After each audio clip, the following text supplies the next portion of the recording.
Like to, I would like to call tonight's governing body meeting to order. Please, everybody in the audience, please silence. We will start off with the Pledge of Allegiance led by Councilor Barrett, salute to the New Mexico flag led by Councilor Lee Garcia, and invocation and remembrances led by Councilor Chavez. Please stand as you're able. Allegiance, flag, United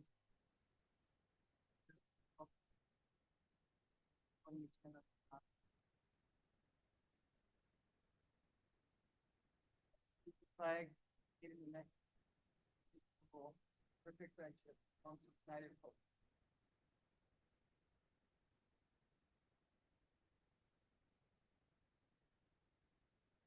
Good evening, everyone.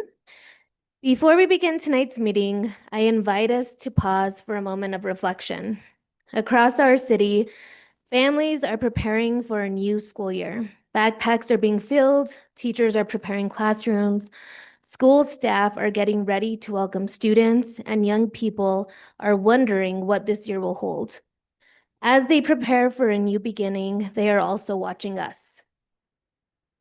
They are watching how adults disagree. They are watching whether we listen before we speak, whether we choose to respect over division, and whether we remember that serving our community is more important than serving ourselves. July is Disability Pride Month, a reminder that every person brings unique strengths, perspectives, and gifts to our community. Our differences do not diminish us, they enrich us. A truly strong city is one where every person is seen, valued, included, and given the opportunity to contribute. As elected leaders, may we remember that public service is both an honor and a responsibility. May we lead with humility when we are challenged, courage when difficult decisions must be made, compassion for those who are struggling, and wisdom to seek understanding before judgment. May our conversations reflect respect, may our decisions reflect integrity, and may we never lose sight of the fact that the work we do here shapes the city our children and future generations will inherit. When this meeting comes to an end, may those watching us, especially the young people of Santa Fe, leave believing that leadership is defined not by winning an argument, but by serving others with integrity, compassion, and grace. May we be the example we hope they choose to follow. Thank you. Are there any remembrances from governing body members? Councilor Faulkner. I'd just like to remember my brother John, who passed away. Yesterday was his birthday, so happy birthday, John. Any others? Councilor Garcia. Thank you, Mayor. I want to keep a remembrance of a very special uncle of mine, Larry. Passed away a few weeks ago and we laid him to rest last weekend. I'd like to also give a remembrance and then kind of a shout out, but a remembrance for Noe Morales Elias, an individual in our community who passed away kind of unexpectedly. He rest in peace and may his family find console in those who have helped him while he was here. He was an immigrant. And to Ed Siri for being so kind in helping him and his family who is not here to grieve for him. Thank you very much. Any others? Okay, let's take a moment to keep those in our thoughts who throughout our community are in need and support.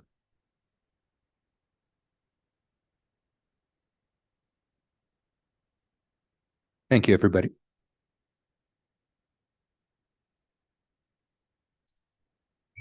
Madam City Clerk, can we get a roll call, please? Yes, Mayor. Councilor Barrett? Here. Councilor Bustamante? Here. Councilor Cassett? Here. Councilor Castro? Sente. Councilor Chavez? Here. Councilor Faulkner? Here. Councilor Figali? Here. Councilor Garcia? Here. Mayor Garcia? Present. Mayor, you have a quorum. Thank you. Next up is approval of the agenda. Is there any changes from staff? Yes, Mayor. Item 9V is removed by staff. So it will not be part of, okay. Approve as amended. Second. Okay, so we got a motion as amended. Any discussion? Mayor, I have, can we move item 9Y to after public comment, please? 9Y. That is on my agenda, just because I know sometimes there's discrepancies, and I wanted to clarify this. The agenda I printed out off of online is request for approval of a liquor hearing officer's recommendation. Oh, So that's just I have it as Y. why Yes.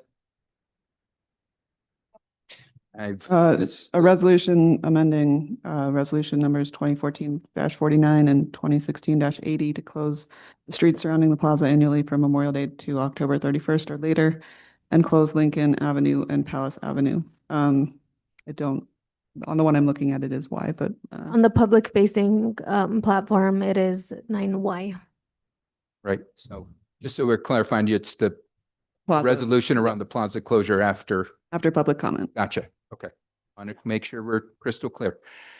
Okay, so there's another proposed amendment. So you got. Yes, can I move to amend the agenda to have that item, the plaza closing resolution, whichever number that is, to after public comment? Second. So let me back up because we have a motion to approve first. Yeah, Okay. I'll withdraw my motion. So you withdraw. So there's gonna be two amendments to whoever approves the agenda, just FYI, Right, guys. it's amended. Yeah. Any other potential changes from governing body members? Okay, hearing none. Madam City Clerk, can we get a roll call vote, please?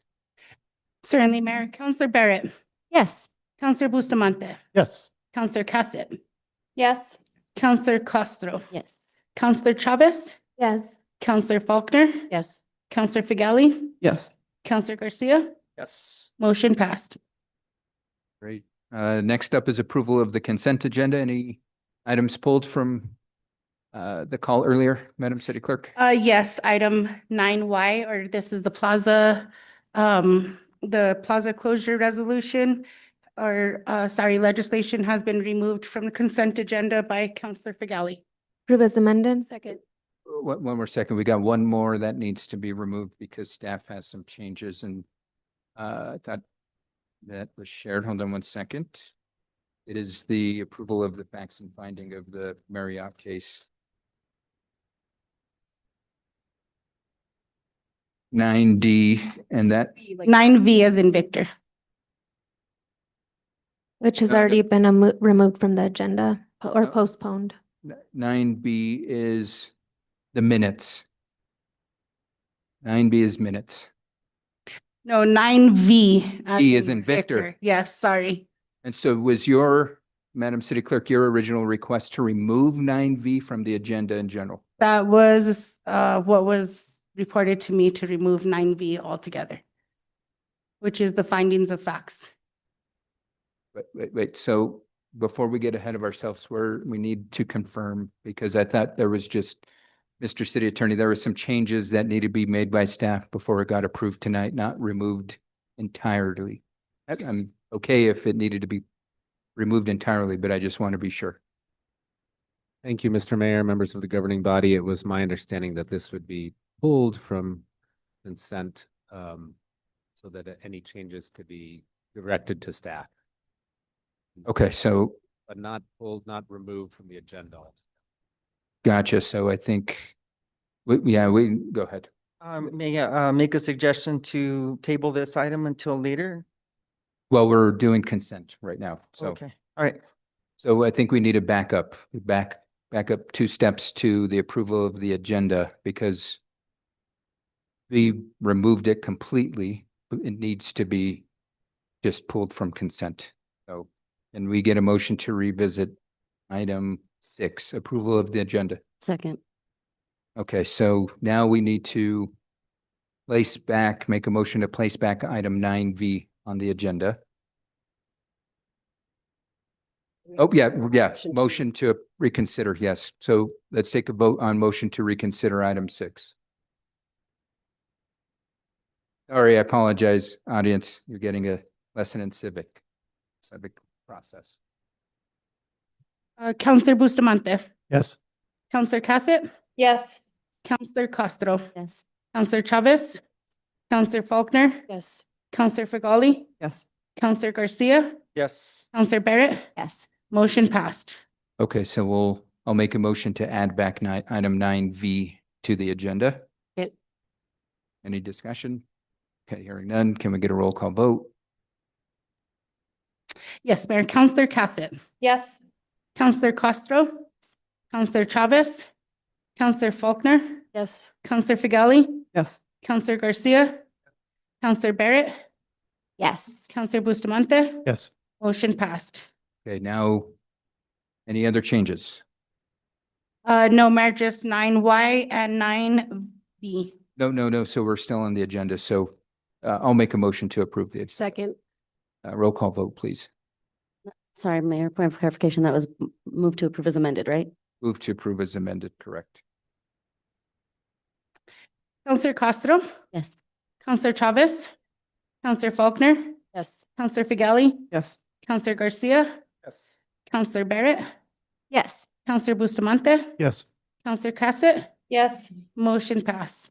Okay, thank you. Now back to consent. Items 9Y and 9V are requested to be removed by staff. Any other changes from governing body members? Move to approve as amended. Second. Okay, we got a motion and a second.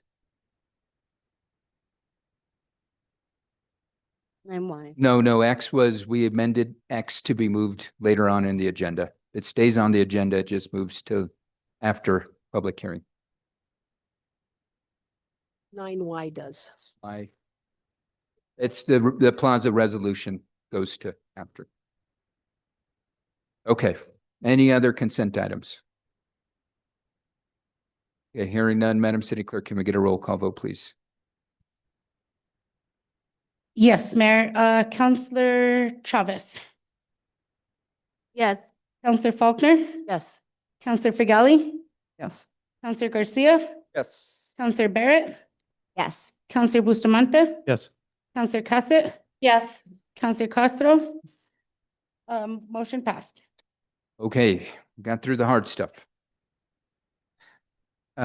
Next up is presentations. Madam City Clerk, will you read the presentation into the record, please? Yes, Mayor. 8 is presentations. 8A is the development of city offices and community spaces at 1614 Paseo de Peralta. And here to present is Public Works Director Sam Burnett. Okay, Mr. Burnett, the floor is yours. Thank you, sir. Good evening, Mayor. Counselors, I'm pleased to be here tonight to provide an informational update regarding the city's plans for 1614 Paseo de Peralta, formerly Warehouse 21. The city occupies a prominent location in the heart of the city's rail yard property, a facility that has been underutilized for many years. Under the leadership of Mayor Garcia, City Manager Moya, a decision has been made to return this important property to active public use. Facilities Management Division is pleased to be moving in that direction. Our team has evaluated the building, developed an initial space plan, confirmed that it can accommodate the proposed functions, secured funding to begin design, and is currently contracting with Woven Architecture to begin those architectural services. As we worked through the building's potential, it became really clear to us that this is more than just a simple renovation project. It's an opportunity to address several important city and community needs through a single investment in public property. The city continues to experience a significant shortage of functional office and operational space. Several related departments currently operate from multiple locations, including leased office space. This creates ongoing lease costs, makes coordination more difficult, and can make city services less convenient for the public to access. Our plan is to redevelop 1614 as a city-operated community and economic opportunity center. The building would bring together economic development, arts and culture, film, and community services into a single city-owned location. This would allow us to reduce our dependence on leases improve coordination among related functions, and make several public-facing services more accessible. Just as importantly, we do not envision 1614 simply as an office building. The facility will preserve flexible public space that can support cultural programming, community activities, and major events like the Folk Art Market. The goal is to meet the city's operational needs while preserving the building's public character and ability to support culture and community life in the city's rail yard. Over the years, the city has given up numerous parking spaces to accommodate various developments within the rail yard, and from time to time, parking can be scarce. Directly adjacent to 1614 is parcel B1, which is one of the few remaining undeveloped city-owned parcels in the rail yard. Staff believes this represents a good opportunity to provide additional public parking that supports 1614 operations surrounding businesses, cultural events, and the rail yard as a whole. As a result, we intend to work with the Rail Yard Community Corporation to remove parcel B1 from their leasehold premises. And finally, today's presentation is really informational only. Public Works Facilities Management will continue to advance the design work and will return to the governing body with future actions as appropriate. I want to thank Mayor Garcia and City Manager Moya for providing the direction needed to move this long underused city asset forward. I also want to recognize the facilities management team, particularly Tim Farrell and the staff who worked through the operational planning necessary to turn that direction into a viable project. And, finally, this is an important opportunity to reinvest in city property, reduce dependence on lease space, expand community use, and strengthen the city's long-term stewardship of our rail yard property. With that, if you have any questions, I'd be happy to answer them. Thank you very much for your time. Are there any questions from governing body members? Councillor Fagali. Thank you, Mayor. Director Burnett, so the adjacent parcel, is the plan to then pave it and turn it into official parking, or what's the idea with that? So thank you very much, Mr. Mayor, Councillor Fagali. It's a great question. And we are still in, a very preliminary phase as we coordinate with Woven to start the design process. But one of the initial conversations we had was, one, if we do move city offices into that building during the daytime, it could have an impact on parking in the rail yard. And additionally, asking staff to park in the rail yard garage and walk all the way down to 1614, especially in the winter, could be a tall ask. So yes, turning that parking lot, that parcel into an additional parking lot that has an intended use during operational hours for city staff, and then evenings, weekends is open to the public. I think you may have noticed, like during farmers market, I think it already is largely a parking lot. And so to help kind of offset that demand during active hours.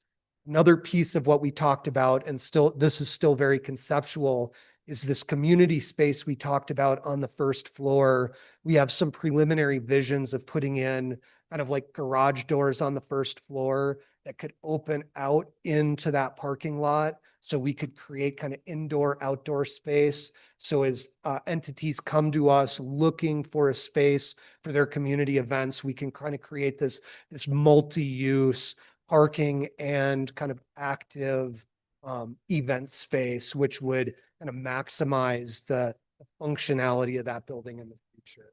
And we've had this conversation with other people. We would absolutely focus on not just creating a parking lot, but ensure we're paying attention to things like drainage, landscaping, and try and create something that benefits the property beyond just the utilitarian parking purpose, but adds aesthetics and function to the general area as well. So maybe not entirely paved? Not entirely, yeah, thank you. Not entirely paved, but definitely focused on parking and active use first. And this community space on the first floor, would this be in the current plan, a city-run community space, or would it be leased out? What is? Mr. Mayor, Counselor, great question. Right now, our plan is to make this a city-operated facility. And would that impact the community gallery at the convention center? Mr. Mayor, Counselor, at the moment, the plan is no, the community gallery would stay in place, but the offices for the arts and culture team, which has grown considerably and been moved into this larger, I forget the name of the new department, I'm sorry, Economic development. Thank you. Moved into that department. So they're all housed together. They have the appropriate type and amount of office space and have a more functional operating environment. Thank you. Counselor Chavez. Could we get an update on the results of the RFP for this property that was out May of 2024? There was a lot, I'm pretty sure it's posted on the website still, our city website. So I'm just wondering what the results were that and what caused us to pivot. So there was an RFP initiated in May of 2024. Yes, thank you, Mr. Mayor, Counselor. I was not directly involved in the RFP process, and I have not been in any official conversations about how specifically it ended, but my understanding and part of why we chose to move forward with this project, my understanding was that the end result of that RFP is that no respondent was selected and that the future of the building remained uncertain. Could we have an idea of who responded? I'm just curious because the whole, when the RFP went out, it was for community development, right? Which I think is really powerful is, you know, what we grew up with that property was really beneficial for youth and was really beneficial to community. So I'm really curious about like who went out for bid for that RFP and why nobody was selected. Because if we had community members going out willing to build something that could benefit our community, I'm not sure why it came to a halt. I would like to know that. I think that is a very important piece. Does any staff have any information on that or something? Is that something we'd have to dig into? Mayor, Counselor, I did have a few conversations with community members that I could share. My understanding is that at least one organization believed that that RFP had been awarded to them and then didn't hear back from the city, but that was an anecdotal conversation with that organization. Thank you. Yeah, so I think we might need to backtrack a little bit. I would recommend anyway.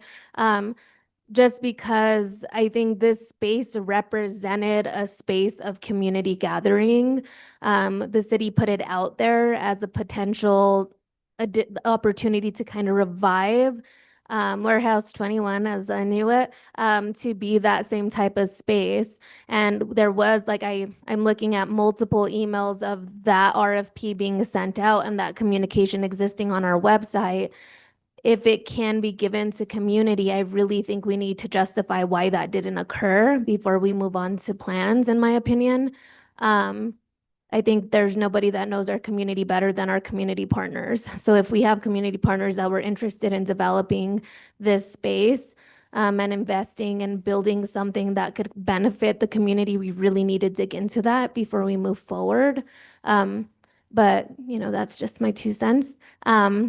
So if we could dig into that and get a report, that would be really wonderful. Thank you.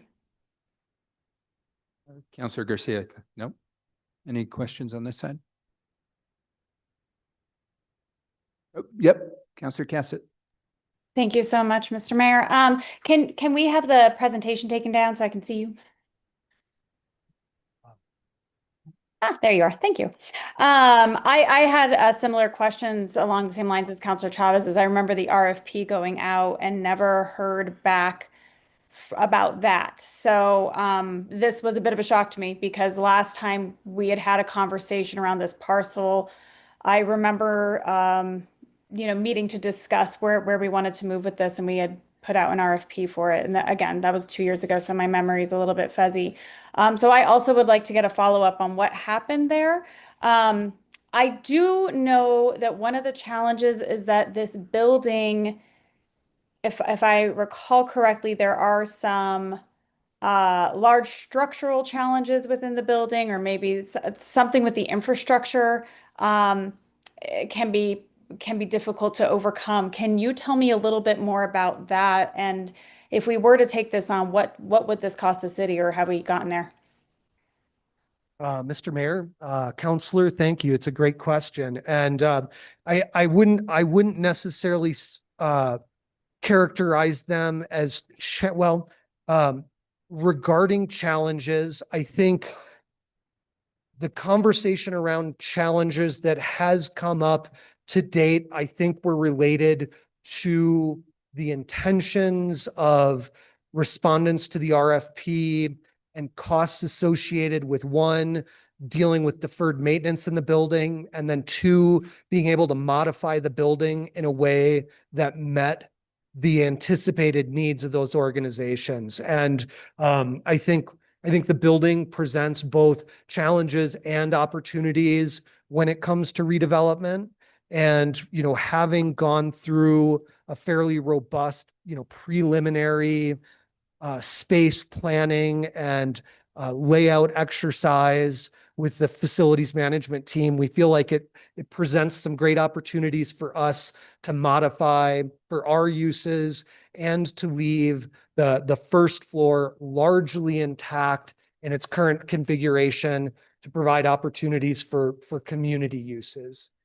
We have begun to do some very preliminary budgetary create some very preliminary budgetary numbers for the project, but until we get a little farther into more detailed plans, I think it's probably best to wait and talk about funding once we know more specifically about what we're doing. But we feel like it's very much in line with the types of remodels we've taken in other facilities to accommodate city staff. Okay, thank you. I appreciate that. And I'm guessing that this would replace Marcy Street offices, correct? Yeah, absolutely. Mr. Mayor, Councilor Cassett,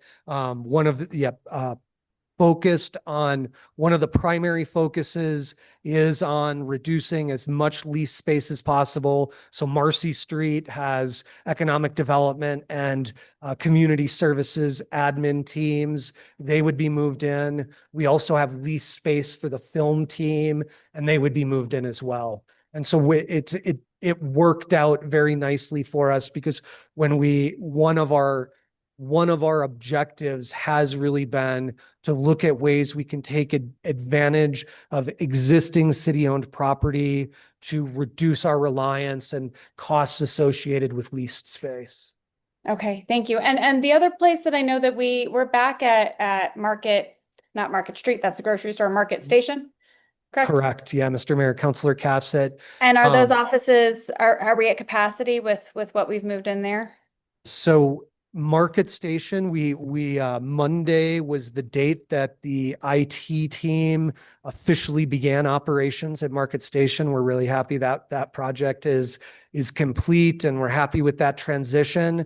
There is another space in Market Station that the city owns that's lovingly referred to as the Boneyard. That was my next question. Thank you for going there already. I'm curious what's happening with the Boneyard, because I know that's so sitting empty and the useless. Boneyard is a more complicated lift for the city right now because it's a completely undeveloped shell. There's no electrical, mechanical, and more design, larger investment into infrastructure before you can even build out the shell and start developing offices. So, definitely on our list of opportunities for use in the future. But right now, due to cost and timing, we felt like 1614 presented a better opportunity to us than the Boneyard. Okay, thank you. And then I know that there's been a lot of conversations around a government services building on Midtown. So I'm curious about, and this has been, you know, some of the conversations around renovations at City Hall and some of our other buildings, and if we're going to move a large portion of city operations to Midtown, and whether or not we've decided whether or not we're going to move a large portion of city operations to Midtown. I know there was a lot of discussion, but there's been almost some hesitation in investing in other city offices until that decision and plan has moved forward. So where are we with those conversations? Is that, you know, DOA? I mean, where are we with this? Yeah, Mr. Mayor, Councilor Cassett, thank you very much for this question. I'm really happy to be able to report that, you know, after working with the mayor and city manager, the facilities division just started phase one of a new facilities master plan. And we had been working on, you know, conceptual planning for what, you know, a few years ago, we were calling like a consolidated city services center. And as we were working through the process, you know, interviewing departments, thinking about the logistics of making that happen, we realized that we really needed to take a step back and develop a really stronger and more robust kind of portfolio level understanding of all our city facilities, you know, understanding their condition, their uses, their potential, what makes sense for us to hold on to repurpose or reconfigure, what facilities make sense for us to consider divesting of, and really working towards a more coherent and strategy-based approach to how we're using city space. And so we're doing our best to take incremental steps based on really pressing need in the moment and holding off on any of these larger, long-term decisions until we've completed that process so that we can make decisions with a lot more authority and a much more systematic approach than kind of piecing things together based on our best judgment.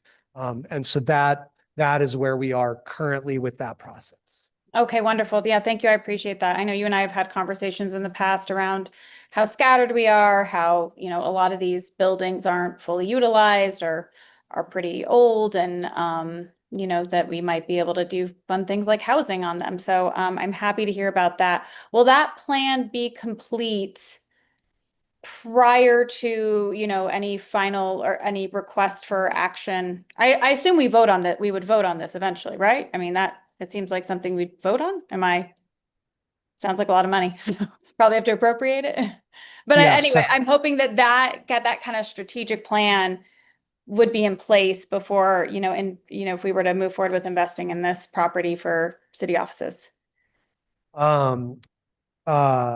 Mayor, Councilor Cassett, based on the size and complexity of the facilities plan we're undertaking and our desire to try and mitigate our space deficiency, I would actually anticipate this development would be complete prior to the completion of the facilities master plan. As we were working through that kind of initial planning for this, you know, kind of conceptual consolidated city services center, even before we had interviewed all of the city's departments and only interviewed those we were focusing on for that project, you know, we had come up with something like a 50,000 square foot space deficiency based on current operations at that time. And one of the issues that we're trying to mitigate with this and other projects is to figure out ways where we can appropriately house staff and operations as our workforce continues to grow without kind of ballooning reliance on leased office space. Got it. Okay, thank you. That's quite a deficit. So removing parcel B1, briefly, because I know I'm sure I'm past, you know, I know we didn't call for the 10-minute limit, but it's a nice thing to do.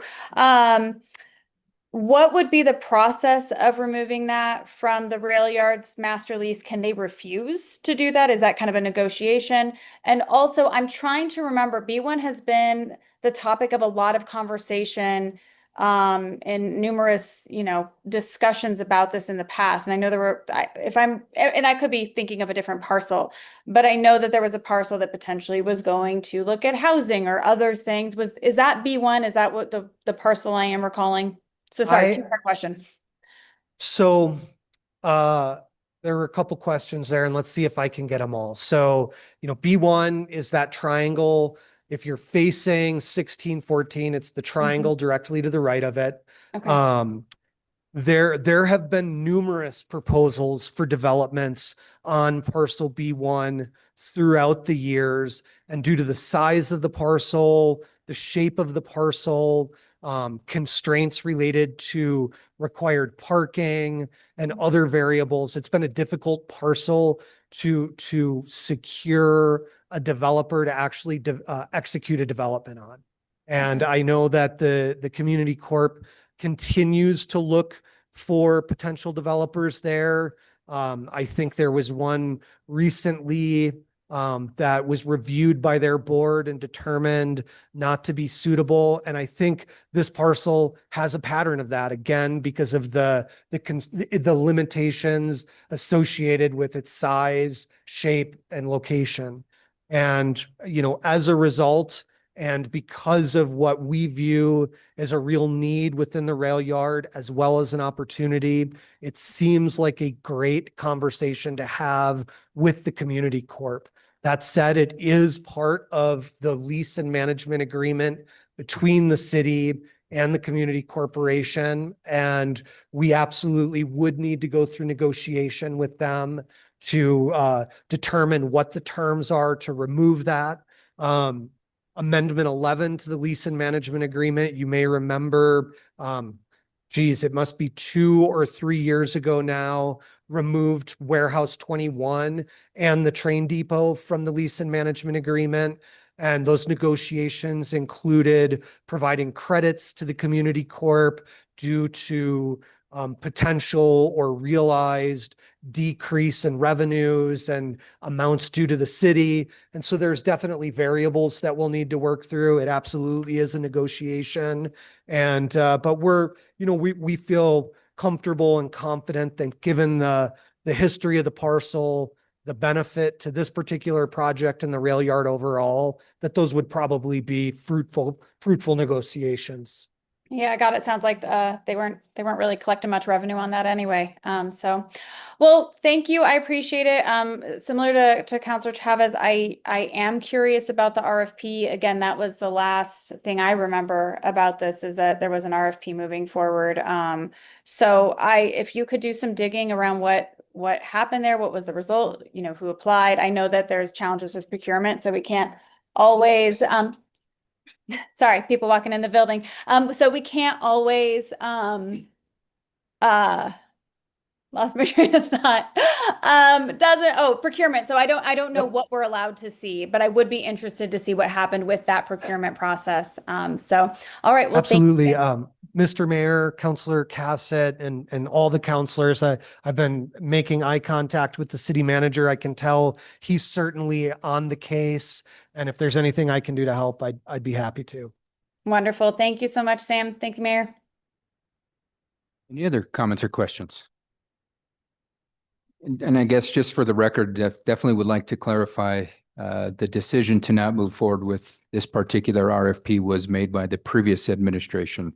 This was not made by us. So I know that much, but we can dig into why the previous administration decided not to move forward with that previous RFP. Mr. Mayor, can I add a few things to that conversation just for the two councilors real quick? Sure. Mr. Mayor, Councilor Amanda and Chavez and Councilor Cassett, just something that I get every day is, especially with this group of people that I'm trying to move into this warehouse, is they're very separated, especially arts and culture. The director doesn't even have its own office. So I am trying my best to support my staff 100% with Sam, and we are trying to get them the appropriate staff to be in the same room.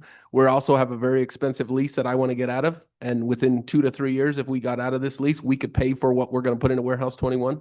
So it's almost a benefit to us to get out of there as fast as we can and use it towards our own facilities for long-term investment in the city.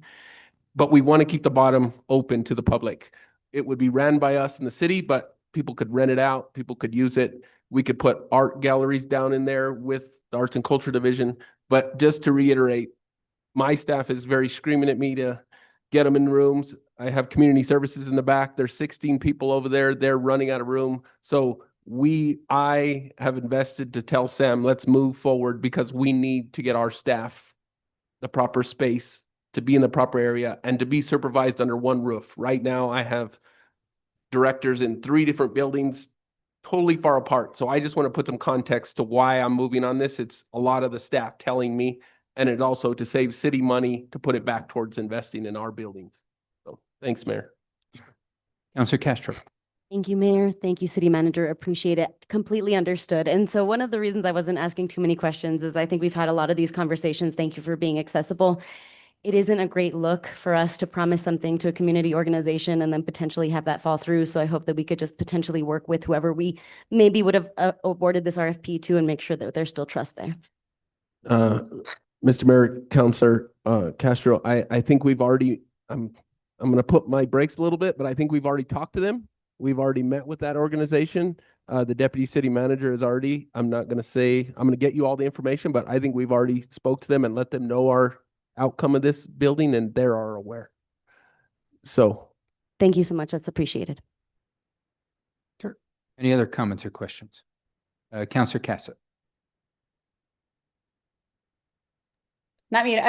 Mine's actually a technical issue. I can no longer see you all on the Zoom screen. I'm just getting a lovely black screen. So I can hear you, but would love if we could figure out what's going on there. And I'll just listen in for now. Thank you. Mayor, IT is working on that. Okay. Thank you, Madam City Clerk. I think for the moment, if there's no other questions, Sam, we can. Thank you, Mayor, Councilors. I appreciate it. Have a good night. We'll take a quick pause while we're waiting for the video to reboot.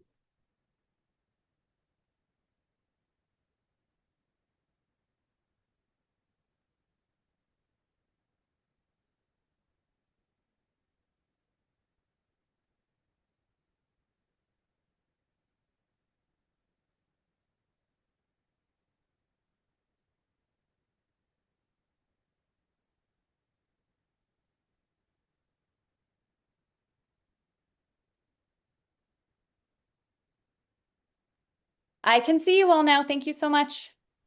Okay, thank you, Counselor Cassett. Okay, Madam City Clerk, next item on the agenda, please. We will move to item 9V, or on the public side, I believe it's item 9U. It's a request for approval of written findings of fact and conclusions of law reflecting the June 25th, 2026 decision by the governing body to deny an appeal by the Old Santa Fe Association, appeal number 2026-12028-APPL of the Planning Commission's decision to approve a development plan for a 4-story, 150-room Marriott Hotel at 1101 and 1103 Rios Road. And here to present is Assistant City Attorney Frank Rubalid. Okay, I don't see Mr. Rubalid in the room.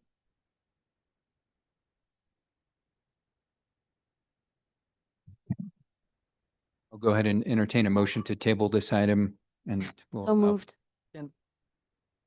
Okay, so we've got a motion and a second to table. Any discussion?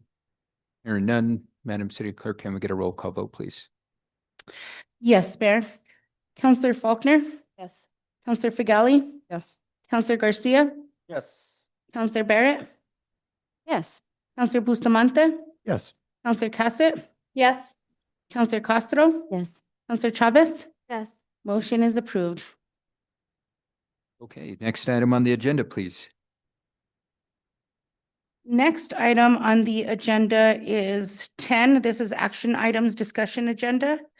10A is a request for approval of a professional services contract with Reading Quest to deliver services to address the Children and Youth Commission priority area of education and career readiness in the total amount of $255,000 through June 30th, 2029. And here to answer questions is Youth and Family Services Program Manager Sierra Vigil Trujillo.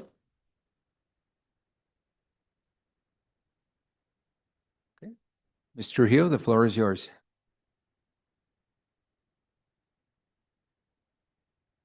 Good afternoon, Mr. Mayor, city councilors. This contract is with Reading Quest. It's part of the CYC multi-year grants. I'm happy to answer any questions if you have any. Are there any questions from governing body members? Yes, Councilor Castro. Mayor, I do have some general questions about CYC. Is this an appropriate time to ask them? Sure. I mean, this is specifically for this item, but if it's outside of this item, I would caution us. Okay, so yeah, I will ask those questions offline to Director Emery. Thank you, Council. Sure. Councilor Fagali. Thank you. I see that you have a lot of items on the agenda today. Can you just tell us why these few are on discussion instead of consent? Is there a reason for that? Yes, Councilor Fagali.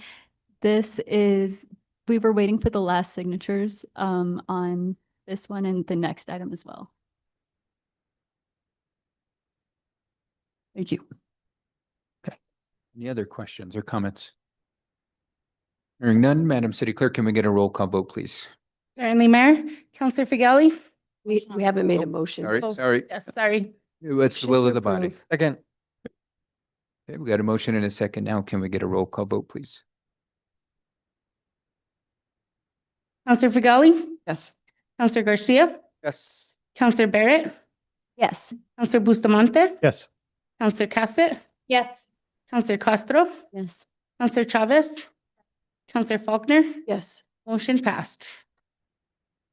Okay, next item, please. Next item is 10B. This is a request for approval of professional services contract with Santa Fe Public Schools Adelante program to deliver services to address the Children and Youth Commission priority area of physical, mental health, and well-being in the total amount of $216,000 through June 30th, 2029. And here to answer questions is the Youth and Family Services Program Manager, Sierra Vigil Trujillo. Move to approve. Second. Okay, we got a motion and a second. Ms. Vigil Trujillo, would you like to speak to this item at all? Just to reiterate, this is the same group of contracts as the previous item and for the same reasons. Okay. Any other discussion? Hearing none, Madam City Clerk, can we get a roll call vote, please? Yes, Mayor. Counselor Garcia. Yes. Counselor Barrett. Yes. Counselor Bustamante. Yes. Counselor Cassett. Yes. Counselor Castro. Yes. Counselor Chavez. Yes. Counselor Faulkner. Yes. Counselor Fagali. Yes. Motion passed. Thank you. You. Next item, please, Madam City Clerk. Next item is 10C. This is a request for approval of a professional services contract with Rail Yard Park Conservancy in the total amount of $460,000, including NMGRT for horticulture care and educational programming at Santa Fe Rail Yard Park with a term of 4 years. And here to answer questions is Interim Facilities Division Director Tim Farrell. Thank you, Mr. Farrell. Move to approve? Second. Okay, we've got a motion and a second. Mr. Farrell, the floor is yours in case you want to provide any additional information. Good evening. Yes, thank you. Tim Farrell, current interim facilities director, and also wearing my property development manager hat for the Midtown redevelopment and the rail yard. Here to discuss the proposed 4-year renewal, the professional service contract with the Rail Yard Park Conservancy, RPC, for their horticultural and educational programming, which they've provided at the park since 2008. These services are primarily provided through their Yardmaster volunteer program and supplement the city's park and open space division work at the rail yard. The educational portion examples are kids sing-along days and sand play days and the goat graze days at the park. Andrew Garcia from Parks and I meet monthly with the RPC to review and discuss issues. RPC provides parks with quarterly horticultural plans for review and approval and provides us with annual reports on their financial condition, accomplishments and goals for the coming season. Glad to elaborate on any of these points. And also here today is Izzy Barr, the Executive Director of the RPC, if the councilors and mayor would like to get more eloquent explanations on their. Thank you, Mr. Farrell. Any other questions or comments from governing body members? Jamie. Counselor Cassett. Thank you so much. I want to say thank you to this group because this has been some of the most fun that we've been able to have with the kids, especially in the summer with the sand play. It's perfect. The goat grazing days are just really wonderful. So, we're always talking about needing more activities for kids, and this group has always really delivered. And I've been a beneficiary for the last, son's turning 8 soon. So however many summers that's been that I've been taking him there. So really, thank you so much. This is wonderful work. Really appreciate it. We don't have enough spaces for kids in this community, as we well know, and we talk about all the time. But this really does make the rail yard very kid friendly and have some great activities. So thank you.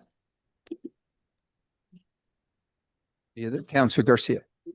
Can councilors Cassett and Mr. Mayor, can Izzy Barr? Or is that- Sure. Yeah. On. So thank you so much. We've seen you out at the park, and the feedback is so important to us because we are primarily we're a community-based group. We're an environmental group, conservation group. So hearing back from the community how much our work means is very important. So thank you. And I'm happy to answer any other questions. Thank you. Counselor Garcia. Thank you. So 460 over 4 years, it says including NMGRT. Are we utilizing any other grant funding that's coming, or how much of this is just coming out of the GRT funds? This is funded through the rail yard annual operating budget from their service and from our service contract portion. Okay, thank you. No other comments or questions? Madam City Clerk, can we get a roll call vote? Certainly, Mayor. Counselor Barrett, Yes. Counselor Bustamante, Yes. Counselor Cassett, Yes. Counselor Castro, Yes. Counselor Chavez, Yes. Counselor Faulkner, Yes. Counselor Figali, Yes. Counselor Garcia. Yes. Motion passed. Thank you. Next item is 10D. This is a request for approval of grant agreement with Interfaith Community Shelters for senior bridge housing for homelessness services in the total amount of $350,000 through December 31st, 2026. And here to answer questions is the Youth and Family Services Program Manager, Kristen Woods. Motion to approve. Second. We got a motion and a second. Ms. Woods, I don't know if you have any information you would like to provide, or I'm happy to move towards a vote.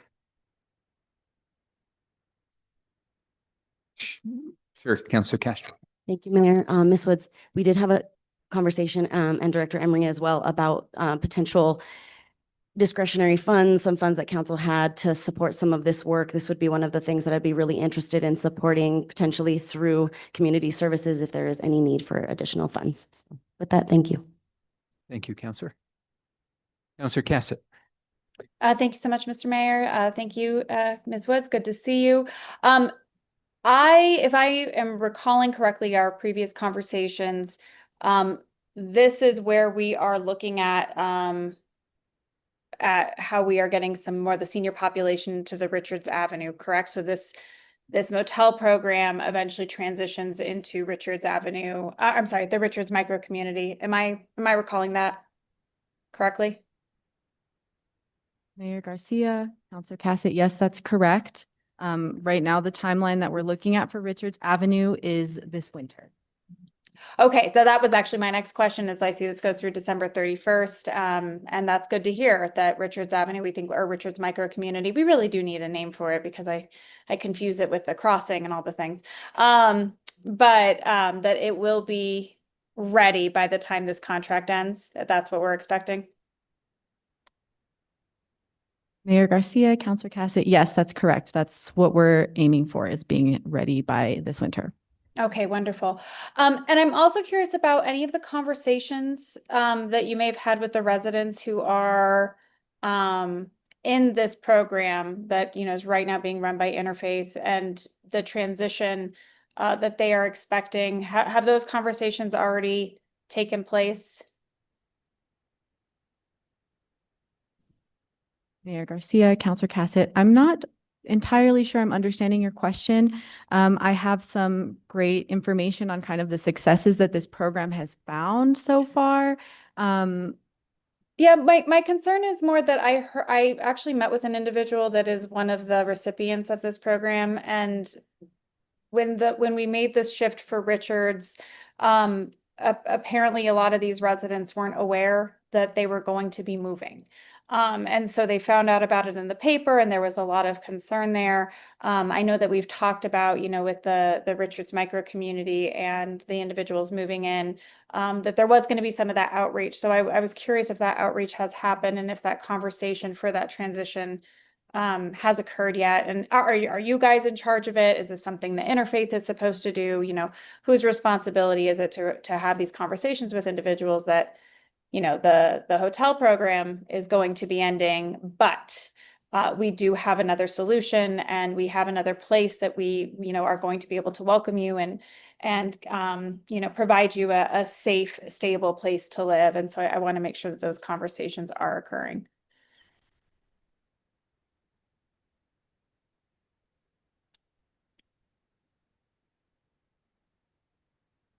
So I'm happy to speak to that.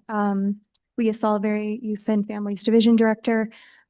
We have been primarily working through Interfaith to communicate the plans to their clients directly. However, through our process with the summit, we have been convening a lived experience cohort. And actually, one of those members is currently housed at the Senior Bridge Program. So I, as of a week ago, had a conversation with her, and we recognize that there is perhaps a need for us to have more direct communication with clients to make sure that there's full transparency about the plans and what the city is envisioning. So we are actively looking to, you know, speak with the clients directly and sort of figure out the right mechanism that's appropriate to do so. Wonderful. Thank you so much, Leah. I really appreciate that. I'm guessing it's the same individual that we've both spoken with. So very glad that you guys are working with her and working to make sure that's being communicated well. So thank you so much. No further questions. Thank you, Counselor. Any other questions? Seeing none, Madam City Clerk, can we get a roll call vote, please? Yes, Mayor. Counselor Bustamante, Yes. Counselor Cassett, Yes. Counselor Castro, Counselor Chavez, Counselor Faulkner, Yes. Counselor Figali, Yes. Counselor Garcia, Yes. Counselor Barrett. Yes. Motion passed. Hey, next item, please. We will move on to item 11. This is matters from the city manager.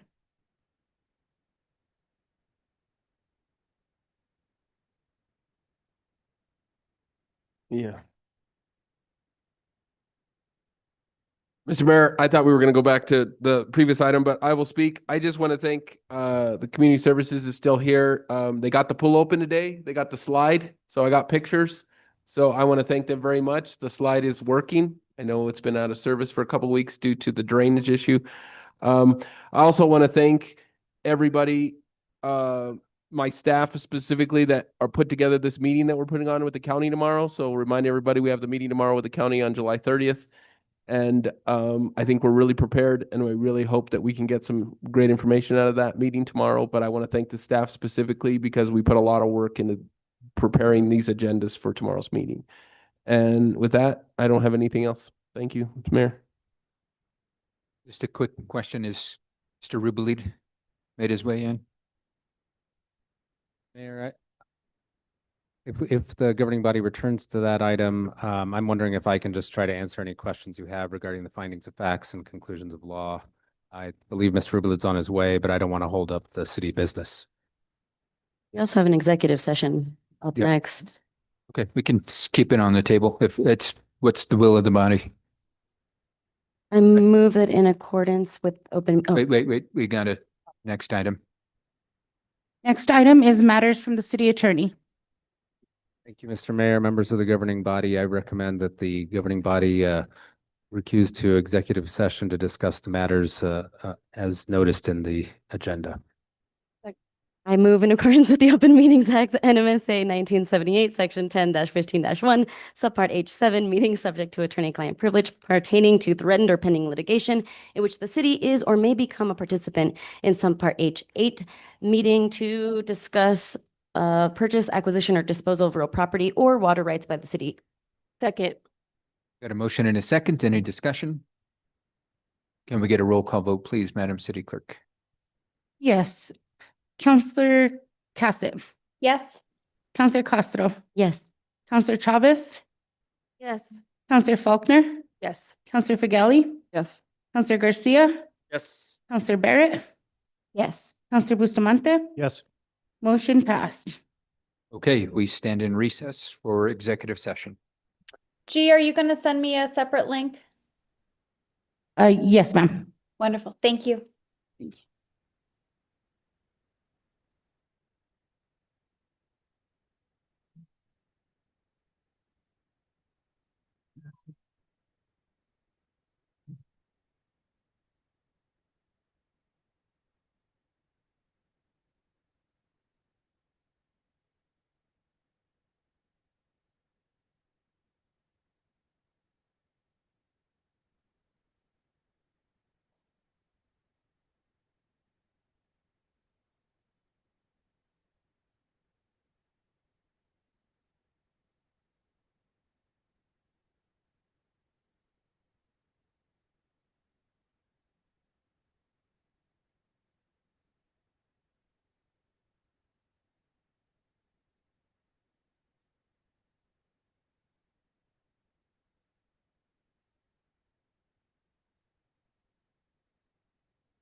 City Clerk?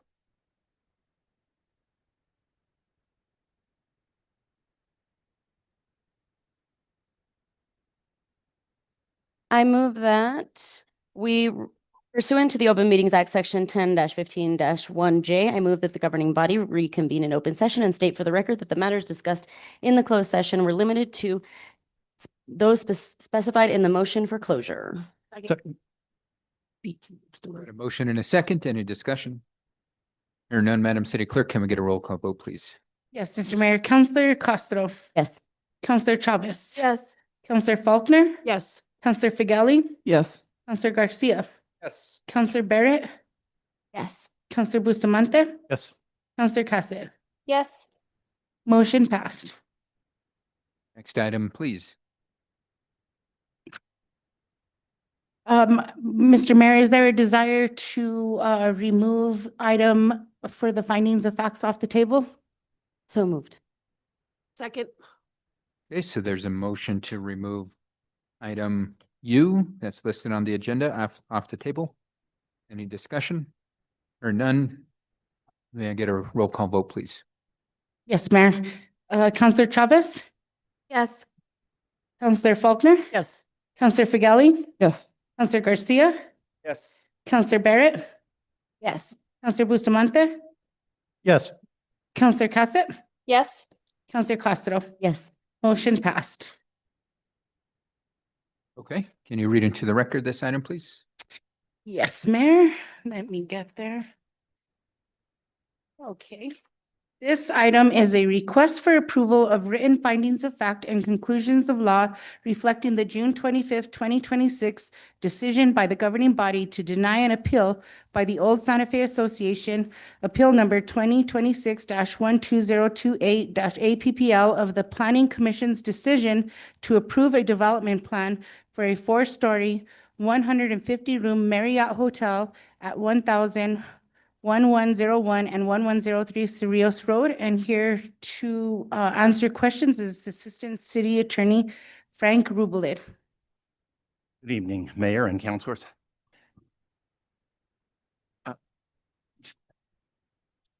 In response to a hearing that took place here in a special governing body meeting on June 25th, 2026, regarding the development plan for the AC Marriott Hotel, I wrote up a set of findings of fact and conclusions of law, and they were posted to the governing body's website. civic clerk, and subsequently I heard from the project applicant who had some requested modifications. It's really not consistent with our protocol to hear from the project applicant on findings of fact and conclusions of law. And some of her suggestions I disregarded. However, there were some modifications that I felt it was necessary to make. In the findings and conclusions on Roman numeral 2 findings of fact, there is subsection 12. Subsection C read the development serves the public interest through the provision of sorely needed residential or sorely needed housing. I felt it more accurate for it to read of lodging for travelers. And subsection D under 12, Roman numeral 2, read the residential use and any associated buildings are compatible with and adaptable to building structures, et cetera. I felt that the better term instead of residential use was hospitality use. So I replaced residential with hospitality. It was brought to my attention that one of the civil engineers for Tierra West Engineering, Ron Bohannon, I had misspelled his last name. It is Bohannan. I corrected that in 2 places under Roman numeral 2, subsection C, item number 24 and item number 27. And it also, I thought it was important to note that per the condition expressed by Councilor Cassett that became part of the vote when the governing body voted on this matter, it was important to recognize that if the Department of Transportation did not issue a letter reading that the traffic impact analysis comported with state traffic control standards, there be a section in here which read that a new traffic impact analysis must be performed, in this case remanded to the Planning Commission for its review, which I subsequently added at Roman numeral 3, subsection 4F. 4 had sections A through E, so I added that subsection F. And then Mayor Garcia brought to my attention that the traffic impact analysis and letter from the New Mexico Department of Transportation staff should read that the TIA comports with state access management standards rather than state traffic control standards. Because traffic control seemed to imply, putting out traffic cones and redirecting traffic through, say, a detour. So I will make the change to that subsection E of number 4 under Roman numeral 3 so that it reads, the development plan is made conditional upon and the applicant agrees to obtain a review by the New Mexico Department of Transportation of the development's traffic impact analysis, TIA, and letter from NMDOT staff reading that the TIA comports with state access management standards. And then I try to avoid having one line of a document carry over to another page, so I did a little bit of reformatting so that the signatures are all on the last page and the identification of the persons who signed are all on the last page. So those are the changes that Mr. Martinez and I sent these to Mr. Martinez and I believe he's in agreement with them.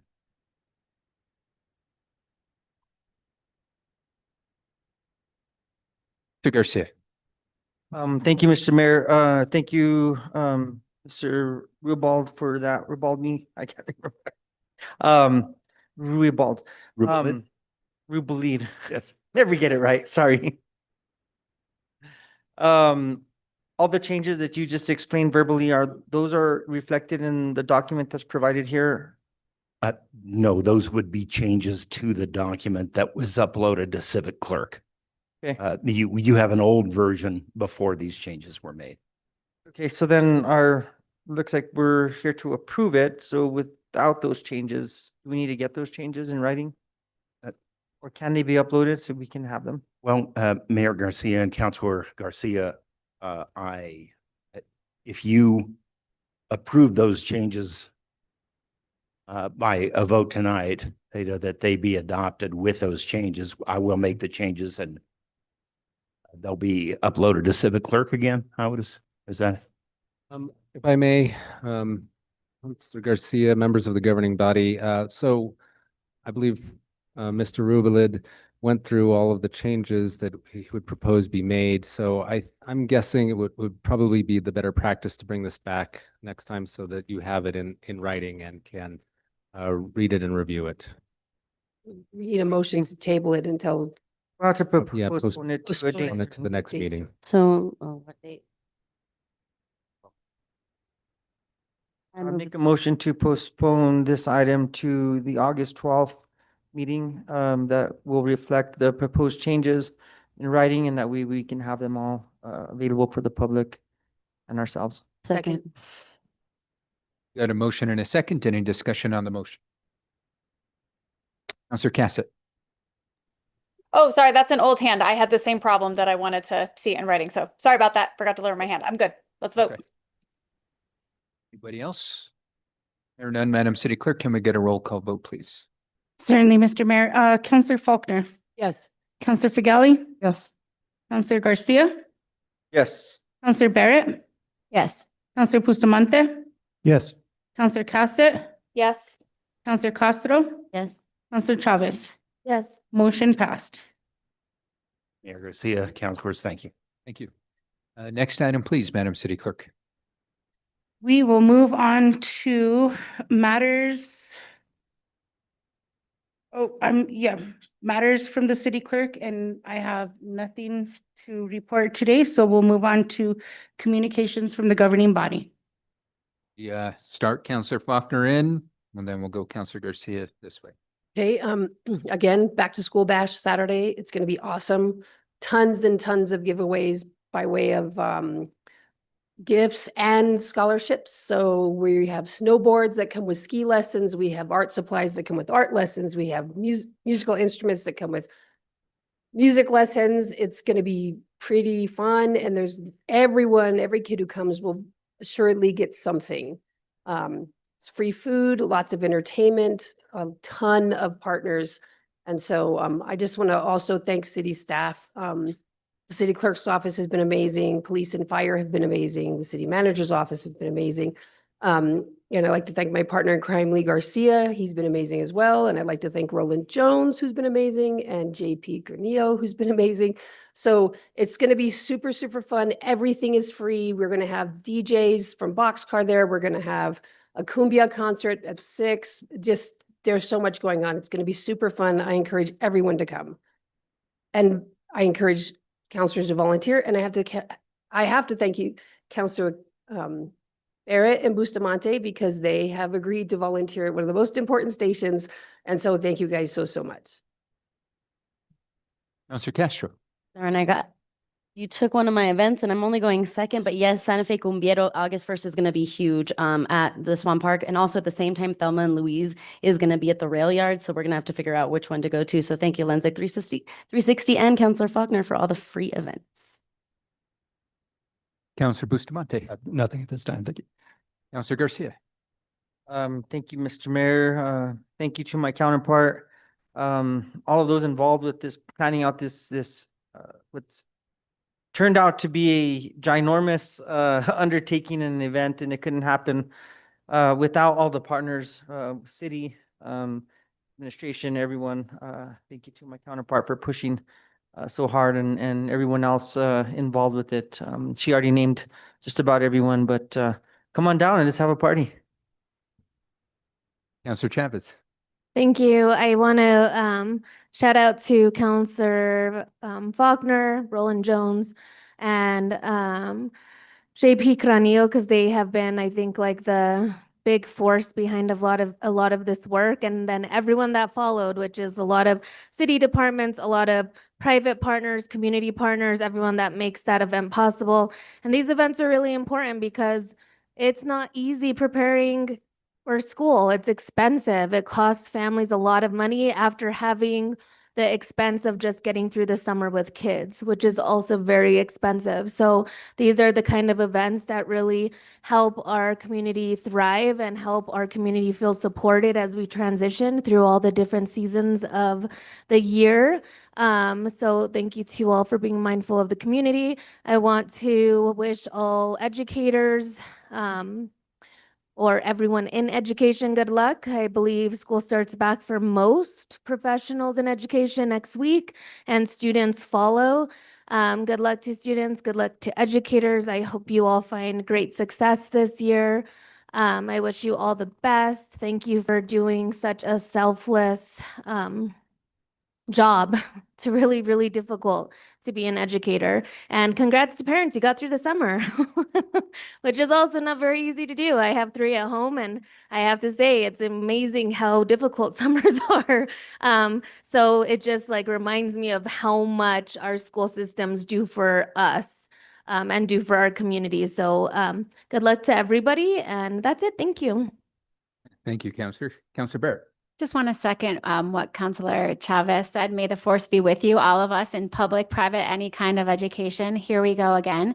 And I did this in quality of life, but just shout out to the City of Santa Fe summer program that was so amazing for my daughter. I think 500 kids get to go to the city camp. We really are trying to work on expanding that. And the teen center, where I know my teen loves to hang out. Free food, video games, fun. Those are both amazing programs. And also just wanted to shout out the Bike Santa Fe Bike Valet that has been going on all summer, I think, with the Lensic events and some other events. So that's been an amazing addition to our community. So shout out. Counselor Fagali. Nothing for me, thanks. Counselor Cassett. Thank you, Mayor. I think kudos are just not even enough for the Back to School Bash and all the work that Counselor Faulkner and JP and Counselor Garcia and Roland and all the community partners put into it. I'm sad because I'm always out of town this weekend, and so I never get to be there. But please, everybody who is in town, please go. They really put so much effort into this, and it's always one of the things that I've always been really impressed. Counselor Faulkner and Counselor Chavez as well. You guys are just so good at these community events and really getting the community together. So here's another great one that you guys are pulling off. So thank you all so much for that. I also wanted to thank the summer program. We also had a very successful summer there. It really is, it's a godsend. I mean, it's affordable. It's so hard to get through the summer. It's really fun. They get to do such wonderful things. We're using the Chavez Center and all of the different, field trips to Albuquerque. So I'm with Counselor Barrett. Anything we can do to expand this, I really would love to focus on that. I know that there's partnerships with the schools that have to be worked out. It's not as easy as it seems, but maybe if we start now, we could get another school site up and running for next year, maybe 2. We could go for pretty impressive goals. And then congratulations to everybody who is getting ready for the school year. Good luck. It's always fun. Somehow parents make it through the next week and a half where a lot of us don't have camps anymore. So that's going to be a little bit of a push, but looking forward for the school year to start again. And then I just wanted to actually shout out Chief City Manager. We always get to talk about, the wonderful compliments that we get from staff. And Counselor Chavez and I got one today from a community partner who was, having an issue and was able to come and meet with you, I think maybe yesterday or earlier today, and have that problem solved. So she was very, very grateful. So thank you so much for all of your work. I know that we don't have as long with you as we would like. And I was, discussing this with the mayor the other day is, we have about 5-ish months left with you. And so I'm really grateful for all of the work that you've done. And I really, hope that when we do have a permanent city manager coming in, I would love for them to have that overlap with you because I just really appreciate the way that you've approached this job. So I know the city manager hiring process is a really heavy lift. Or Mayor Garcia, excuse me. Please let me know, how we can be of help there, because you've been wonderful. And I know I don't have to say goodbye yet, but I just was really, really grateful to hear from a constituent, because it's always wonderful to hear the great work that our staff are doing. And I don't think the city manager gets nearly the compliments as they always deserve. So kudos to you, Chief CM. Thank you, Mayor. Thank you, Counselor. And as I always tell Brian, it's staying 2026 forever. So we'll have those conversations soon enough. But I guess in the spirit of events, just want to make sure folks, if you would like to attend, I encourage you to come and join in on the fun. August 7th, there will be a hip hop show hosted by Lenzik 360 and Rashawn Ahmad. There will be national hip hop acts. You've got Souls of Mischief, Brother Ali, as well as Slum Village. But your mayor will also be DJing the event. So please come and visit. I'll be spinning on the 1s and 2s that evening, and if come in and join in on the fun. Other than that, just want to give a 100th birthday shout out to my great aunt. She turns 100 this weekend. So shout out to her. Her name is, for the record, Nelly Valdez. So with that, we can go towards introduction of legislation. Mayor, if you can look at your phone real quick, I gave you one more event that we forgot. It's National Night Out on August 4th at Franklin Miles Park. So please come out. Police and fire will be there. Other community services will be there. So not only are we doing the event with in District 3, we're going to do National Night Out on Tuesday night. And so that's a big event starting out the school year. So just a fun family, another event on Tuesday night. Thank you for that reminder. With that, now can we turn to the next item, please? Introduction. Yes, Mayor. 16A is consideration of bill number 2026-13 and adoption of an ordinance sponsored by Councilor Alma Castro and Councilor Paul Bustamante.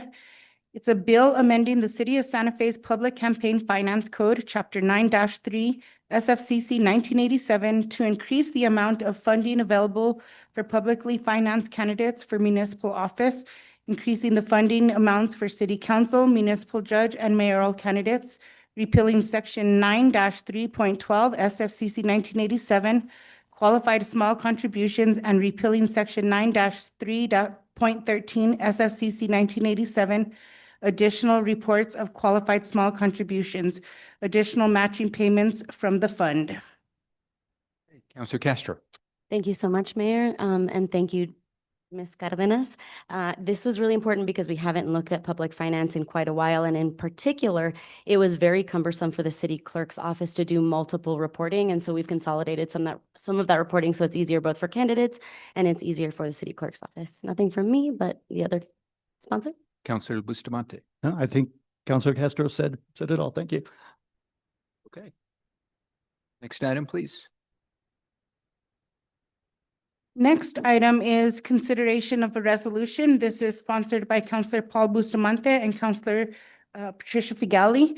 It's a resolution adopting the City of Santa Fe's Regional Annual Transit Service Plan for fiscal year 2027, accepting the North Central Regional Transit District's fiscal year 2027 proposed funding of regional services provided by the City of Santa Fe and $1,421,890, and approving the submission of the city's Regional Annual Transit Service Plan for fiscal year 2027 to the NCRTD's Board of Directors for approval. Councilor Bustamante. I think it kind of speaks for itself. Thank you, man. Councilor Figali. That's it. Thank you. Okay, with that, we've got through our evening portion of the agenda. I'll entertain a motion to move towards appointments. So moved. Second. Okay. May I get a roll call vote, please? Yes, Mayor. Councilor Figali? Yes. Councilor Garcia? Yes. Councilor Barrett? Yes. Councilor Bustamante? Yes. Councilor Cassett? Yes. Counselor Castro, Yes. Counselor Chavez, Yes. Counselor Faulkner. Yes. Motion passed. Okay, next item.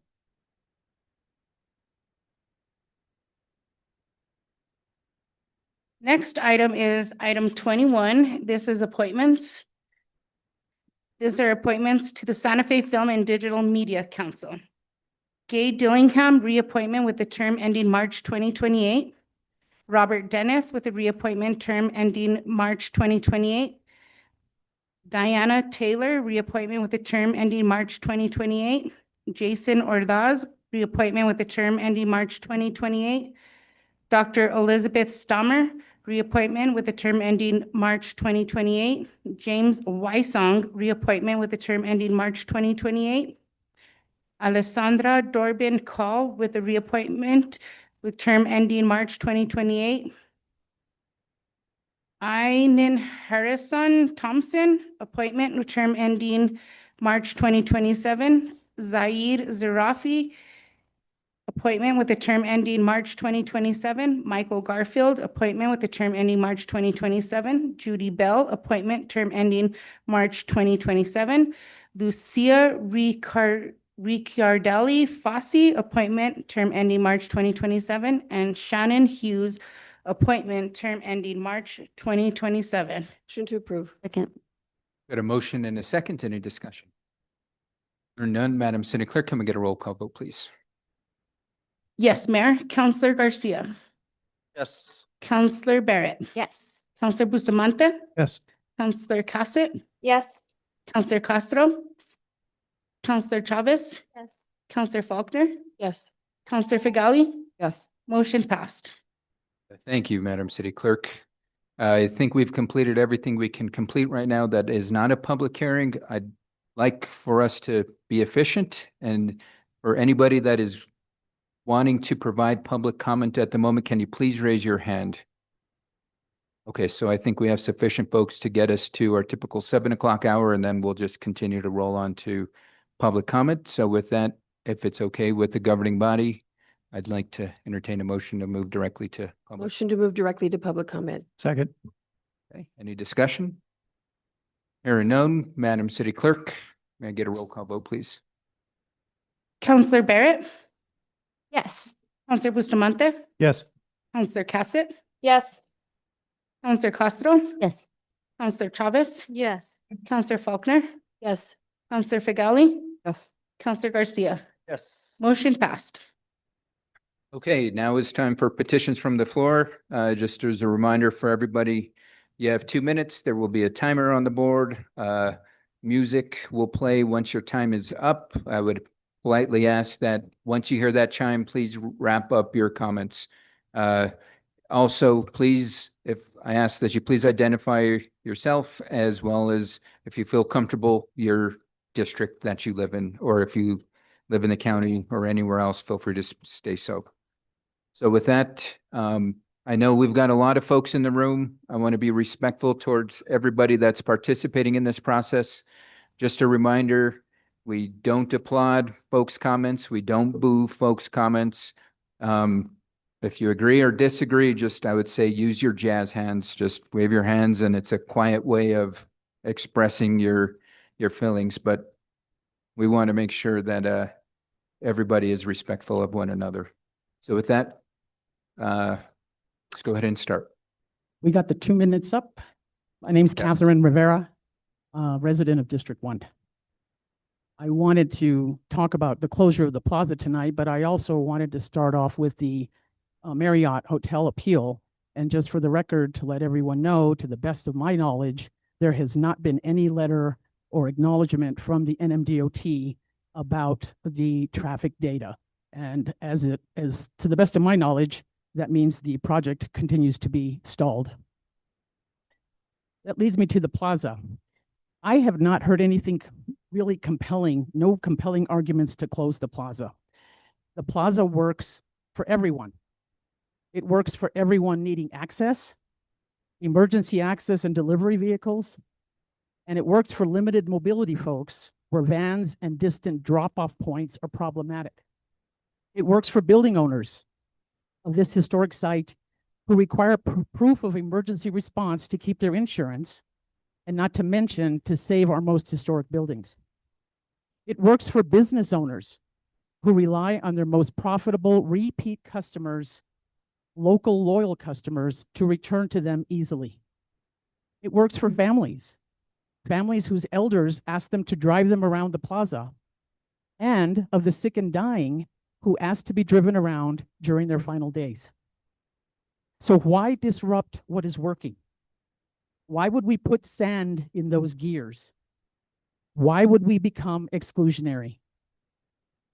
The plaza works today because it is equitable and inclusive to all modes of transportation and all modes of mobility. It is most equitable today as it is. It represents what Santa Fe claims to be: inclusive, not exclusionary, not discriminatory, and not marginalizing. I ask you to vote no on closing Lincoln and West San Francisco streets. By voting no, you are voting to keep the plaza equitable and inclusive to everyone and all modes of transportation. Vote to keep the plaza open. Vote to keep the plaza working, maintaining emergency access for everyone who owns, sells, works, visits, and the locals who cherish. This is our best chance at a best future. Thank you.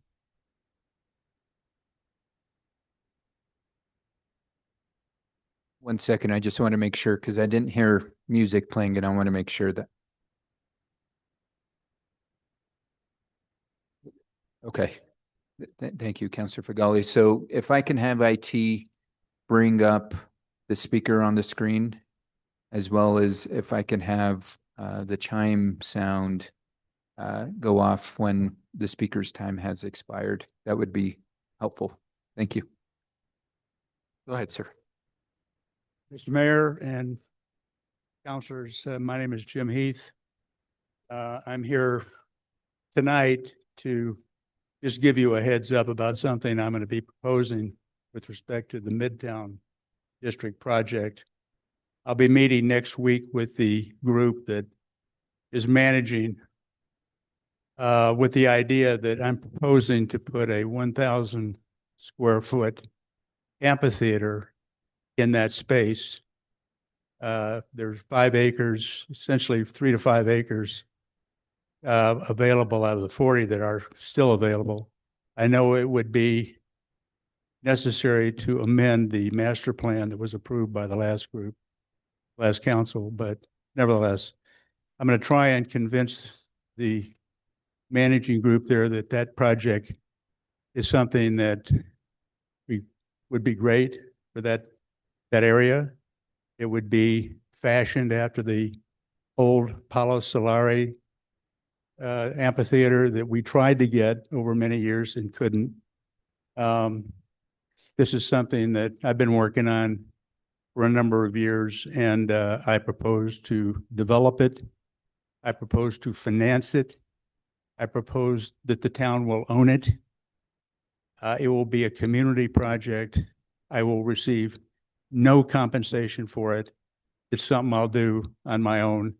And if I can convince the group next week to at least entertain the idea, then I'll come back at a future council meeting and provide some kind of more definitive, specific proposal to you. Thank you very much.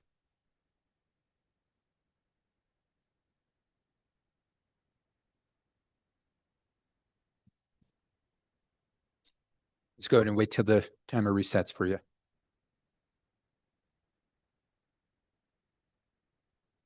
Feel free to hand it to the city clerk, sir, and show.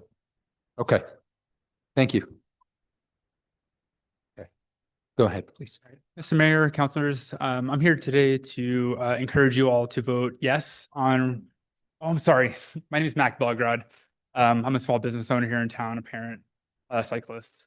Today I'm here to speak on Resolution 2026 to support closing the plaza, temporarily throughout the year without any amendments to that resolution. I came in today not knowing what to talk about, but knowing that this was really important for this city, both to understand and respect the culture that has been here for hundreds and hundreds of years, and also, you know, being in 2026 and how do we want to move forward.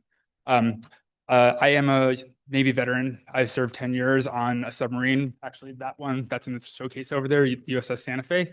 And something that really struck me with this whole idea of like having the car culture and Santa Fe and the cycling pedestrian culture, it's really important to work together. On a submarine, there's about 12 different divisions that run the submarine safely, and we really take pride in what we do. And it's really important that we work together to make that submarine run well, safely, stay on mission, all of those sorts of things. So I believe approving this resolution will help support the community, the pedestrians, the cyclists, the business owners. And also, you know, so it sounds like there's going to be some designated days and times to have, you know, the car culture come in through the plaza and have that space. So I am a big proponent of sharing that space as a community, coming together to support the mission of community, which is safety primarily, right? And I just worry about sometimes my little 4.5-year-old. Cars are scary, and I take him to school on a bike every day. So being able to have more spaces that are cyclist friendly mean a lot to me. Thank you.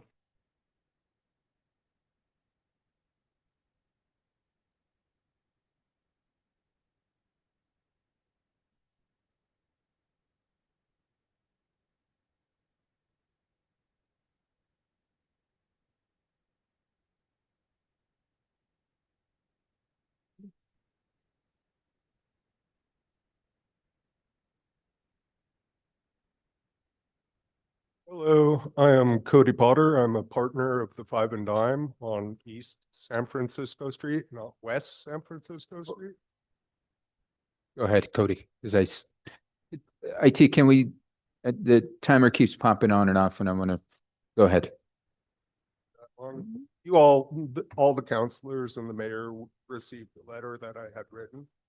And Mr. Potter, if you could just pull the mic a little more, just because the folks online won't be able to hear you. I wrote a letter 2 weeks ago addressed to the mayor and delivered it to the council members also. That's a lot more eloquent than I can speak, so I'm going to let that speak for itself. We are opposed to closing East San Francisco Street. We've been in business for 30 years, close to 30 years. And I'm a lifelong resident, born 5 blocks from here.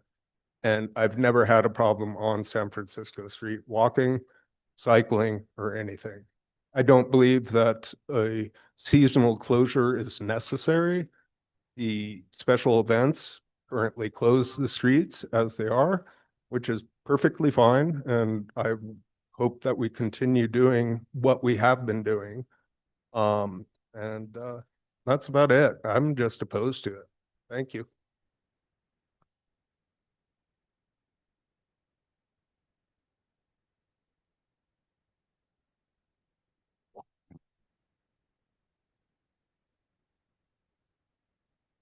Go ahead. My name's Desiree Velarde. I'm a chain breaker member, and a resident of the Sangre Cristo Apartments and Committee.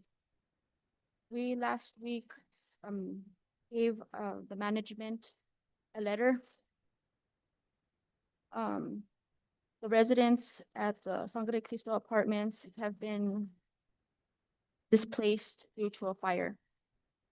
Some of us are traveling back into to Vegas and back to Santa Fe. The people that were impacted by the fire are disabled, elderly, have kids and pets. We all live on fixed incomes. Our time where we are currently staying for the time being is running out. We had given 5 demands to the owners and management, requesting safety and health information on our units. We believe that these demands are reasonable. Although we have not heard back from management. We look forward to speaking with them and working with them. We also believe that the city of Santa Fe have duties to the residents to make sure the apartments at Sangria Apartments are safe for us to earn. We urgent you guys to strengthen the rental protection. That's it. Thank you.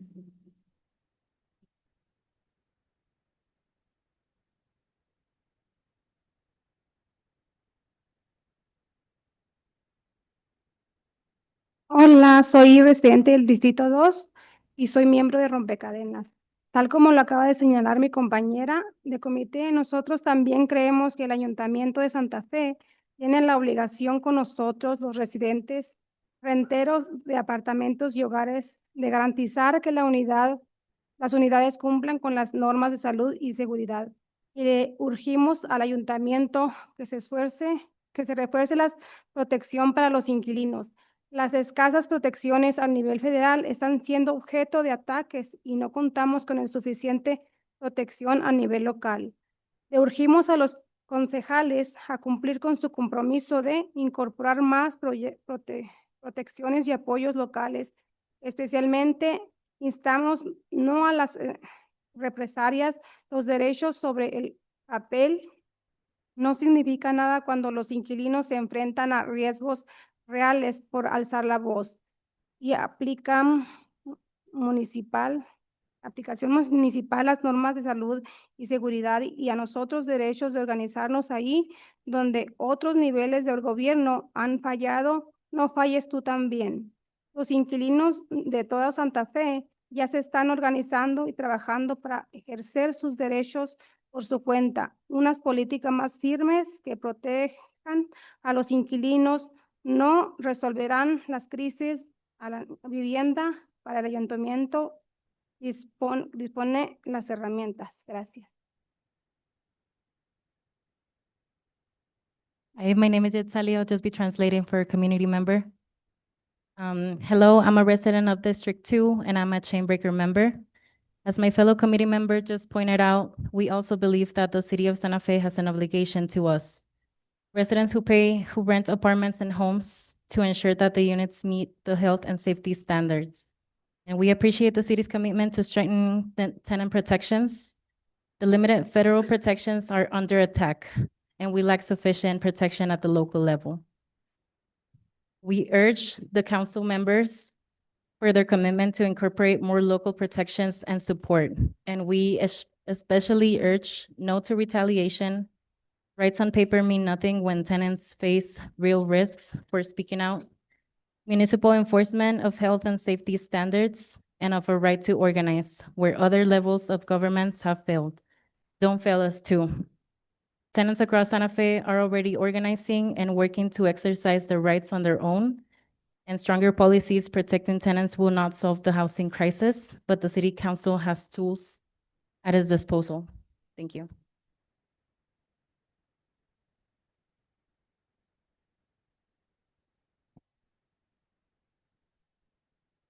You tell me when I should go?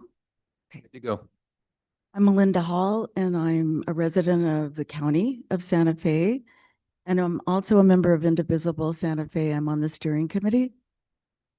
I feel very strongly about protecting our friends and neighbors.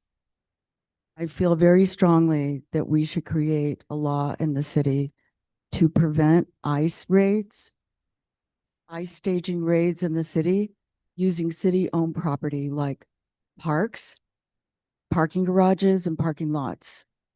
This has been done in 11 cities so far. In Albuquerque and Denver, they have adopted this as they have made it a law. And I feel like it's time for us to do this now. I just wanted to get on public record tonight stating this maybe for the first time. And hopefully it will come before you and we can take a vote on that.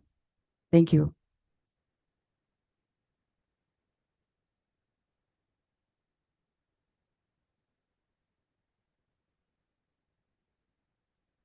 Hi, I'm Elizabeth McMahon Herrera, born in Colombia. I came here with my parents, and it took us 13 years to get citizenship. So it's no easy deal, and we came in a time when it was much easier to do. But I want to tell you about what's happening to our immigrants now, and these last 2 years.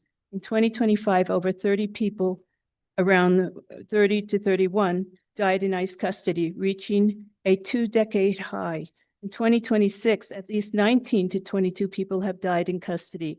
As of mid-July, putting the year on pace to match or break the previous year's record. As of early April, the agency continues to hold over 60,000 immigrants in detention. Will they make it out alive? These stats were taken from the National Immigration Project.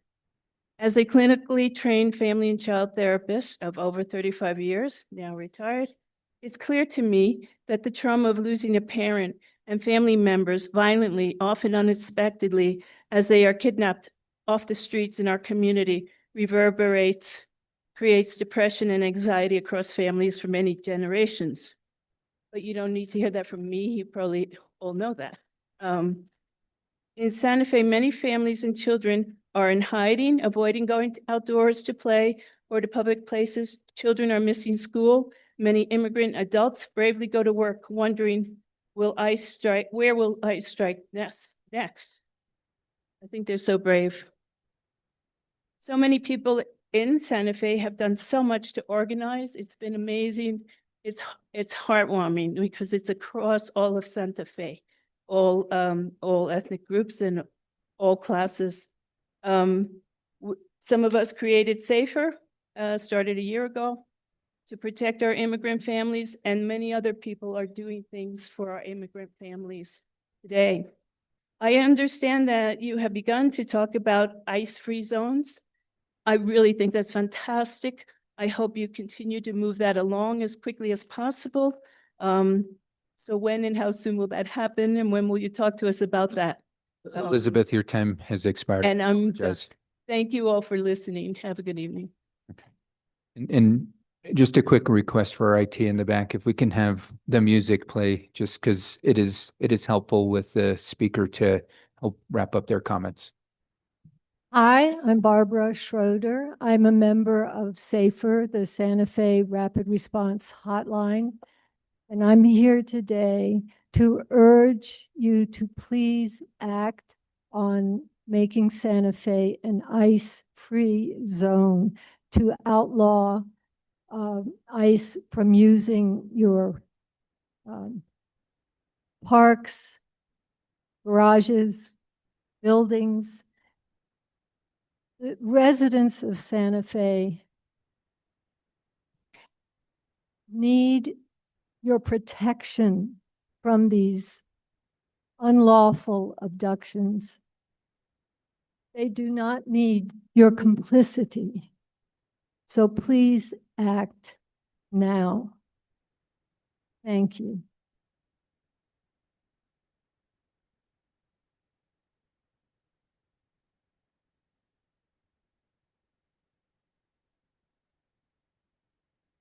Amber Espinosa Trujillo, District 4. Good evening, Mayor Garcia and councilors. With so many things needing fixing in Santa Fe, why choose the one issue that isn't broken? I have seen no data and you are blaming longtime employees. I'm sorry, Ms. Trujillo. Testing this. I'm Just speak into the mic a little bit more. Thank you. Again, yes. Okay. With so many things needing fixing in Santa Fe, why choose the one issue that isn't broken? I've seen no data and you are blaming longtime employees for requesting this. You are each supposed to be a representative of the people, not tourists, not your own private businesses. What are you going to pay for bollards? Could be used to have additional staff work the events. I believe that if you ask staff if they want to work an event and get out of the office, many would be interested in comp time or an additional day off during the week. You have thousands of unhoused individuals and no real solution. You won't support those that can bring a solution, and you give millions to those who leave homeless on the streets every single night. I counted 9 people on the street driving here. You continue to allow building without water to support it. Water rights on paper do not constitute actual water. Just ask our pueblos who are hauling water because not enough water is flowing downstream to them, or the fish that are dying in the streams they used to live in. Potholes that were repaired weeks ago are back because they are not patched, they are repaired. Because they are being patched, not repaired, sorry. The issue you have is a lack of staffing for the parks, for the streets, for the events. Barbara has needed and requested support for the events for over 20 years. 20 years. I know the last administration wasted money, so you are at a deficit, but I think of all the people you could put back to work if you stop throwing money towards non-issues. Please do not close the streets around the plaza. This is the one place where I can still come and feel the presence of my 16 generations of antepasados. Stop using contractors, put the people of Santa Fe back to work. Thank you for listening.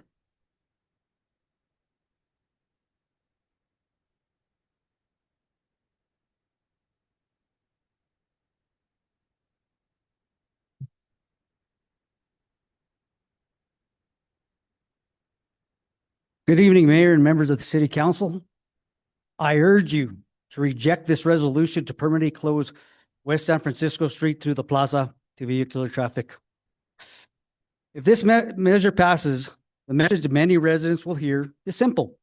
If you drive a car, ride a motorcycle, you are no longer welcome in one of Santa Fe's most treasured public spaces. The plaza belongs to everyone, not just pedestrians and bicyclists, but also working families, seniors, people with disabilities, local residents, and visitors who experience our city from behind the wheel. This proposal creates an unnecessary division between members of our community. It sends the message that one way of accessing the plaza is acceptable, while another is not. We should be bringing people together, not separating them based on how they choose to travel.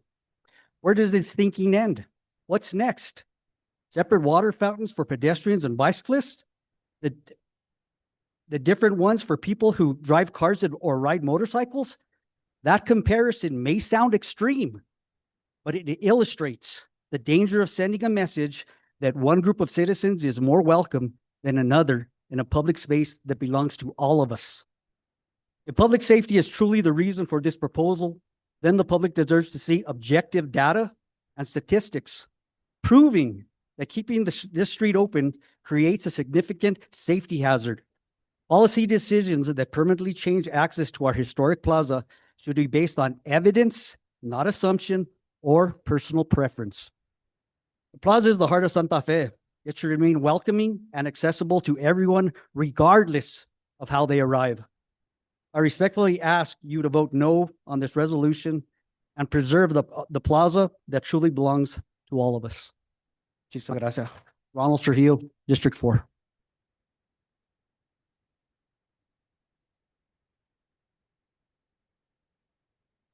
Good evening, Mayor and members of the City Council. Hold on one second. Okay, just want to make name- sure that chime wasn't going off on you. My name is Tony Gerlich from District 2, former BPAC member and a member of the board of Bike Santa Fe and a retired educator here in town. And I speak in favor of not closing the plaza, but closing it to vehicular traffic and opening it up to pedestrians, bicyclists, wheelchair folks, et cetera, et cetera. And in looking at some examples of where this has worked, one story comes to mind. And that's the story of this town in España, Ponteverde, España, in 1990s. They were faced with a similar question at a beautiful downtown plaza. And they had proposed closing it all to vehicular traffic. There was opposition initially from the business community. Many people thought, wait a second, we're so used to getting around in our cars, you're taking that away. Very similar comments to it. The mayor of that town, Francisco Lores, said it was tough, but what it took was vision and courage to do so. Since 1990s, there's been way over 300 cities and towns, big cities and small cities in Europe that have closed their downtowns, and over 24 small towns in the United States that have done the same. Burlington, Charlottesville, Boulder, Iowa City, Tempe, Arizona, Bentonville, Arkansas, and more. Further research shows the following. The MIT Sustainable Cities Lab showed that increased retail and restaurant revenues occurred when the downtown core was open to pedestrians and bicyclists and anyone else. So there's other research. Tax returns went up, infrastructure costs went down, pollution went down. All of this is solid data. Thanks very much. Appreciate it.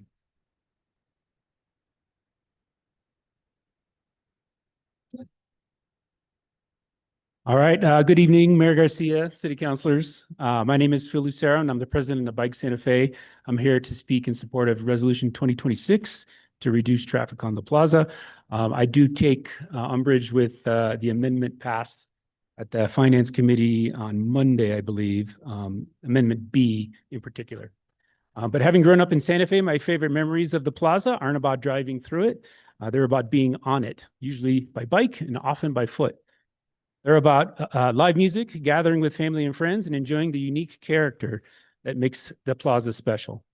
That's why I support making it more walkable and bikeable. Cities around the world have found that when people become the priority, communities are safer, healthier, and local businesses thrive because businesses slow down or because visitors slow down and spend more time exploring. Unfortunately, the amendment to keep one lane of West San Francisco Street open undermines the purpose of this resolution entirely. Instead of creating a safer, quieter, people-oriented plaza, it preserves vehicle traffic in the heart of this space. A single open lane is likely to produce bumper-to-bumper congestion with more idling, more noise, more air pollution, and more conflicts between vehicles and pedestrians. Rather than achieving the benefits of the pedestrian plaza, it risks creating the worst of both worlds. I've also heard the concerns about emergency response times in previous committee meetings. Emergency services are already respond effectively during the many festivals, markets, parades, and community events when the plaza is fully closed to traffic. Clearly, our first responders are well equipped to operate under these conditions, as they do throughout the year. I don't believe the emergency access is a compelling reason to weaken this proposal when we have real-world examples showing that full closures can be managed safely. I also think about this issue through the eyes of a parent. Every time I walk downtown with my kids, I'm consistently aware of where cars are coming from and whether drivers are paying attention. The entrance to the plaza on West San Francisco Street, especially in front of Haagen-Dazs, is one of the busiest and most uncomfortable pedestrian and vehicle choke points in the entire downtown area. So I just want to finish by saying I do support this resolution, but not with Amendment B, which is to close one lane. Thank you.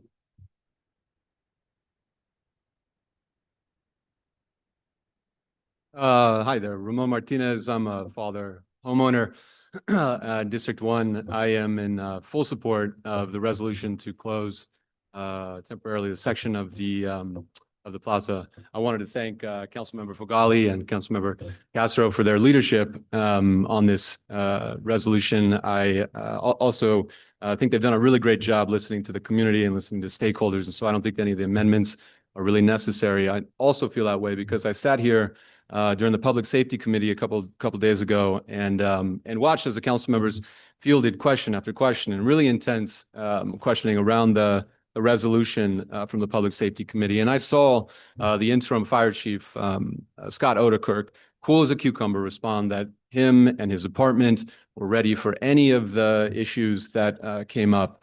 So I have full confidence in interim chief Odekirk. I myself spend a lot of time down on the plaza with my family, with my with my young children. Spend a lot of time there with my in-laws, with friends and family. And I see lots of my neighbors who live here in Santa Fe. And I see lots of my family who live here in Santa Fe. And I see lots of folks from my daughter's daycare who live here in Santa Fe. So when I go downtown and I spend time at the plaza, I see people who live here enjoying the plaza. Most of it's closed. And I see those same people having a fantastic time when it's entirely closed.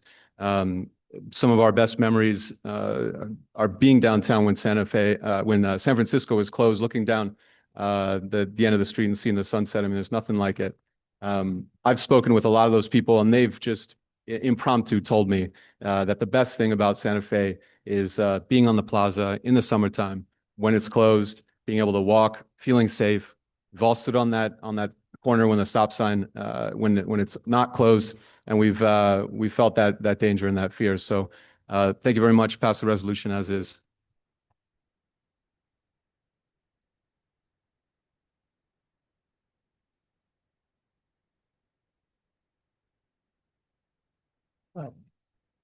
I'm David Bazell with Nonviolent Santa Fe. A growing number of cities and counties around the country are establishing so-called no ice, ice-free zones, either by executive order or council resolution. These ice-free zones restrict the ability of Immigration and Customs Enforcement to use public lands and facilities such as parks, parking lots, and garages for staging ICE activity. They put ICE on notice that the local jurisdiction will not stand for arbitrary and unlawful ICE activity. They also clarify guidelines for municipal employees regarding how to interact with ICE and what to do when they have to. A few of the cities and counties that have codified policies surrounding interactions with ICE include Alameda County, California, Asheville, North Carolina, Aurora, Illinois, Chicago, Illinois, Denver, Colorado, San Francisco, California, Santa Fe County, Worcester, Mass. The city of Santa Fe is not on this list. The city has been considering legislation for over 3 months. I have referred Mayor Garcia to sample legislation, and the jurisdictions that I have just mentioned provide numerous other examples of which legislation Santa Fe could be based on. Unfortunately, the legislation appears to be pending still.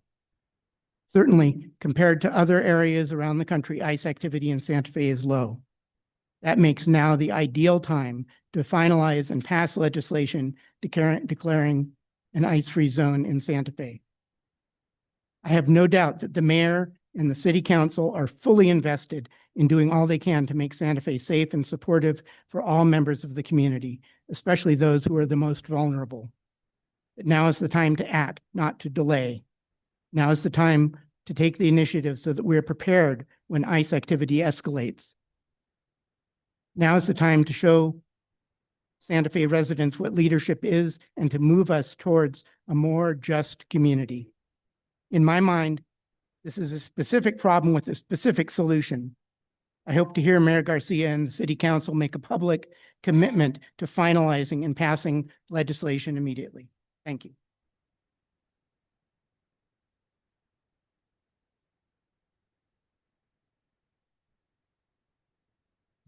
Good evening, Mayor, councilors, Gary Roybal, fourth-generation resident, District 1.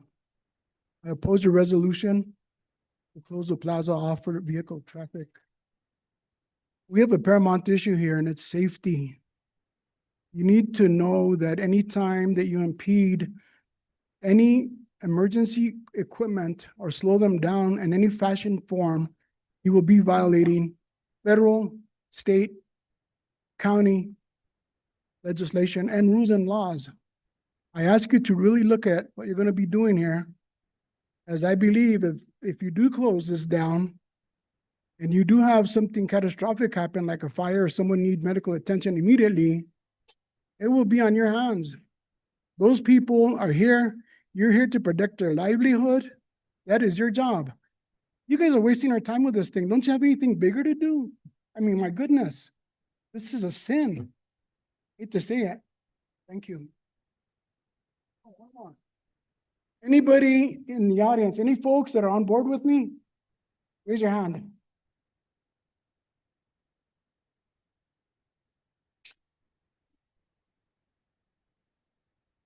Hi, my name is Elizabeth West and I live in the South Capitol, and I'm here for, well, there's so many things I've heard that are wonderful that I'd love to say, yeah, check that, consider that. Oh, let's make a compromise, etc. But today I'm just here for one little thing that I've been wanting to bring up for under many administrations. So here you are with me. I think there should be 3 stop signs at the eastern end of Johnson Street as it comes into Grant, because I've seen some pretty interesting near hits there and confused visitors from other places. Maybe they're not, they're not from other places, they're just from across the road. I just think that's a good idea. And I'm not sure that you have, do you have jurisdiction over traffic and design and what happens in the city? I'm sorry, Ms. West, we can't have a can't, dialogue back and. Right. If I'm inappropriate, great, I'll be inappropriate. I'm just saying, I'd love to see a stop sign there. 3 of them. Thank you.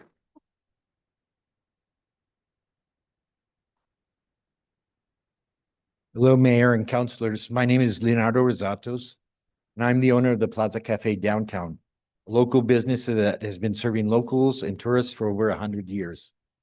I'm here today to support making the plaza more pedestrian friendly by closing San Francisco Street and Old Santa Fe Trail to cars during the summer. I respect Santa Fe's cruising tradition and know it means a lot to many families. But in recent years, cruising has become something very different. Now it's mostly very loud engine revving, very loud stereos, and behavior that can be disruptive for residents, visitors, and businesses. Closing these streets to cars in the busy season does not erase cruising culture. It simply recognizes that most of the time the plaza is full of people walking, and we need to put safety, reasonable noise, and quality of life first. Cities all over the world have made their historic centers easier to walk in, while still allowing emergency vehicles in when needed, using simple tools like removable barriers and marked emergency lanes. We can do the same here. We already have cruise nights, car shows, and special events when car culture can be welcomed and celebrated. Those can continue, while the plaza is mainly for people on foot during the summer. This is not about locals versus tourists. A safer audience, please. A safer, walkable plaza is better for both. Locals get a calmer place to gather with kids and elders. Tourists get the kind of historic, world-class, lively square they expect and stay longer to support local businesses like mine. When people feel comfortable walking and staying on the plaza, they visit more shops and restaurants, and that is good for the local economy. We already close these streets often for markets and festivals. Making that closure consistent from Memorial Day through Halloween matches how we use the plaza now and gives everyone clear expectations. I ask you to vote, close San Francisco Street and Old Santa Fe Trail during the summer, and help move the plaza toward a future that respects our traditions and makes everyday life better for everyone. Thank you for your time.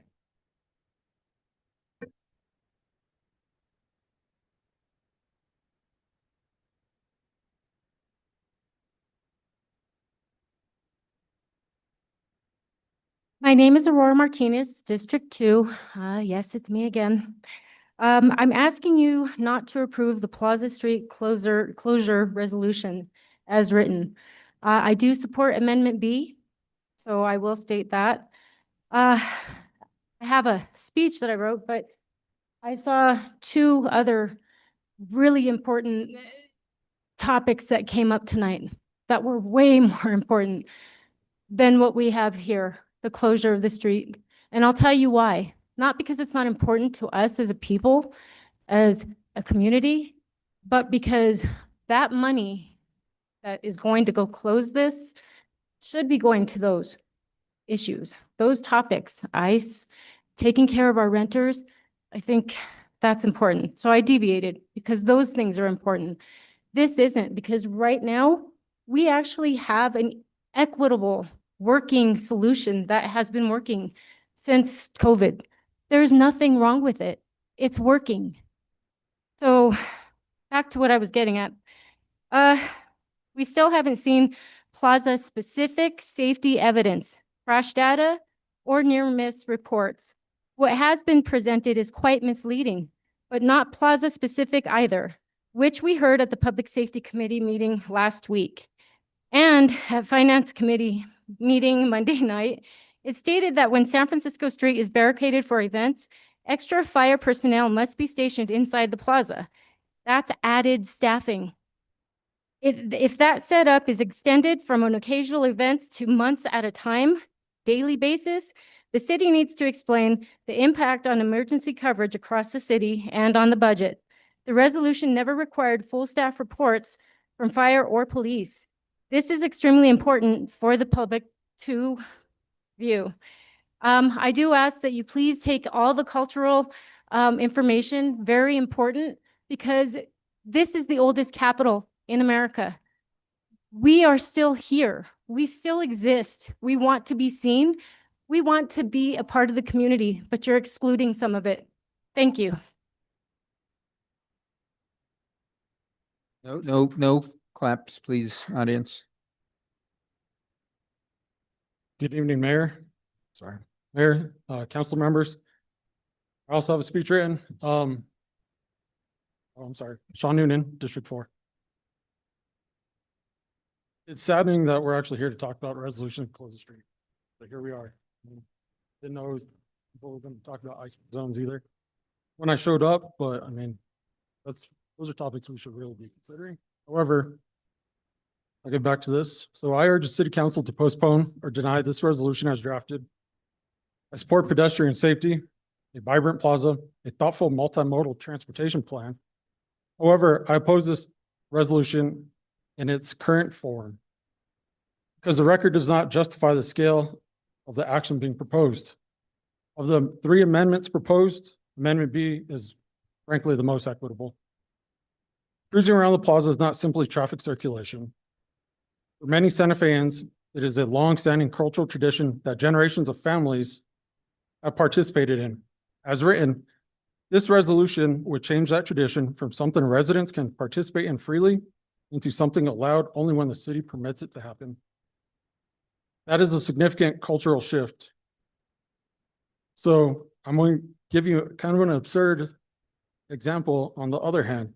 So if the city proposed closing trails to pedestrians and cyclists and then only allowing access during city designated times, I don't believe the council would accept that resolution.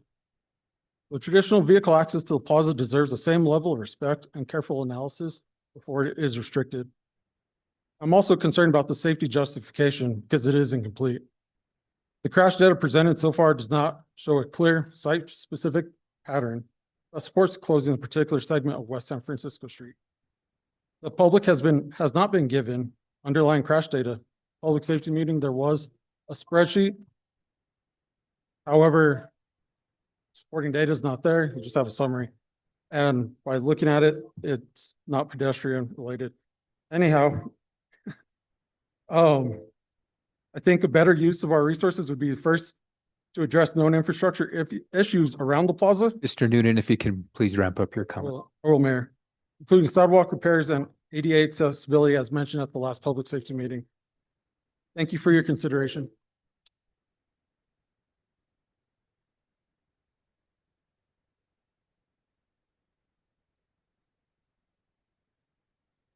All right. You guys are supposed to be the pillars of our community. You are failing us miserably.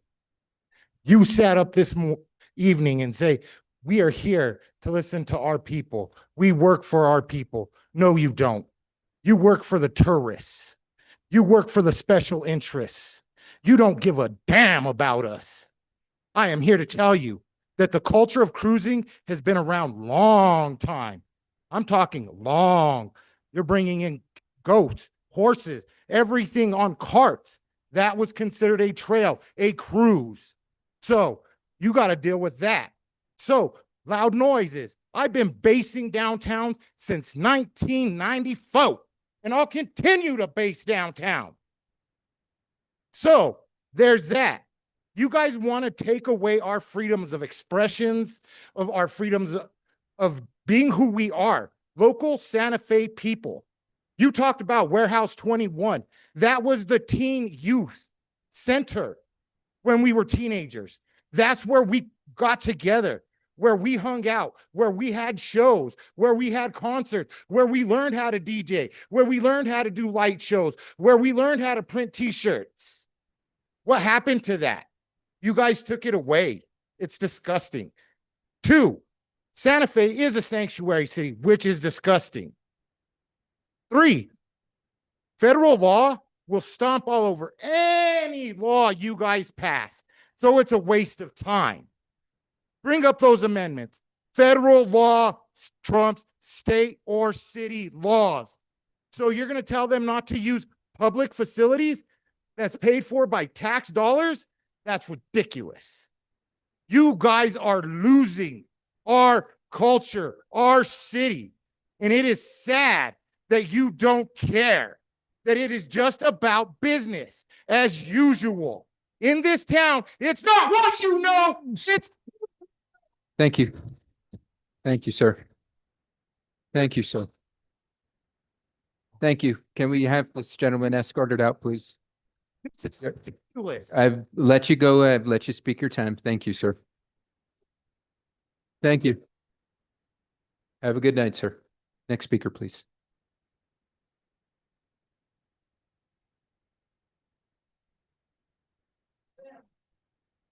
Hello, my name is Molly Gray. I'm a District 1 resident. And I wanted to thank both Councilor Castro and Councilor Fagali for putting forward the resolution to close West San Francisco Street during the summer months.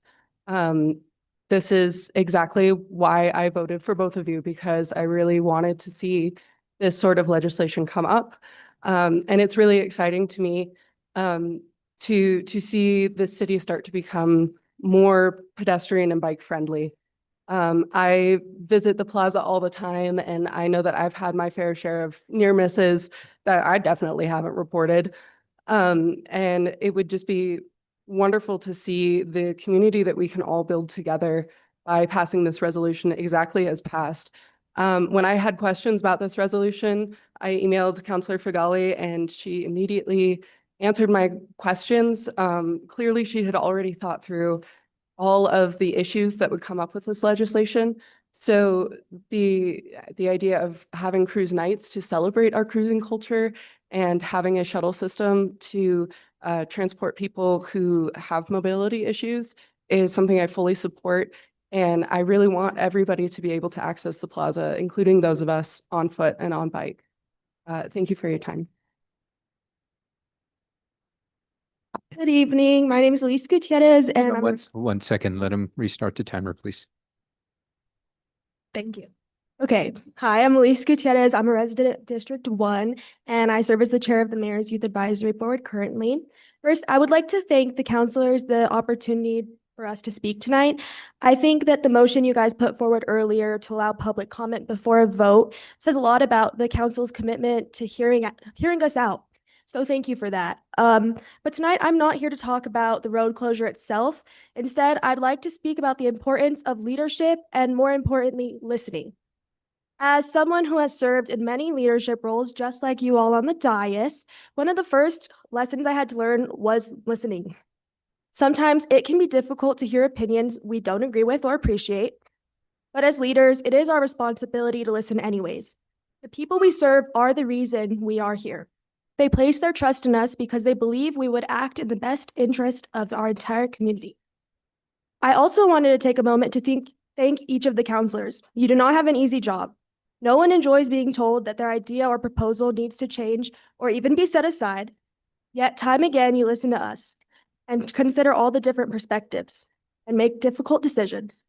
That willingness to listen is something I truly appreciate, so thank you. One quote that I always think about when leading is, most people do not listen with the intent to understand, they listen with the intent to reply. Tonight, I encourage each of you to listen with the intent to understand what we are saying, not simply to respond in a way that supports your own position. Our community deserves leaders who are willing to hear each and every voice, even when those voices challenge us. So thank you so much.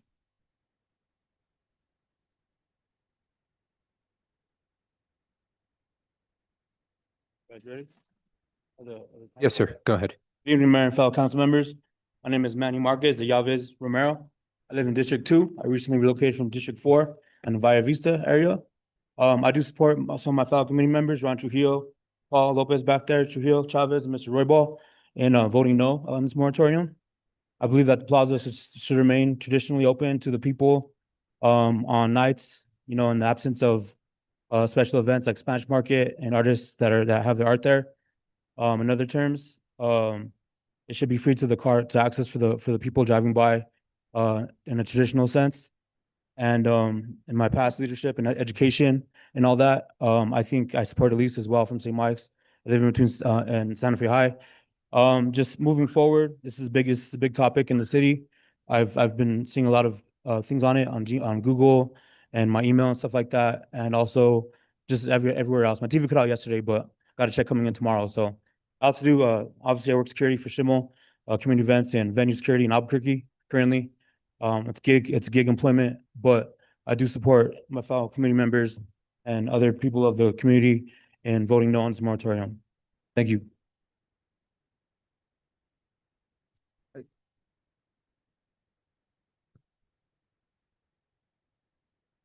Mr. Marquez, you left a T-shirt there at the podium.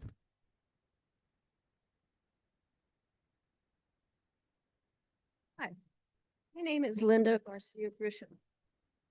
My family has been here since the 1500s. A little closer to the light, mic, Miss Garcia Grisham. Just that way the folks can hear you. It's been here since the 1500s. We are Garcia Street. I disagree that tourism is bad. I think it's done a lot for us. However, our people that live here deserve to enjoy the plaza and ride around. I ride around the plaza 3 times a week. I think we should be able to do that. Some of us don't have the opportunity to get out and walk around and do all that stuff. But I feel that closing that off is an insult to the local people here. I asked people to come with me tonight, and they said, why? They don't care. They're going to do whatever they want anyway. That's really sad. You know, it's really disturbing to think that your city does not care about you. I saw a merchant here that said he's for it. That's good. Everybody has an opinion. But we love tourists, but we love our plaza. It's the heart of Santa Fe. That's where we grew up. I was looking at a picture today where I was in high school, and it was right in front of the plaza. It was really nice. It's all different now. We've all accepted that. But do we have to accept closing everything off and making our people feel like they're not wanted here and they're not comfortable here? I think not. So I'm opposed to that totally. And that's what I came here to say. But I have to say also that I am opposed to a 4-story building of any kind in Santa Fe. It's opening the door for everybody else to start going up and up. We have water problems. We are very fortunate that we have clean. Miss Garcia Grisham, will you please?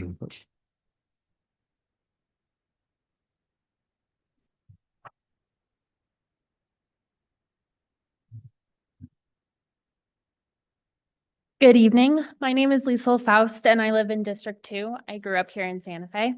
I'm here to support the closing of the plaza to vehicular traffic during the busiest seasons.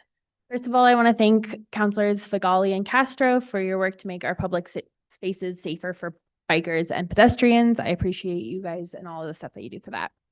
Right now, it doesn't always feel safe. I bike and walk around the plaza regularly, and throughout my life have had multiple close calls with cars and moments where I've genuinely feared for my safety. I just think a car-free plaza during the busiest times would let people actually enjoy that space instead of watching over their shoulder and making sure that they can truly just be at peace. I'm asking for you to support this measure. Thank you.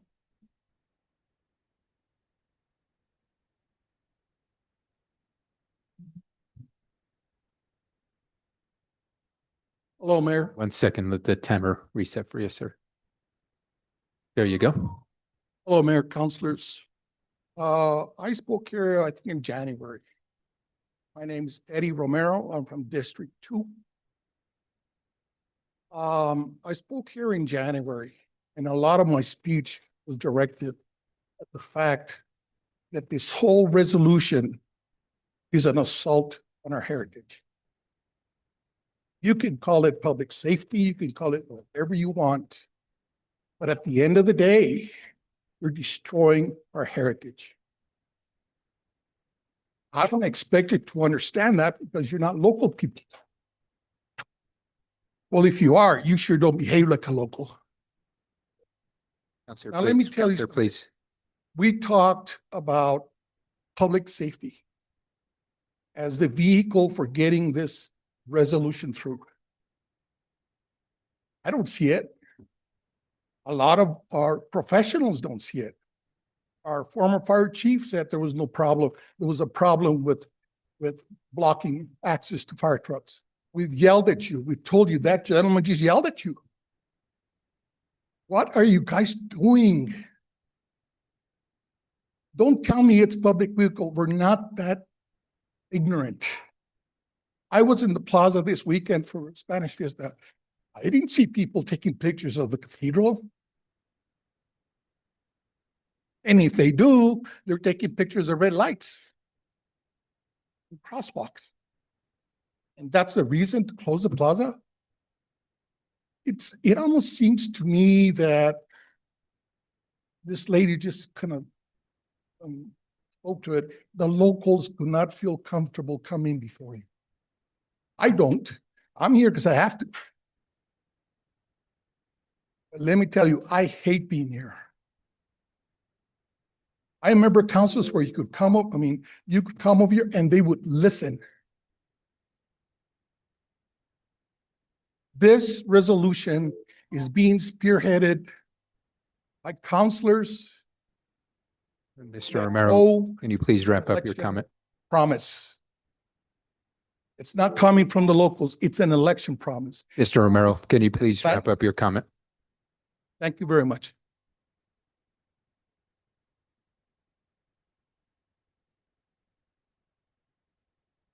Hi, Mr. Mayor and Councilor. My name is Siobhan Porter. I am a business owner on the plaza on the side that's currently closed. And I'm really just here to maybe make the point that the closure on my side has been pretty straightforward and easy. It's been in place for many, many years. I regularly call the cops, call emergency services, get my things delivered. I am able to do business on that side of the plaza very easily. I'm not here tonight really to talk about the economics of it at all.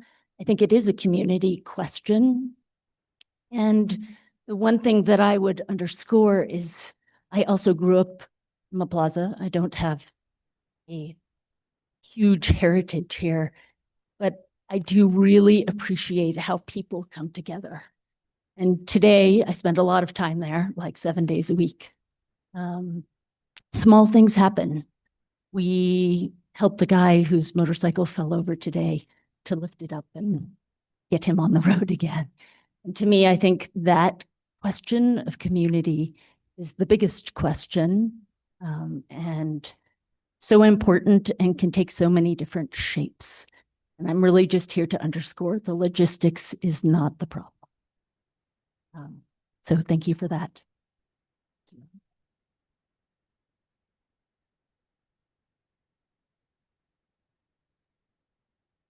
Ready, set, go. Good evening. My name is Ana Maria Gonzalez. I am in, you hear me now? My name is Ana Maria Gonzalez and I am from Councilor Castro's district. Thank you all for stepping up and being the people that you are and helping our city grow and live in a time when there are certainly differences. There are always growing pains. There have been since the first time Europeans set on this earth. There have always been changes and different views of how things should be done. However, I believe that La Villa Real de Santa Fe is a very, very, very unique place in that there are generations and generations of people who were born here, have lived here, have welcomed people from other places, and have made this a community that people from all across the country are wanting to be a part of.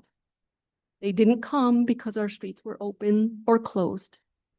They came because of the people, our cultures, our fiestas, whether that's a Santa Fe fiesta or a fiesta throughout the state, whether it's a celebration of Dia de los Muertos, all of those, I'm encompassing them as one, not the Santa Fe fiesta, but all the times that we come together, a church bazaar, a neighborhood gathering, a barbecue. However, I know that people flock here to live and to visit because of the rich history and culture. My sister said it this afternoon in a meeting with Mayor Garcia. We are a living museum. And as a living museum, each person is a part of that mix. I have my feet and my legs and the capacity to come and go as I please.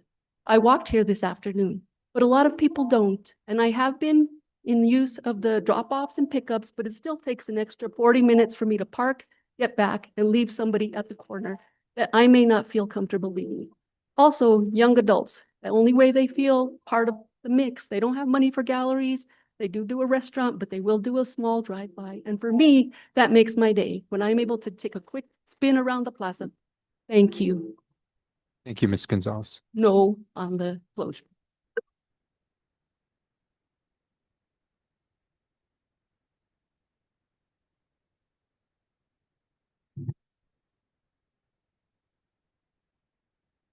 Hello, I'm Chandler Moore. I'm a resident in District 1, Santa Fe.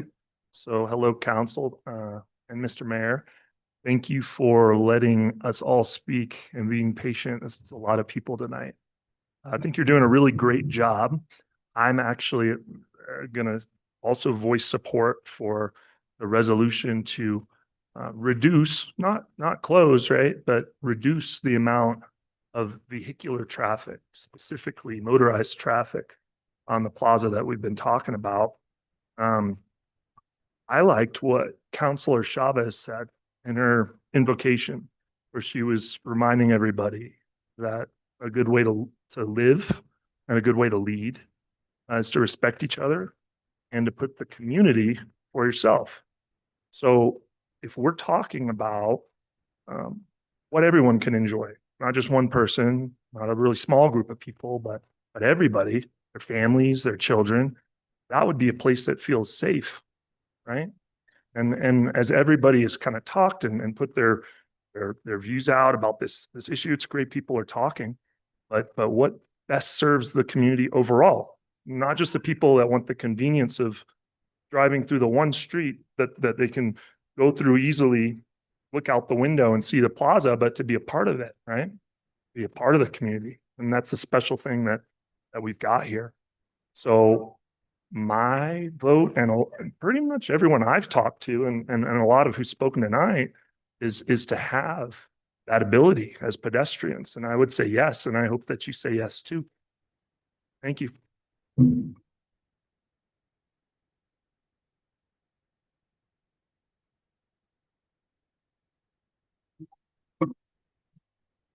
Where is it? It's on, sir. You got a minute, 54, 53, 52. We'll take my time there. Mayor and city councilors, here we are again. Our history, culture, and traditions are being attacked. They took away the Soldiers Monument, and then they took away Don Diego de Vargas, and then they tried to move the fiestas into the rail yard one time, okay? Most of you don't know that because you weren't here at the time, but that's what happened. I am the president of Unión Protectiva, and I'm here to speak on their 98% of those members have said that they don't want those streets closed, the street closed. That's a lot of members, 350 members. There was an individual here from the Plaza Cafe that said, you know, he wants it closed. Of course he wants it closed. That means that he can put more tables there on the streets and make more money. Right now, for fiestas. Audience, please don't clap. Right now for fiestas, he already took away from the Fiesta Council areas for booths. So yes, he wants it closed, but that's because it's a monetary item for him. Closing the roads again, if you do that, Once again, you are against our history, culture, and our tradition. When are you going to stop doing this? This has to stop. Again, look at everything that we lost already. They're still not up there. Soldiers Monument's not there. The Vargas is not there. Now you want to close our roads? Darn it. Please, please. Listen to the people, the local people here, okay? And I thank you for listening to me, but you gotta change. You gotta do something different. Please, don't approve this thing. Thank you.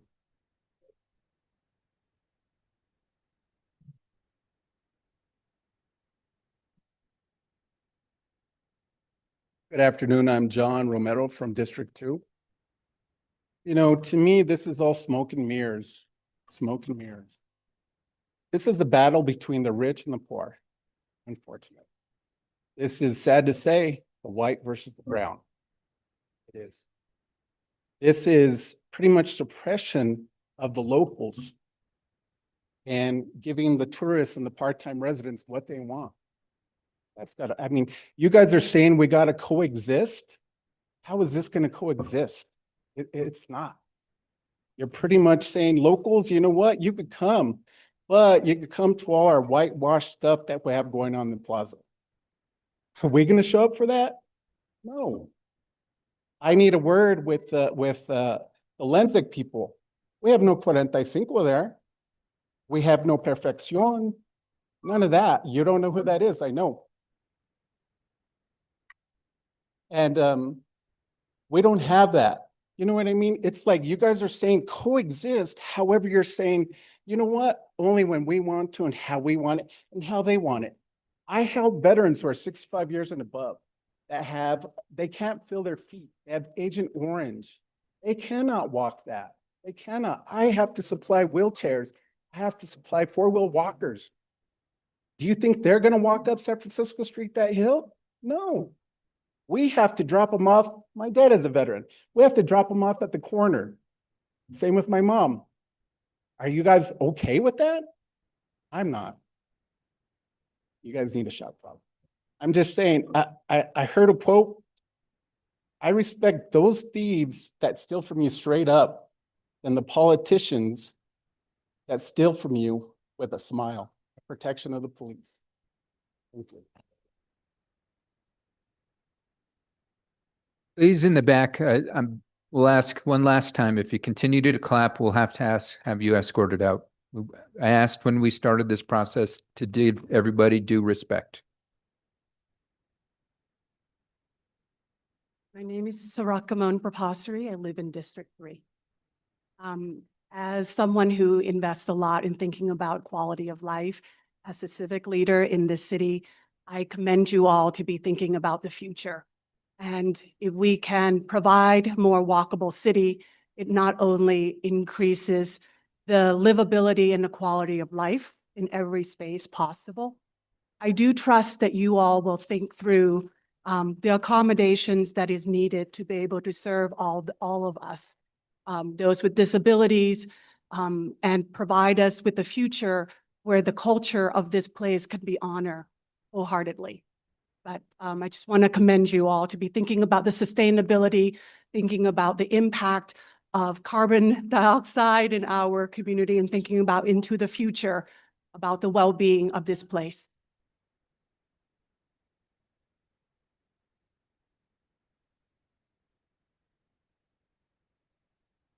Hi, my name is Joseph Romero. My brother and my dad. Joseph, I'm so sorry, could you just speak into the mic? Oh, District 2, Joseph Romero. I just recently moved back from Hawaii, and I see a lot of what's going on here that applies over there. The simple things in life have been taken away. Santa Fe is built on respect, love. Whoever's been born here knows that we love everyone that comes here, tourists, no matter what. I've heard a lot of people talk about bicycles, about emergency. What about our culture? I grew up in Santa Fe. My grandparents grew up in Santa Fe. My mom lives 3 blocks was born 3 blocks away from here. My dad lived 3 blocks up the road. To come to Santa Fe and know it's not your hometown anymore is very, very sad. I came back to Santa Fe to be home. This place is not home no more. It's been gone, it's been stripped. I see the plaza being half of it taken away. Now it's gonna be taken away completely. What about my kids? What about my grandkids? It's gonna be a myth from, oh, my grandparents, my dad was able to drive around, but it's gonna be nothing anymore. I believe that you guys are making a big mistake. I think the plaza should stay open. It shouldn't be part-time, it should be full-time. My grandparents used to take us driving and whatever around, but now you guys wanted to take it away. Half of you guys here are born and raised here. How can you look yourself in the mirror and say, I made the right decision? Thank you for your time. I vote for not closing the plaza. Thank you.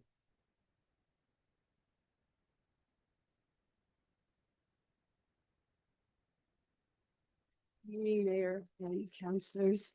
Thank you for all that you're doing. What we need to do is to support. Oh, my name is Doris Vigil McBride. I'm from Santa Fe, the first baby born here on New Year's Day at 12:15 in the morning in 1954. So this is my city. I love it. I have wonderful memories here, beautiful pictures in the plaza, and it just breaks my heart to see how everything is getting destroyed. My mother was 94. She went to be with the Lord on Mother's Day, and she couldn't walk, but we would drive her to the plaza, and she would just love to talk about all the memories there. We have so many beautiful memories here. We are so grateful for everything being in Santa Fe, and we need to rebuild it the right way. Our history is our history. And we need to live in peace and harmony, love one another and forgive one another and move on and do what's right. Thank you. God bless you all. Are there any other members of the public that would like to provide comment? And if not, Madam City Clerk, are there any individuals online? Yes, Mayor, Stephanie Benenato.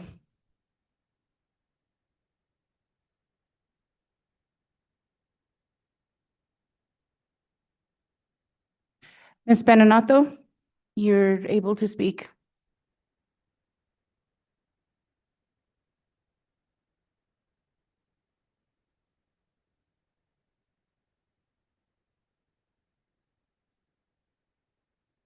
She has two hands. I'll try the other one. Ms. Benenato? Yeah, thank you so much. I'm sorry.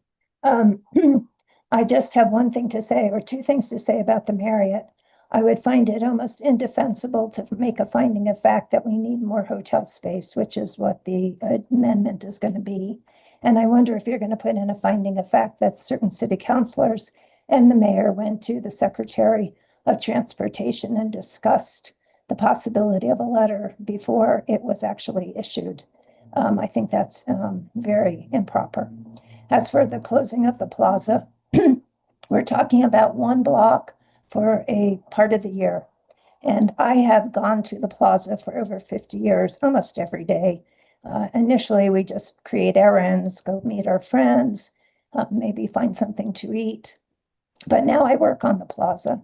And I can tell you, it's not even just a safety issue, it's a health issue. Since COVID, cruising has changed dramatically. It has become very, very, very loud. It is deafening on the plaza and around the plaza. And it's not poor people cruising the plaza. It's people with big, expensive trucks who have big, mufflers, who can afford the price of gas. And they go around and around and around. It's not about just seeing the plaza.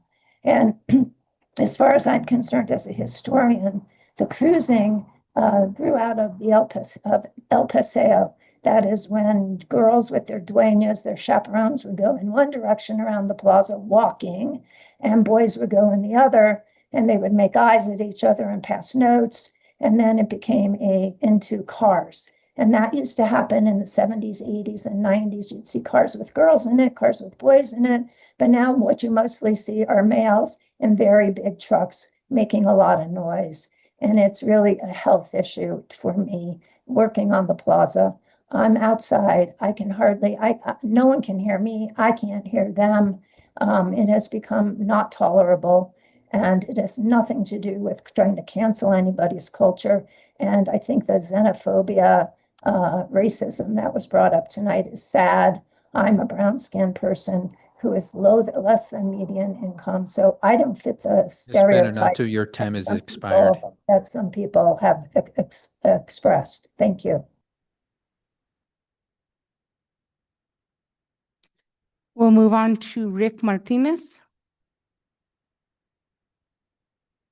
Good evening, councilors and mayor. I have just a couple of things I want to say. One is, when you look at New Mexico, we are New Mexico. We're not Europe, and we're not some of these other bigger cities that we have no plazas closed in Santa Fe at all. Taos is open, Vegas is open, even Old Town is open for traffic. You know, I can't figure that out. Also, if we want to close San Francisco Street, which I don't mind, but it doesn't. It's the point is that from 5 o'clock to say 10 o'clock, that's when we get the most of the noise. We could use loggers tax to hire somebody to sit there at the intersection of San Francisco and Galisteo and close it just for that minute of time and then open it up. The mornings are real peaceful. There's traffic's not bad in the mornings. So I think that is a really important way to look at this thing. And the other thing, when you close the traffic, it moves traffic to other parts of the street. You know, and that makes the noise around some of these other restaurants that are on say Shelby and Lincoln Street and Washington Street, pulls all that traffic to there. One last thing is that we invested in these noise cameras. I don't know if they call them cameras, and we have license plate readers. You could set those up in the plaza and send out citations to those people or warnings not to do that, and then we realize that there is no signage in there that we have an ordinance in the city that we must obey. So put those signs up, and maybe that will help, and have more police officers on the plaza. Let's bring back Cecil again. We can't bring him back, but bring somebody back with name Cecil or something like that. Thank you.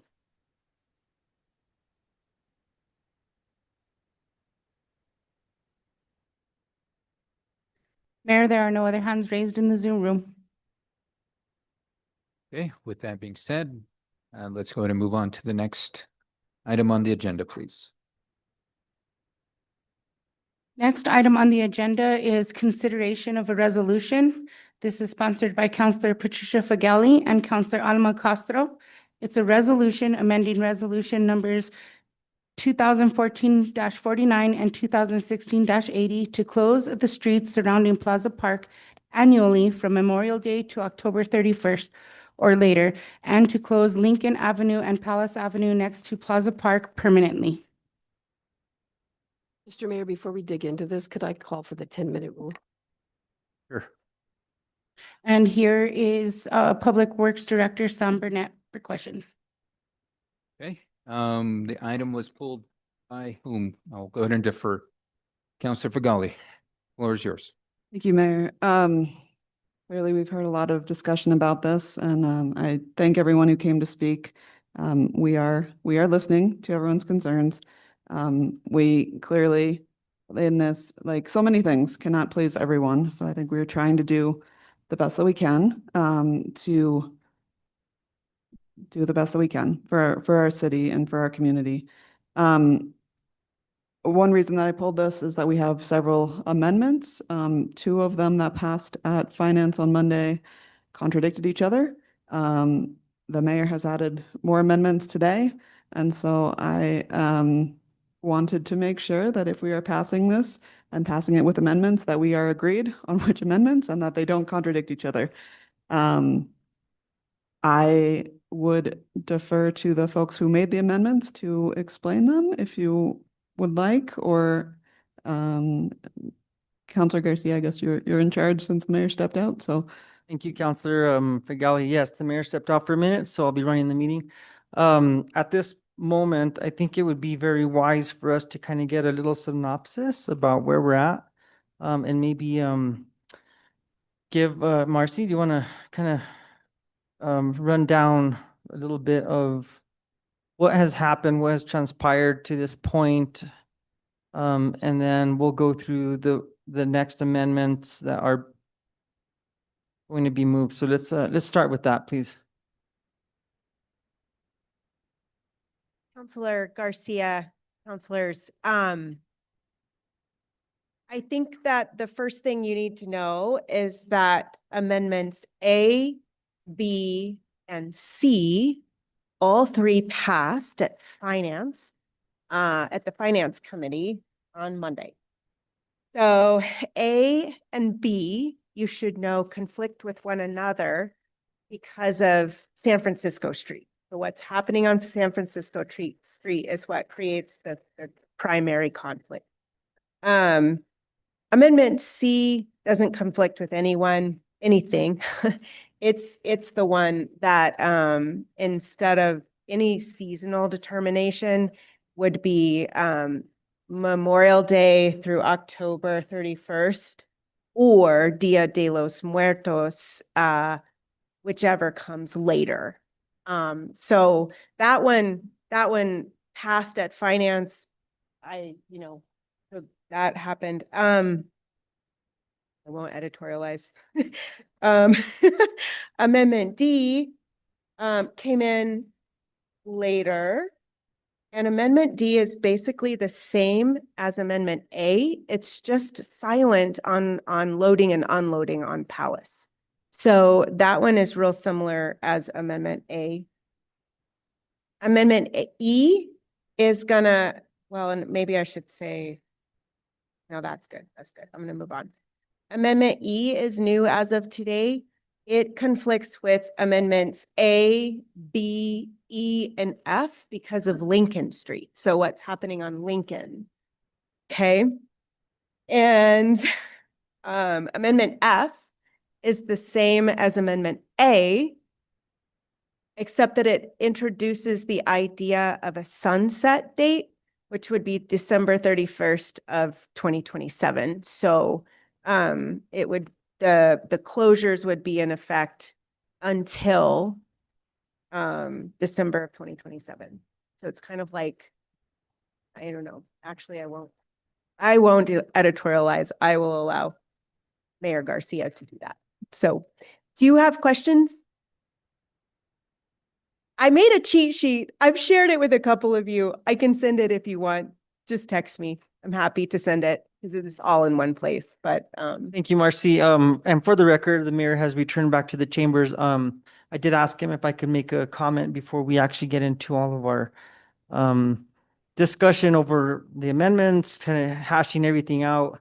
To the public who's here and very interested in this topic, I mean, it's polarizing. Obviously, we can see I have a list of fors and against, and some who just kind of didn't really care, but still had to say things. And so, I really do appreciate and the fact that, yes, we are up here to talk about these things, whether we're for or against this.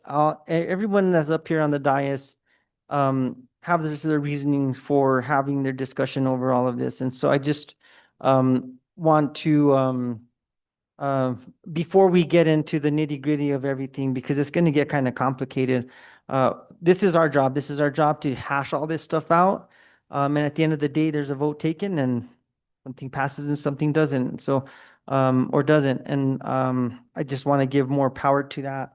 And again, turn it over to the mayor to once again lead us through this process. Thank you. Councilor Fagali, I'll let you have the floor again. Just, I'd want us to, I'll be ensure we're working off the same rules, same process, because I think there's potentially some confusion around, or at least I want to make sure I clear up any confusion in regards to how we'll proceed with these amendments. From my understanding, and maybe Councilor Cassatt can help because you're probably the longest serving councilor on board, and you were with us when we adopted our recent governing body rules, is that as we go through this amendment process, that if an amendment gets adopted at the committee level, it becomes part of the legislation. And that, I think, is leading to potential some overlap, because I want to ensure that as we're moving forward with considering amendments, and as amendments have been considered and approved, we know where we're at. And so just to give us a run of the events, we had Amendment A, which was adopted, which incorporated new language into this resolution. Then you had Amendment B that added some language but took out language. So Amendment B then begins to amend whatever Amendment A did. Then you have Amendment C, which, as Marcy noted, didn't adjust anything. So this has then led to some of these proposed amendments that, and I can only speak on my behalf, that can absolutely be cleaned up, because based off of the way our rules have been enforced and used in the past, that the amendments I have are very minimal. And so the amendments as proposed, looks like it's proposing to incorporate language that's already in the adopted resolution. So when we get to my amendments, we can clarify what I'm actually trying to propose with my amendments. But I think for us, what would be helpful is we learn what we started off with, the resolution. Then Amendment A comes in and makes some changes because it was passed. That is the new version of the resolution after Amendment A passage. Then Amendment B comes in and that passes, and we need to understand how that changed the resolution, because it changed it. Then Amendment C comes in and changes it. And now we have a fully different resolution than what is part of the original resolution that was introduced last month. And that will help us, I think, truly understand as we work through any debate or any potential future amendments, how they would be considered. And so if we can go one by one, I would like for, not only for us on the governing body, because not everybody was at finance to truly understand what Amendment A, C, and B, or A, B, and C did. And that what leaves us with the product now, which is an amended resolution that, per our rules, it's amended. To change it, you have to introduce new amendments. Correct me if I'm wrong, Mr. City Attorney.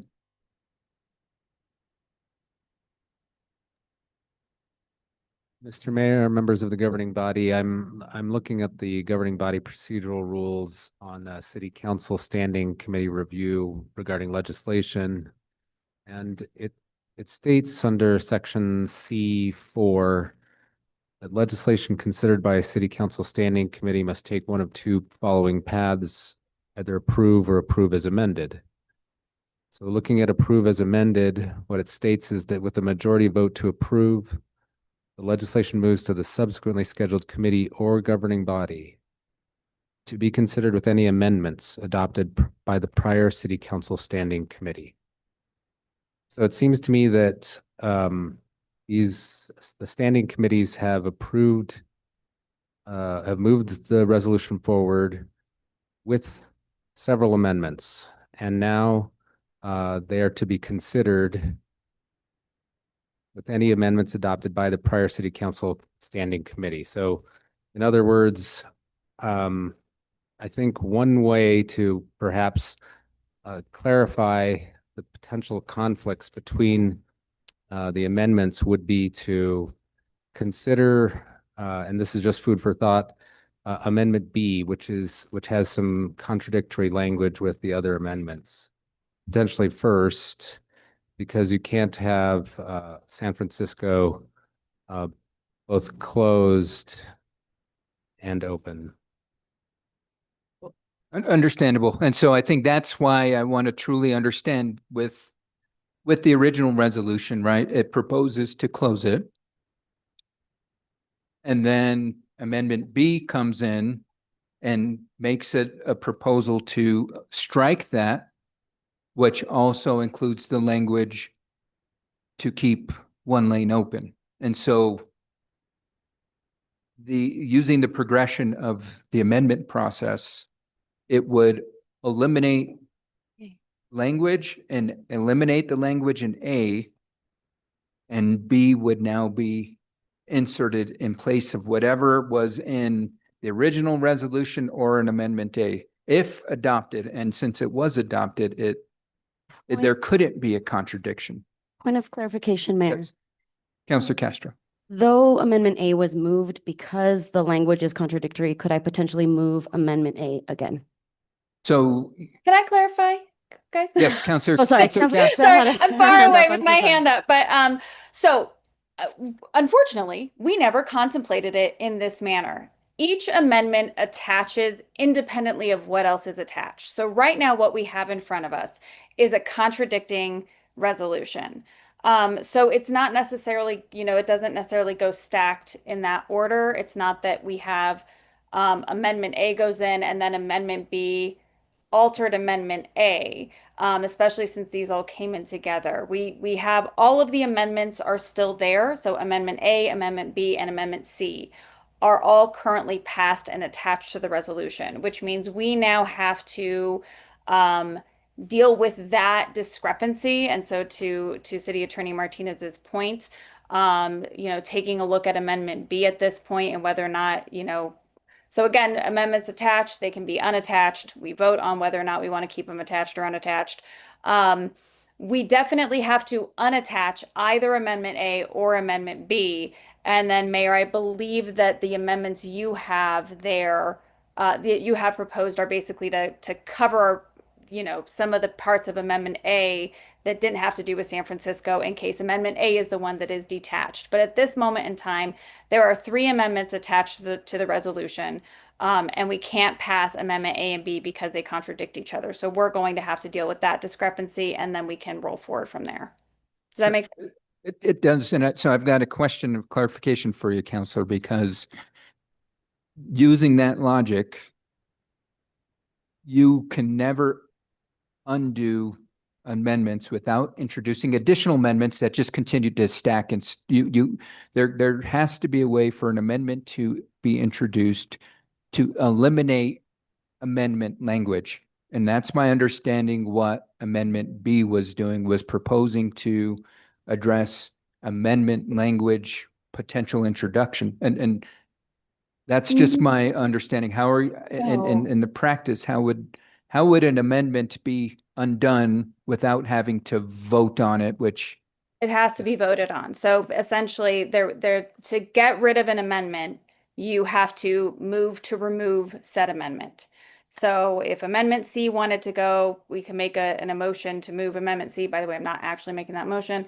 And then we would have to vote on whether or not that amendment goes. So once an amendment is attached, yes, that means it travels with it and it's already passed. However, the amendment can be taken off through a motion and a vote. So you don't need an amendment to amend the amendment, because then we're just getting into, Russian nesting dolls of amendments, and we can go really far down a rabbit hole. You can simply remove an amendment, and then if there was part of that language that you liked, you can propose an amendment to, make sure that goes on there without the piece that you didn't like, which is why, and we didn't do this with Amendment A, and I, am now thinking about what we should have done better, good for the future. It's often recommended that if you have an amendment that's dealing with separate pieces, or multiple parts of a resolution, putting them in separately, while it is a bit of a pain, is usually a better practice for scenarios potentially such as this, where there are pieces of Amendment A that I believe people are in favor of, but not all of it. And so, so essentially that's where we are. You can take off an amendment, and that would just simply remove it and go back to the original. If there was nothing else attached to it, then those would stay attached. So in this scenario, Say we removed Amendment C, Amendment A and B would still be there. Say we removed Amendment B, A and C will still be there, and so on and so forth. Does that make sense now? Counselor Chavez, you have a comment. Well, we have whole finance committee here. So I'm just wondering, you took the vote in like in a sequence, right? In an order. So my understanding, I wasn't there. If you voted on A and it was approved, then you had a second discussion on B. So you acknowledged the differences and the comparison between Amendment B and A, which would mean that Amendment B now takes precedent in regards to amendments with those changes. So in my understanding and reading this, our current resolution status is with changes B and C adopted. But I would like, I think the discussion that makes, because we have finance here, is that interpretation accurate? Because that's how I'm understanding that. My understanding, well, go. So I'm just going to go Counselor Castro, Counselor Fagali, Counselor Bustamante, Counselor Garcia. Well, Bachner, sorry, I apologize. Just since you were the finance team on board, happy to let you speak your mind on. Sorry, just there was some quick discussion about that change. And though we don't necessarily have the concept of a friendly or unfriendly amendment, that also sort of came up, that this legislation drastically changes the intent of the legislation and whether or not that was permissible. And I did have a quick question for legislative team, because there was some discussion from the office about substitution bills and how we don't have substitution bills, and if the content of the bill is changed, whether or not that was permissible. So I think there was some questions and confusions. It was not a unanimous vote, just for context. So I'll go Counselor Bustamante, Counselor Faulkner, then. Mercy might have some context for that. Sure, but let me go to the counselors first. Counselor Bustamante. I just want to add, if you did watch that meeting, there was a lot of confusion going on as to what amendment was taking precedence, or even which particular thing we were voting on at the time. So I would agree with what Councilor Castro just said. Thank you. Counselor Faulkner. Yeah, I would say that I think we were clear as a team of what we were, I mean, we didn't agree, it was not unanimous, but there was definitely a discussion around the fact that A passed, but then B came into play. And the only difference between A and B is that B asks for only one lane to be open. That's the only difference. They're identical other than that one thing. And so I can tell you that it was my understanding that, and has been, I mean, again, I can only reference what I do for a living. If an amendment passes, but then an amendment comes after that passes, that changes what's happening in the resolution, the last amendment to pass is the one withstanding. And so I would say where the confusion came in on the finance committee was the fee in lieu of discussion, because we were then trying to amend an amendment on that point. That's where we all got confused. It was not on this issue. It was on amending the fee in lieu of amendment. That confused everybody for a while. Counselor Garcia. Thank you, Mr. Mayor. I would actually defer to our legal counsel to give us some guidance on this, because sounds like we all have some different ideas as which one supersedes which and which one can move forward. Yes, thank you, Councilor Garcia.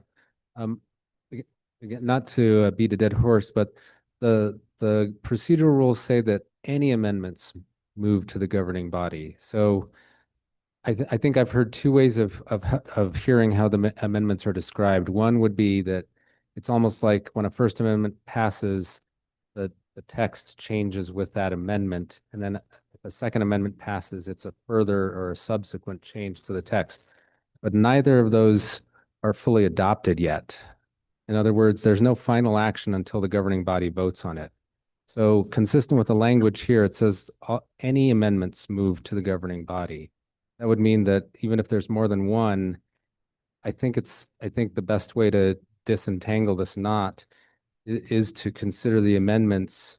And if there is a contradictory subsequent amendment, I would recommend that that not be approved after one that says something opposite to it. So, but ultimately, I can only say that the language and the procedural rules, I don't think contemplate this many amendments with, especially that are potentially contradictory. And so I think it would be best to just sequentially perhaps vote on these amendments. And if you are in favor of an amendment that does one thing, closes a lane, that you not vote, of course, this is your choice, on one that would then open it. I think it requires some decision-making before voting. That's the question for clarity, if that's okay. Could, like, I would like to motion to remove one of the amendments. Could I move forward with that and then discuss that? Because I feel like that would probably be the easiest solution right now. Like so I motion to remove Amendment A. Hold on, before I No? still have the floor. Oh. That was, thank you. Counselor Chavez. Then from my understanding is that these items again are attached to this legislation. Even though they're contradictory, we still have to discuss the legislation as amended. And my question is kind of the same. Can those amendments be reconsidered at this level? I think it's important, it's vital that they be considered by you, because I think they've moved forward as recommendations. The Finance Committee is not a committee that takes final action. So they have approved these amendments to move forward to this body, this complete governing body.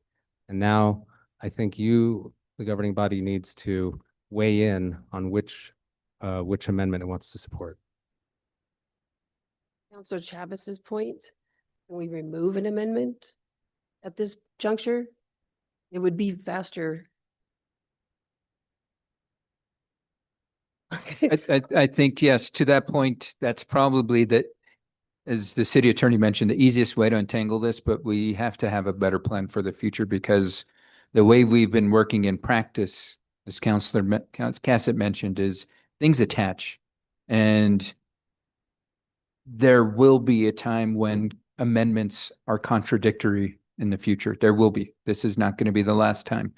And I think we need to figure out, as these amendments are being considered at the committee level, when there are moments that an amendment contradicts with another, that the committees address it at the committee level and address it there, because bringing it to this level is, yes. Councilor Cassett, then Councilor Barrett. Thank you, Mayor. Thinking back to this conversation, this was 21. We did actually contemplate this concept that there might be contradictory amendments, or that an amendment might, so say quality of life passed one and finance passed another, they're contradicting each other. I don't believe, unless they removed the amendment, then it would come to the governing body essentially for a discussion. But I also do want to point out that even if an amendment fails at a committee, it can still come to the governing body unless it was, 5 members of a committee voted against it. So while we wanted to attach amendments because there was often these times where we would vote on them and then we'd have to go through the whole discussion again, which we're going to do today. But we wanted to try to simplify it if it was something that would easily be streamlined.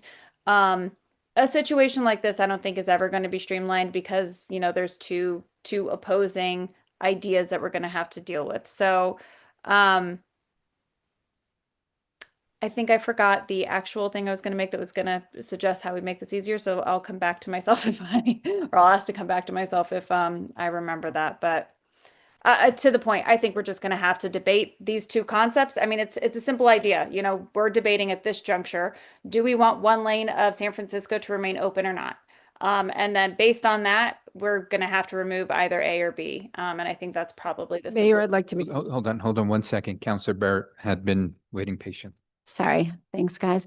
I was just going to say there was a lot of confusion about this, and I had talked to Counselor Bustamante about it. So I did go back and rewatch finance. And I just want to say that Counselor Castro did try in the moment to say that this amendment is essentially making the resolution null and void. She did try to voice that because I did go back, and she did bring that up publicly and almost voted against her own resolution because that amendment was making that null and void. So I just want to say that she did bring that up in committee. Thanks. Okay, so with that being said, I think that, hold on, I think the best way to do this is just to go over what the amendment list is right now.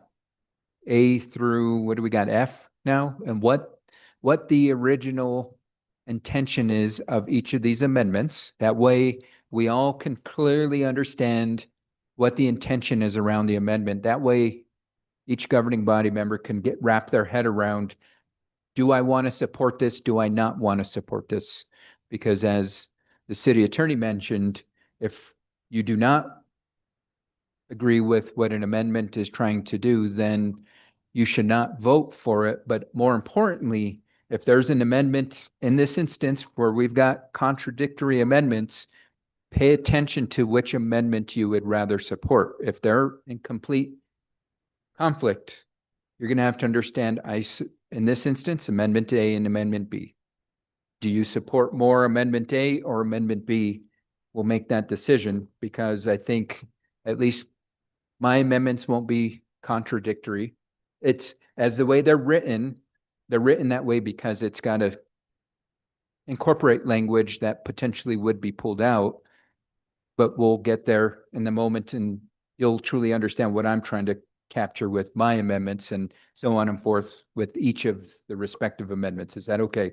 We do get an amendment overview, and then I say we can then move forward. Do we want to discuss amendment? I think we've spoken about this at length. We understand where folks stand. Amendments are now into play where folks ultimately would support or not support the legislation based on amendments that would be adopted. Is that okay with the folks? So with that, Amendment A, who are the sponsors of it?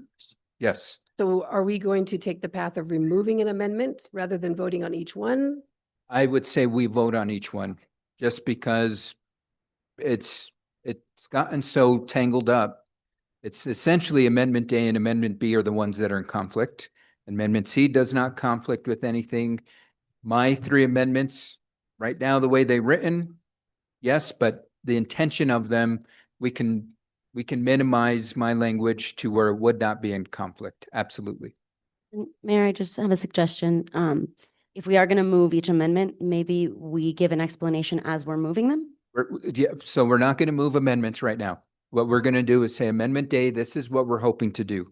Amendment B, this is what we're hoping to do. And my suggestion is to hold that until we actually move the amendments, just to save time. We don't, I think we move amendments, you're going to get in the process of where we're only able to speak specifically to an amendment. I'd rather have folks have a holistic perspective on each amendment. That way they can make a educated decision, in particular on Amendment A and B, how they would like to move forward with those particular amendments. If we make a motion to consider an amendment per Robert's rules, we can only talk to that amendment. And I don't think it's fair to not consider each package. So with that, Amendment A sponsors. I don't know who wants to go first, but Amendment A, the floor is yours. My amendment speaks for itself. Okay, but what is it? Can you help not only educate the governing body, but Or I'll defer to my fellow sponsors, sponsor Faulkner, Garcia, or Cassett. okay, Councilor Cassett, I see your hand up. Sorry. Thank you, Mayor. I'm happy to speak to Amendment A. I'm going to pull it up because it was quite comprehensive. So this did a few things. First and foremost, it provided a minimum of 6 ADA parking spaces around the plaza. It's assessing the feasibility of designating a drop-off pickup area. Specifying the closure will begin on Memorial Day in 2027, as well as directing the city manager to coordinate with the appropriate city advisory community groups and staff to designate days that would be open for through traffic, which shall include weekends whenever possible, no later than April 1st. So we essentially wanted to make sure that those dates are set by April 1st, 2027, and by April 1st every year after, because that's when we're planning the park. So I'm sorry, let me back up. So first and foremost, it's going to designate a minimum of 6 ADA parking spaces within 100 feet of the plaza. Then we also wanted to assess the feasibility of designating a drop-off pickup area that is accessible for ADA purposes. So those are 2. It delays the implementation of this resolution until next year, so it wouldn't start until Memorial Day of 2027. And then identifying the dates for when through traffic would be permitted, essentially identifying dates that there would be events for cruising, that we could actually do cruise events and really get the community there. We want that to include weekends whenever possible. We know that it's a busy season, and that those dates need to be established by April 1st of every single year and available to the public so that individuals know when that is going to happen. There is also one that has to do with requirements for obstructions and loading zones, as well as international fire code regulations, that all the closures are consistent with what's in our city code. And then, yeah, I already covered that one. I believe that covers all of it. Counselors Faulkner or Garcia, did I miss anything? Are you 2 of the I can correct? speak to that. No, you covered everything well, Councilor Cassett. Thank you. Thank you. Counselor Faulkner. Great. Okay, so that was Amendment A. Amendment B. Amendment B sponsors. So we've got Faulkner, Garcia, and myself on Amendment B. I can start off. So in Amendment B was contemplated everything that was in A, but our intent was to have at the very minimum San Francisco Street to be open year-round. And that is really the only difference, which would allow the access to the plaza for all vehicle traffic on San Francisco Street for 1 lane. And so It actually, what it did is go ahead. in the resolution, both lanes of San Francisco Street were going to be closed. This we viewed as a compromise because we would close one street, since that street really isn't used anyway, because you can't turn on Washington off of it. Then we would leave one street open for vehicle access. And one of my biggest concerns was in talking to the fire department and the police department, there are not a lot of incidents of vehicles hitting people on that street. There's almost none. There's a lot of incidents in the plaza that the first responders have to get to the people who are injured. And you can say that it's safe because during events it's safe. During events, the fire department has a completely different protocol that they use for big events that they do not employ on a daily basis on the plaza. My understanding was that although with EMS, they can get to people pretty fast. If there was a fire, getting to some of the fire hydrants that they would need to get to would be very difficult if they didn't have this lane. The other concern that was brought up is that if both lanes were closed, then on a daily basis, if they had to use one lane to get to someone or put out a fire or whatever it is, there might be tents, a lot of pedestrians.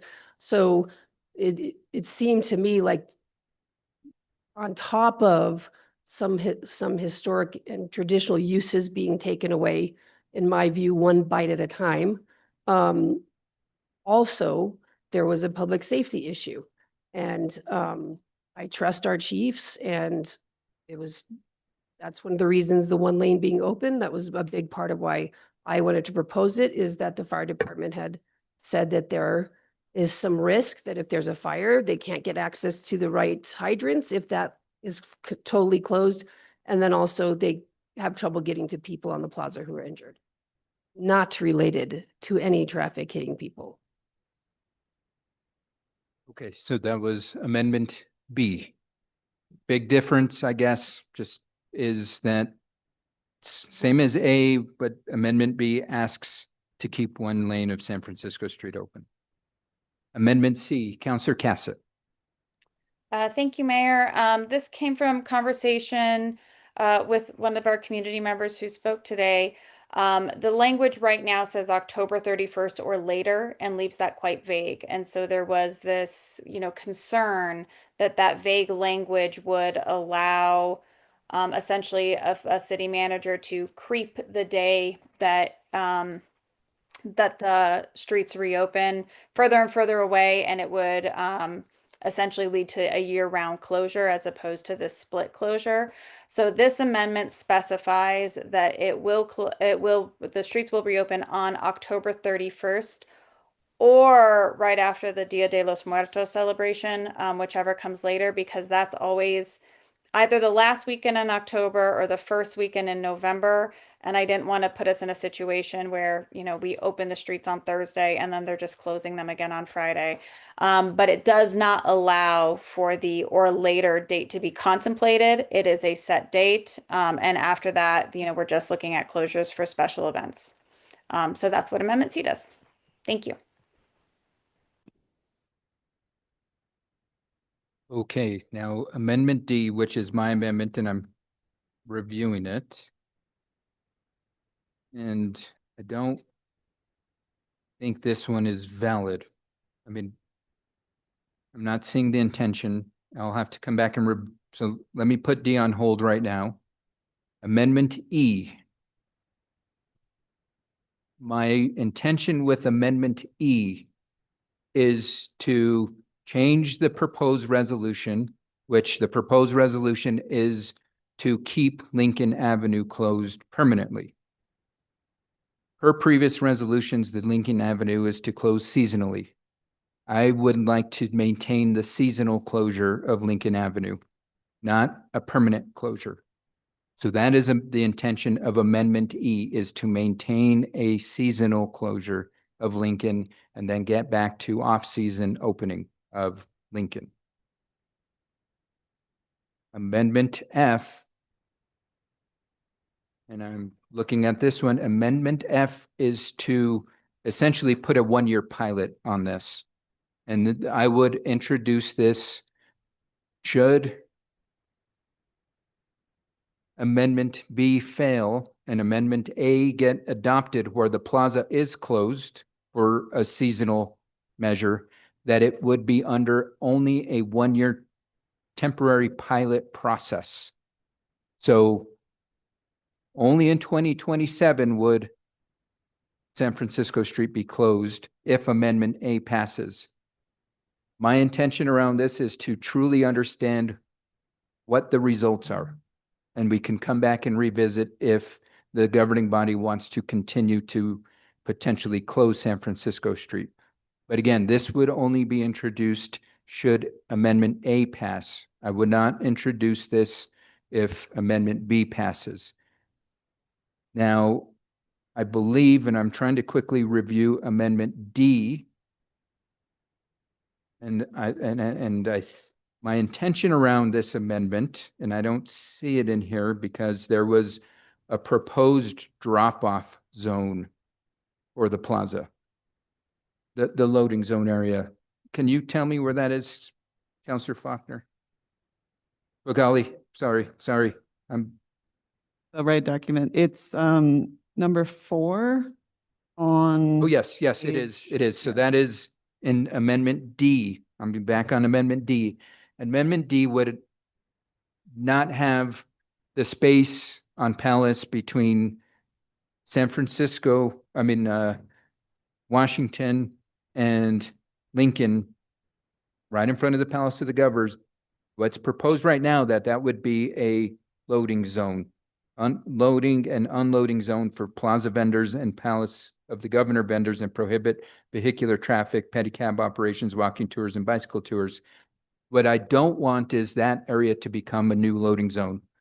And the reason being is there is a reason that governing bodies of the past have closed that off. And we have to minimize as much, not only vehicular, but any traffic in that space.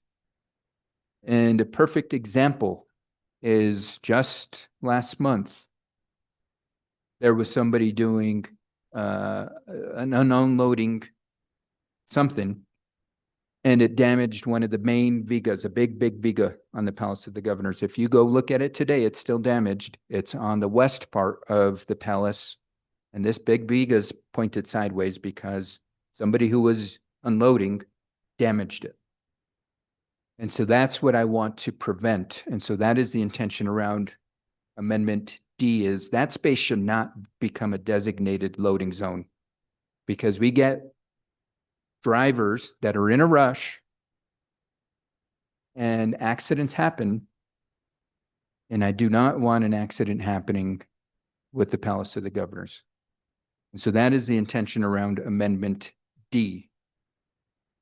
So now we've heard kind of what the intentions around the amendments. Now, I think probably the most fair process, and I'll open it up to the governing body members to discuss how we want to move forward with this. But I think the most fair process is just to go one by one. If folks want to vote on, and I'll leave it up to the sponsors, how they want to, given that the major conflict is Amendment A and B. However folks want to address this, I'm open to comment from the governing body, but I would say you got to vote one or the other. And it's the decision of the governing body to make sure you're voting for one or for the other. But with that, I'll go to Councilor Garcia, and then what I'm going to do is I'm just going to go down the line and let everybody give their input on how we want to work through the amendment process. Thank you, Mr. Mayor. Do we have to technically remove A and B since they were voted forward, or do we just call that as we're back at the original proposal and now all introducing our new amendments? Well, the thing is that we're all going to put our input in as to how we want to go forward with these amendments, but those two are attached. They are attached by a vote and a recommendation.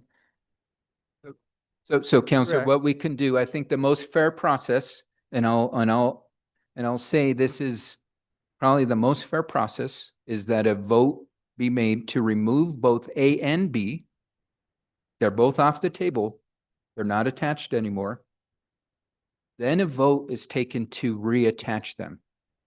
And you vote if you want one, and you vote for the other one if you want the other one. That's, again, given that they are attached, this is the legal way to undo it, is we vote to remove them. That was my question. Yeah, And vote to remove A and B, because they're the conflicting.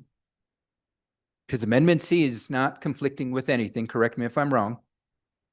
So Amendment C is fine. It's Amendment A and B, which has been adopted by the committees. We remove them. We've got a resolution at that moment, would not be contradictory, and then you can consider A, B, D, E, F. I'll just give my personal preference. I would prefer that we have a vote on B first, because it's the one that will either open or close San Francisco Street. If we don't take a vote on that one, then if we go on A, we don't discuss B. So that's my personal preference. Okay, Councilor Bustamante. Thank you, Mayor. I guess I was just trying to get a point of clarification. Are we actually we're not actually removing the amendments. They're still in play. Are we rescinding our vote on it in order to move forward with either or both? I think you can, I think you can make a motion to consider the amendments and vote on the amendments maybe beginning with B, if that were the desire of the governing body. And then consider the successive amendments if necessary. Okay, thank you. So that are we in the point where we're making motion? Not yet. Okay.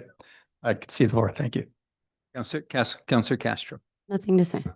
Counselor Faulkner, I agree with Counselor Garcia. Counselor Garcia, if not, Counselor Chavez. We are making this way complicated and everyone, like literally, if their A and B contradict one another, somebody here needs to make a decision which one they want and make a motion like I tried to before of removing it. We then have discussion about that amendment. We then take a vote. Well, removing both items and then putting them back on is not only confusing for us, but going to be very confusing for everyone there. Like we need to just move. Like they're both attached. What's the next best thing to do? Choose one. We all can make a motion. We all have that right to make a motion. Make a motion to remove the one you do not want to vote on. That's what it would be. That's my suggestion. Counselor Barrett, Yeah, I agree with Counselor Chavez. Counselor Fagali, I also agree with Counselor Chavez. Counselor Cassett, I make a motion to remove Amendment B. Second. Second. There we go. All right. Let's go. but that goes against the fairness. It was not making motions, but you made a Wait. motion and it was seconded. So But I'm sorry, we were just talking about how if we move, I if we think we just were going remove down the one- line. we were going down the I line talking. apologize. I apologize. Okay, I'm happy to It's take my on the motion. floor. It's fine. So there is now a motion to remove Amendment B. Any discussion on removing Amendment B? Yes. Just want to comment. I know some of what came up in Amendment B was some public safety issues, but in further discussion with Chief Outerkirk, I got the idea from him, and unfortunately he's not here, but, oh, are you online, Chief? Mr. Mayor, Councilor Bustamante, yes, I'm online. Okay, thank you, sir. My understanding, and you know, I spoke with you after the ARU meeting and after the meeting the other night, is that there were just more concerns than actual objections. Would that be correct? That would be correct.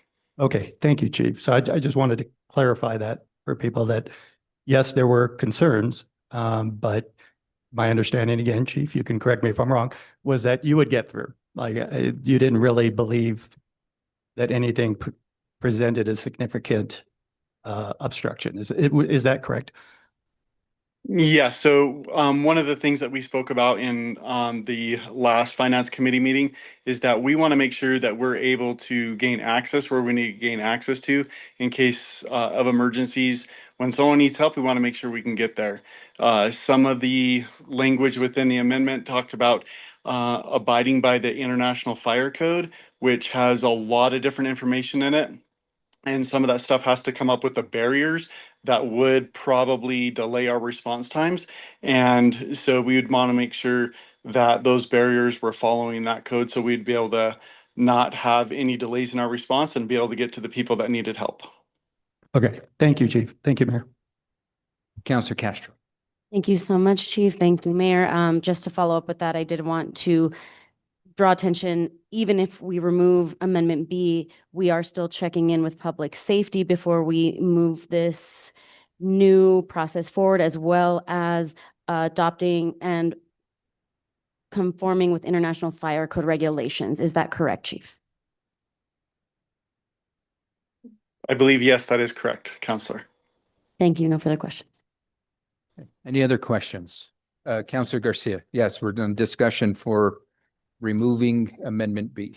Thank you, Mr. Mayor. I just want to take the opportunity, obviously, as being one of the individuals, counselors up here who brought this forward along with Counselor Faulkner, and the mayor. I believe that this is probably the best compromise. We are still adhering to the rest of the resolution. I know that it still allows traffic through one street. you know, we have to keep in mind, and I think I brought this up in Finance Committee. You know, this has been a long process. It's been since the 80s that this was brought forward, and one street was closed, one street was temporarily closed, the other were open. Fast forward to a few years, and another street was closed. And you know, to present day, I think this was brought forth in 2020, and it did not it did not come to a resolution amongst the governing body, and it was denied. And so I'm speaking to this because I believe it's probably the best compromise, because it still allows some traffic to go through. You know, we've heard from the community over and over and over. It's almost like a slow death of their city. And that's why it's so painful. And change is not an optional event. It's inevitable. Eventually, the square is going to probably be closed off. And Canyon Road will be closed, and Water Street will be closed, and Lincoln all the way down, and Palace all the way down. And but right now, I think we got to slow down on this, and that's my perspective. I believe it to be the best compromise that we have been able to come up with. It may not, from my perspective, have been received as friendly. However, I think it's us listening to everybody. I do recognize the fact that the plaza is, for many, many people, it's something different. And some want to drive their car through there, and others don't want to drive their car. You may close it off to bikes, because bike to pedestrian incidents are very difficult and very dangerous. So even though I'm not against the biking community, I'm not. So we have to look at all of those things. And so I just want to give more advocacy for this amendment, because I believe it is a compromise. Without that, obviously, you know, I just don't support any of this. Thank you. Thank you. Is Barbara online? I just got a quick question. I do not see Barbara online. Okay, because, so, and my question involved, just because I know we have a great representation of our cycling community here. And I want to make sure they fully understand what the implications are. Because it's my understanding that when these roads are closed, you have to dismount. And I heard tonight, we want to bike through the plaza. And if that road was to be closed, an individual would have to dismount. They would not be able to ride through the plaza. And that is my reason why there would be one continuously lane through. That way folks would not have to dismount. Now, anywhere the roads are closed, there has to be that. I mean, obviously the folks break the law all the time, but I think I want to make sure folks are aware that it does not mean San Francisco folks would get to cruise San Francisco on their bike. So is Barbara on? Okay, because it's my understanding that is the requirement. When we close roads, you have to dismount, and it's pedestrian only activity. And Mayor, I also would like clarification, because it's my understanding that it is motorized vehicles and it would only be necessary to dismount during events. So I would also like clarity. Sure.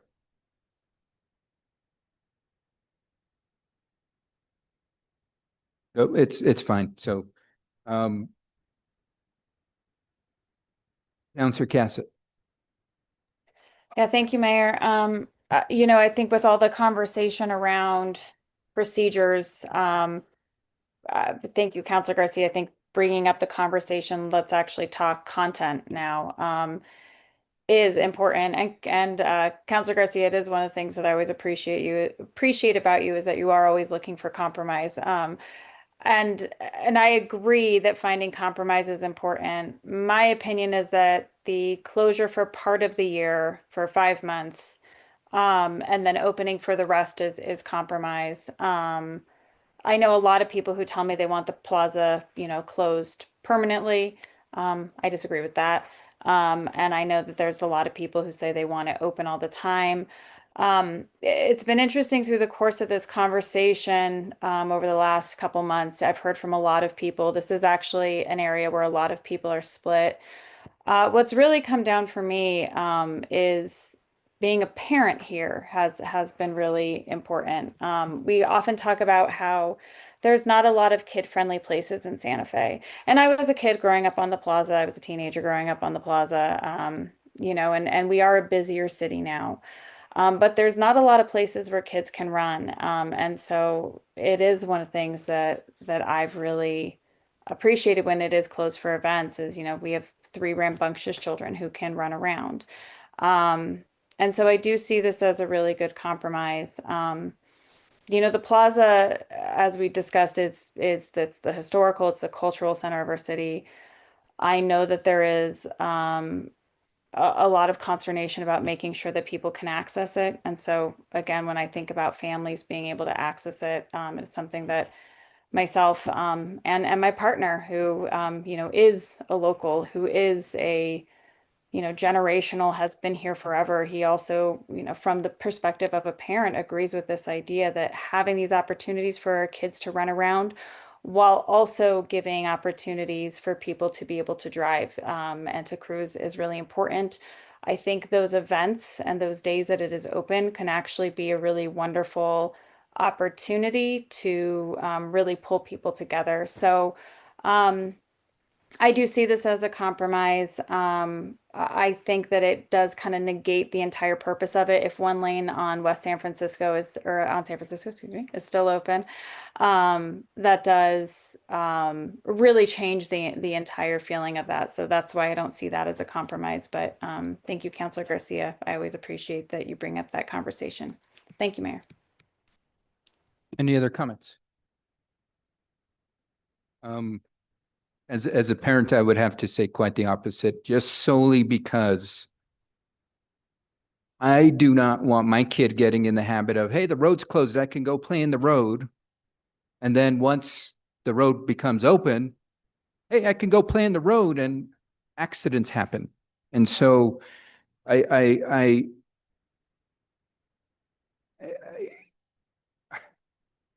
look at it from the same stance, if somebody, I think the comments were made earlier on in this debate process, this will help folks from standing in the middle of the road. It won't. I mean, it's the same thing that when people go to New York, what do? You stand in awe, but there are laws and you have to ensure that you're abiding by the laws. And I think by having different open, close, it creates a process where you just create confusion. And so I will say that I do not support removing this amendment. I think this is what would ultimately potentially have me supporting this proposal, should I have even the opportunity to vote on it. But I wholeheartedly do not support removing Amendment B. Any other comments? All right. We should just get this done. So everyone, you're welcome, Santa Fe. These are the people making decisions for you. No other comments? Councilor Barrett. Well, if we could rewind a little bit, maybe I would, this wasn't my resolution, but maybe I would rename it Opening Up the Plaza as a Community Space, because I don't see it as a closure. For me, I see it as an opening. If you were just here like I was at Spanish Market with my entire extended family, who also, not me, but they go back generations, I would see it coming together with neighbors, friends, bumping into people eating elote, going to get an ice cream. I see it as opening and people coming together. When we have these 75, I'm going to call them openings, Pride, Disability Pride, Indian Market, whatever, you name it, people come. It's a different feeling. Children are running around. You're bumping into your friends. Sarah, if you'll step back, please. So For me, I don't see it as closing. I see it as totally opening it up, like people said, to children, to older folks. That is the lens in which I see it. And I just see unlimited potential for the future when we are open to the community and more vendors are there and we have all these economic opportunities. Go local, go different. That's what we say. These are our local businesses and we can bring in even more temporary local businesses. I mean, like in my mind, the idea is, bringing in food, bringing in all these other vendors that we do for all of our local celebrations. I just seeing it adding. And I have kids too. We know as parents, our kids are constantly on electronics. What are we trying to do? We know the data is there. Get them off, get them socializing, get them interacting with others. I know I'm on that text chain for Raising Santa Fe. And would you let your kid go to the plaza? Of course. I want to take those electronics away and let kids socialize. We know after the pandemic, when everything was shut down, what happened? Social skills went down. This is community gathering, talking and interacting. I think it's good for your mental health. I think it's good for your physical health. I realize that I work with children with disabilities. I realize that we need to make this ADA compliant. In all of these resolutions, we have ADA accessible drop-off points. We're adding more ADA parking. So I do feel like this is inclusive. And I know too, we can do a much better job with our sidewalks, with our roads, and making them ADA accessible. I know that and I agree with that. But I'm just saying, I think of this as opening up. If you went to any of our amazing festivities this summer, the concerts, everything, bringing community together, for me, I see it as an opening. Thanks. Thank you, Counselor. I have a comment. Yes, Counselor Chappus. Thank you. I'm like in between a little bit, but I do see the true compromise being that we have to try it both ways, and we've tried it with the road open. I like the idea of a pilot. Just so you know, my interest is there. I do believe in exploring what the plaza can be as a community gathering place. I am from Santa Fe. I go back generations. I grew up on the plaza, but I didn't grow up driving on the plaza. Those aren't the memories I have. I also will state, as a person who was born and raised and whose parents were born and raised, that the plaza closure does not define my culture. My culture is my family. My culture is the memories I make with my family. My culture is the stories that they've shared. My culture is how we've enjoyed the spaces of Santa Fe together. No road closure will ever impact my culture because it's defined by the memories I make with the people that have made me me. And I just want to encourage people to reflect on really what matters when it comes to your culture. That's your culture. I grew up on the plaza with my family. Now I get to take my kids. Now I have great nieces and another great niece or nephew on the way. And when I look at the plaza, it's not driving through in a car in separate vehicles. It's when we're standing there together, listening to music and exploring. And it is going to be different. That's something we just can't, whether that road's open or closed, Santa Fe is going to be different. Like, we're evolving. It's completely outside of this council. Like, there's nothing we can do about it. It's going to happen. But I will challenge people to really reflect on what makes your culture, because when I think about it, like, that street has nothing to do with what makes me me and what's made my family who we are and what has made us strong and respectful to the people that we surround ourselves with and how we serve people. A lot of the people I see out there follow me on social media, and they see that I am absolutely in love and adore my parents. They are my culture. They are good people. They show up for people. They support people. They respect different opinions in the most respectful way. That's what defines me. But getting back to this specifically, the only way we're going to know if it has this detrimental impact is if we do it, because we have no data. There's been a lot of conversations is like, you're making a decision based on zero data. Well, the only way to have the data is to do it and collect the data. So I really want to thank Mayor Garcia, because I think it's your amendment that brings the pilot forward. I think that's the best true compromise, because we're going to have how it looked before and how it looked after, and we're going to be able to make a decision that's supported by true data, that where we could actually create, gather staff input, because now they're going to have to function in both ways and truly figure out what works best for Santa Fe, community members, staff as a whole. So I think I support this, but I am going to support the pilot because I think that's the only fair thing to do to really assess whether this is going to be a positive thing or not. Thank you, Counselor. Any other comments? I don't see Counselor Cassett's hand up. With that, can we get a roll call vote, please, Madam City Clerk? Yes. so Certainly, Mayor. To clarify the vote, the motion is to remove Amendment B. Okay. Correct. Counselor Bustamante, Yes. Counselor Cassett, Yes. Counselor Castro, Yes. Counselor Chavez, Yes. Counselor Faulkner, No. Counselor Figali, Yes. Counselor Garcia, No. Counselor Barrett. Yes. Motion passed. Okay, so we've now addressed the conflict. We can now move on to additional amendments. No, C has been attached, A is still attached. Amendment D, just as a recap, that amendment, and it will have to be, Marcy, just looking at you, because it has language that if, some of these amendments were to be included. So essentially, and I don't know how we do this because the amendment in the packet covers a lot. But I just want, for the governing body's sake, Mayor, which one are you talking about? this is Amendment D as in dog. Thank you. So this is the incorporation of a loading and unloading zone. And I'm looking at the original resolution. This is item 4.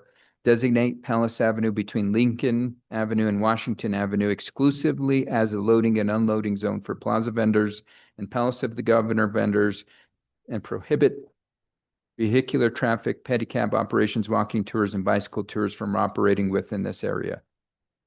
So that is the intention around D. And as I mentioned, we should only allow that load unload that we do now. And I don't want any big trucks, any type of vehicles in there. And I want to keep that building as pristine as possible. Yes, Councillor Figali. If I could speak to how that original language happened, that was just to designate that it would only be used for loading and not additionally for the tours and the pedicabs, not that it would have additional loading or unloading. It's currently designated as the loading for the stage and for the Palace of the Governor. So it was never the intention to have bigger vehicles there. It was just to have not other vehicles there. Hopefully that clarifies. Gotcha. But the way it reads, and it could be interpreted, is that becomes the drop-off zone, especially with what just passed, where are the merchants around the plaza supposed to get their shipments? I mean, just this past Saturday, we had folks complaining because the plaza was closed and they could not even gain access all the way down till Grant to the plaza. And so I want to ensure that we don't create a position where that becomes the designated shipment site. And so, Point of clarification, Mayor, are we waiting for another written amendment for D, or can we move this one now as it's stated? so the way it's stated, it has the additional language around the additional accessibility, spaces, et cetera, because I wanted to make sure if an amendment pulled that language out, we incorporated that language. But it wouldn't change anything in Amendment A. So if we moved it, it would still keep everything intact. Right. So it's not in conflict, I guess, to that point. Okay. So with that, then I'll make a motion to move forward with Amendment D. Second. Mayor, I have a question. Sure. Councillor Cassett. I'm curious right now, so Palace is already closed. How is that access permitted currently when people are using it to load for like this for the stage? Because I think the intention, well, I don't know, you tell me, Mayor, but is the intention to not allow any loading or to not have any additional loading beyond what is already happening for, you know, like events and music on the plaza or other times that I believe they must have had to receive a permit or permission in order to access that in the first place, correct? And so will that process still be there? From my understanding, it's going to be the status quo. I mean, so the musicians aren't plaza vendors or Palace of the Governor's vendors, they're musicians. And Okay, so it'll still be what's happening. So if this amendment Correct. goes through, the intention that what is currently happening will continue to happen. Correct, because this is additional language that's being proposed to be added, Got not it. taken away, or it's proposed additional language. Okay, perfect. Thank you so much. I appreciate that. Okay. Any other comments, questions? Hearing none, Madam City Clerk, can we get a roll call vote, please? Yes, Mayor, Counselor Cassett, Yes. Counselor Castro, Counselor Chavez, Yes. Counselor Faulkner, Counselor Figali, Yes. Counselor Garcia, Yes. Counselor Barrett, Yes. Counselor Bustamante, Yes. Counselor Faulkner. Motion passed. Okay, thank you, Madam City Clerk. So now on to Amendment E. The intention around this is item number 2, which states amend Resolution 2016-80 to establish that Lincoln Avenue along Plaza Park shall remain closed to vehicular traffic permanently.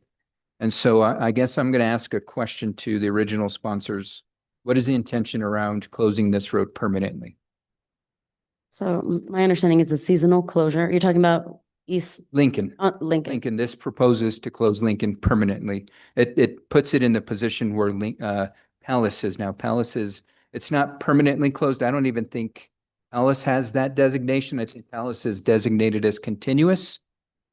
This now gives it an elevated status of it's permanently closed. So what is the intention around closing Lincoln permanently?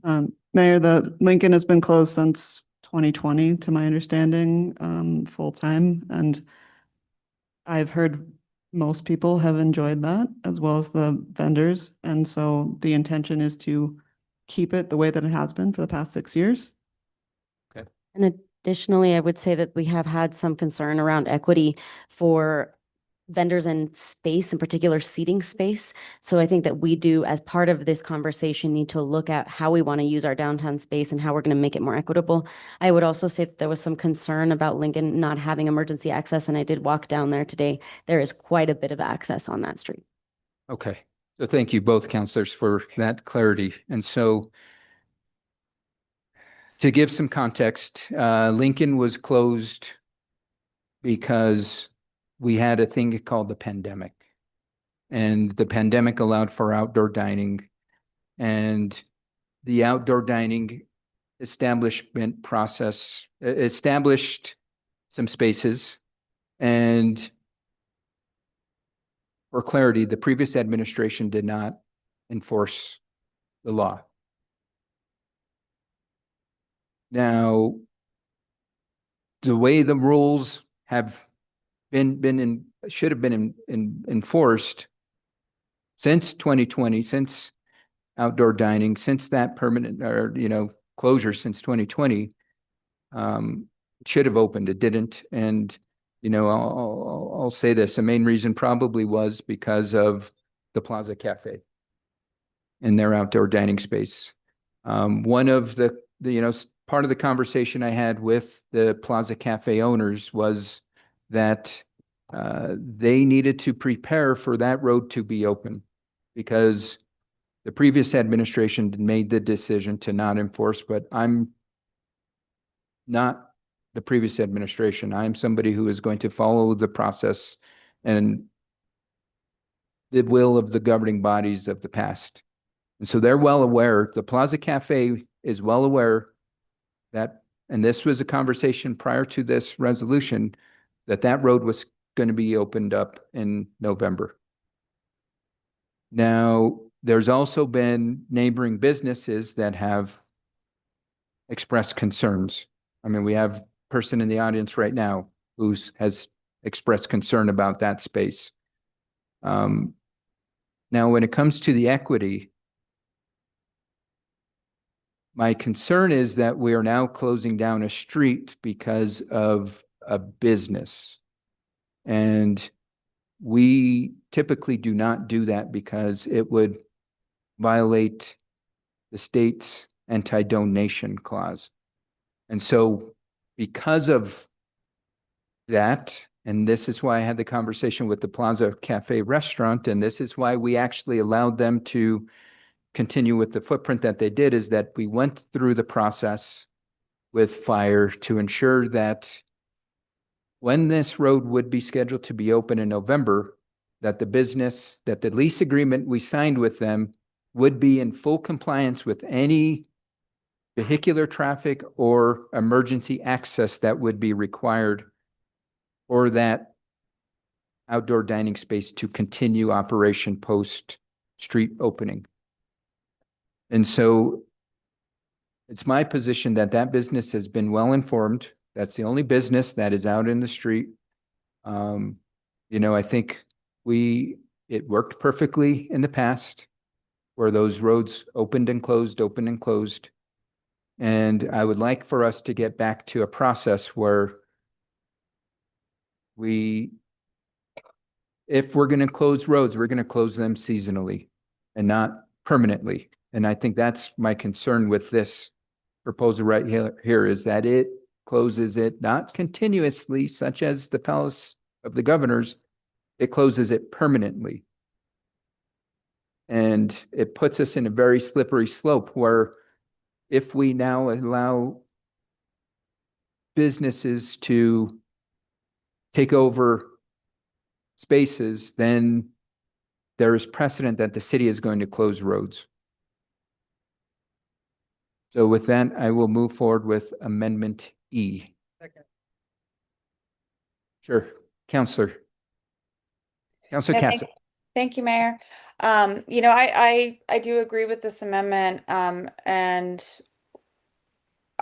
it is challenging, I know, with what's happened with some of the little parklets, and I will say I do really enjoy, seeing the little parklets everywhere, and I think it's brings a lot of vibrancy to the downtown. It is something we're going to need to look at in terms of how that policy gets stated, but more so, to the point around compromise that, and to, Counselor Garcia's and Counselor Chavez's points around, like, how do we find the middle? And, Counselor Chavez, you were very right. And, we've tried this open, we've tried this closed. I think this allowing more accessibility when it is open will be helpful for how we assess moving this forward. So, I do agree with this one. Thank you, Mayor, for bringing it forward. I appreciate this one. Thank you. Thank you, Counselor. Counselor Chavez, and then Saad hand up over here, Counselor. Thank you, Mayor. Sorry, I have to say I agree as well. I also respect the fact that there's systems in place, so we follow them. And I think that it's really important, even if it makes people unhappy, that you follow a system. And that is what promotes equity, and that's what takes opinion and the humans out of decisions because there's systems in place to follow. So I think this promotes equity. I think it helps us align more with our process and how we work with vendors and how we allow extra space and how we do those things. I think this is a good amendment. I support this amendment. Thank you, Counselor. Counselor Faulkner. I support this amendment as well. Okay, Counselor Castro. And I just had sort of a clarifying question. So is this going to align with the time the other streets are open? And so it will also close from June to October or November? Correct. Thank you. It just reverts back to the original policy. Perfect. Thank you. Counselor Fagali. Thank you. So my intention in putting this in was to make reality align with our rules. So that is why I put it in the resolution. This has been closed, and I think it's a good thing, and I would like to keep it closed and not I would like for that to align with our resolution. So that was why I added it to the resolution. It was not to make, you know, yes, it was to make it clear that this was intentional and not something that just happened. So, thank you. Thank you, Counselor. And just on that point, the rules are that it was to open, and the rules were not enforced by the previous administration. That was why I was changing the rules. Thank you. Gotcha. Okay. Okay, I don't see any other hands, comments. Can we get a roll call vote, please? Yes, Mr. Mayor. Counselor Castro, Yes. Counselor Chavez, Yes. Counselor Faulkner, Yes. Counselor Figali, No. Counselor Garcia, Yes. Counselor Barrett, Yes. Counselor Bustamante, Yes. Counselor Cassett. Yes. Motion passed. Okay, last one. This is Amendment F. This is adding an additional, be it further resolved. It states that the closures of the streets surrounding the Plaza Park will begin on Memorial Day in 2027 and sunset on December 31st, 2027. So with that, I think it's pretty straightforward. Motion to move forward. Second, but I'd just like to note, I believe Counselor Garcia and I are also sponsors on this. Yes, Councillor Faulkner and Councillor Lee Garcia are co-sponsors. We're all three bringing this forward. Any discussion? Councillor Cassett. Thank you, Mayor. I agree. I like the idea of piloting, as Councilor Chavez mentioned, you know, we can really compare and contrast. I'm curious if there would be appetite from the council, the governing body, to make it a 2-year pilot. I know the first year that things happen, sometimes there's, you know, just things are different. And as you get into the motion of things, as people understand what's happening. So, I really like the idea of a pilot. I'm curious, though, if 2 years would be a better time to really compare and contrast as things open and close, open and close. So that's what I'd be interested in. If there is not appetite from the rest of the governing body, I still will support this because I do think that the idea of piloting something, seeing how it worked, and then coming back and adjusting is important. So thank you, Mayor, and would love to hear from my colleagues. Thank you, Councillor. Any comments? I'm not seeing any hands up or feedback.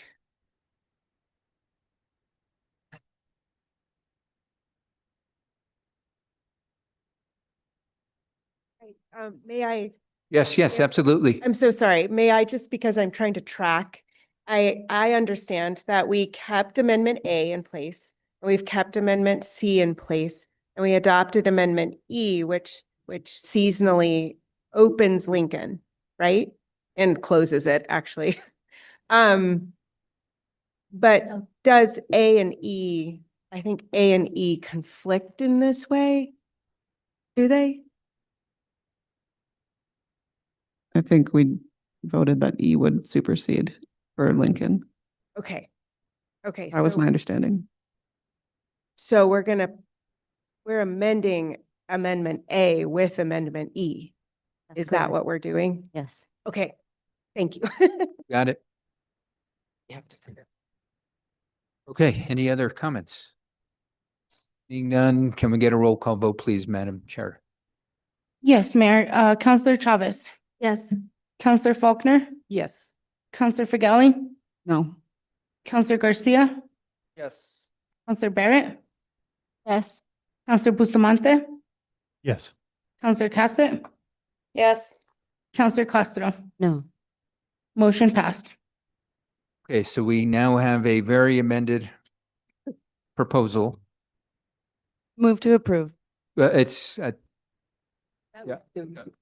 Okay, as Second. amended? Sorry, move to approve as amended. Second. Okay, any discussion on the now amended resolution? I could do this when I explain my vote, but I think this might be more appropriate. Sure. I'll Um, go to Councillor Cassett after. Yeah, go Thank you. I ahead. appreciate. I just want to follow up on Counselor Chavez's comments. This has been a very interesting process to co-sponsor this resolution. I feel very strongly that our culture and our belief systems come with us. I've heard on several occasions from community members throughout this process, they want people in this community who have grown up in this community to take up roles of leadership, to stand up and do the difficult work that all of us on this dais do. And then when we do that, we're highly criticized and told that we no longer are acting on behalf of our culture and our community or in the best interest of our city. So one thing that I will like to say strongly is that I appreciate and admire every single person on this dais for all of the hard work that they do and for putting Santa Fe first. Every single one of us wants the best for this city in all of our different aspects from all of the different walks of life. And so I am proud to say I'm a Santa Fecina. I have gone, I have learned, I have done things in the world, and I have come back to be a leader in this community because I believe in this community, regardless of what this vote is. I'm really, really proud of us. Thank you. Counselor Garcia, oh, sorry, Counselor Cassett, and then Counselor Garcia. Thank you, Mayor. And thank you, Counselor Castro, for that. I really, truly appreciate you expressing that. And I agree that everybody on this dais, even when we disagree, and we are all really trying to do the best for this community. I know I get a lot of the comments around, you know, you're doing it for the tourists. I don't hear from the tourists. The tourists don't call me. The tourists don't email me. I don't hear from them. They maybe ask me for directions when it looks like I'm somebody who knows where I'm going. Other than that, you know, they don't talk to me. So who I speak with are the people that live in this community. A lot of people who I grew up with in this community. I hear from them quite a bit. So thank you for that. But that was not my point. My point was to ask a procedural question that I almost am terrified to ask because I'm not sure I'm going to like the answer. I believe we have changed the caption tonight. Do we have an issue with noticing or not because we have a resolution? So Marcos, I would refer to you on this one, whether or not we're able to take the final vote tonight, or because we have amended it so heavily and we've changed the caption, we now have to wait because we no longer have the proper notice for the public of what we're actually voting on. Councilor Cassett, members of the governing body, thank you for the question. Fortunately, I had opportunity to have this discussion with Marcy earlier in the week, and I think looking at what the state law requires with respect to notice, it's more stringent for ordinances than it is for resolutions, which are generally expressions of the will and policy of the governing body. So I don't believe that there is a notice requirement that would require delaying action on this. Wonderful. Very glad to hear it. Thank you so much. I appreciate that. Thank you, Mayor. Counselor Garcia, and then Counselor Bustamante. Oh, sorry, Faulkner. Thank you, Mr. Mayor. You know, I do appreciate, obviously, as I stated earlier before we got into this discussion, I don't think it's any one against another.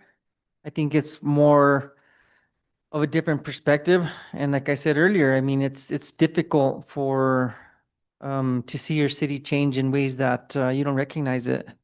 I do think that change is inevitable. Change is obviously inevitable. We wouldn't be carrying smartphones and tablets and pads and using AI, and now you don't want data centers and whatnot. And so this is the polarizing part of all of this. And so digging into the information and the data, you know, is important. Every amendment that was proposed, obviously, I tried to get to a yes on the resolution, and I won't be supporting the overall resolution for that reason.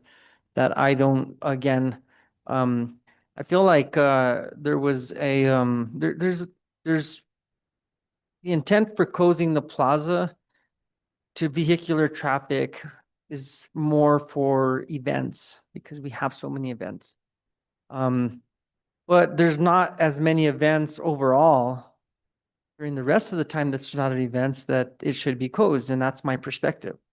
And so I do appreciate all the work that has been done, and thank you, Councilor Figali and Councilor Castro. You were brave in doing this. Obviously, it's hard to do this because sometimes people won't agree with you, and so I do commend you guys for doing that, although I disagree with it. But that's what we're here to do. So, you know, the events obviously are are what are causing us to close the Plaza vehicular traffic. The rest of the time, I think that it works just fine. And so I am glad that the amendments passed. I'm glad that the pilot also passed, because it does allow us to kind of study what works and doesn't work. And who knows, in the future, I may support it. Just don't quote me on that, but thank you all for the hard work. Appreciate it. Counselor Faulkner. Thank you, Mayor. I would like to concur a lot of what my colleagues have said. Change is inevitable. I do have empathy for how it does feel like some of our traditional heritage things are being taken away over a slow period of time. And growing up in northern New Mexico, some of the things that are part of my culture come from traditions that are hundreds of years old. And for that reason, I'm always going to try to protect as much of our heritage as we can. But I will say, and I've said this to people out and about on the streets when I have heard comments about my fellow counselors that they don't care about community, that they're not from here, so they don't understand it. I always say that everyone on this dais is doing the best they can for how they view the moving forward as a city of Santa Fe. And so I echo Councilor Garcia's comments in that it took a lot of bravery for Councilors Castro and Fagali or Faulkner, depending. Lee did it too, Mayor. So, you know, it takes a lot of courage to bring up a controversial issue. And I'd also like to say that this council, at least right now, are all very respectful of each other. We all get along really well. And we are finding a lot of spaces where we're doing some good stuff, even when we don't agree.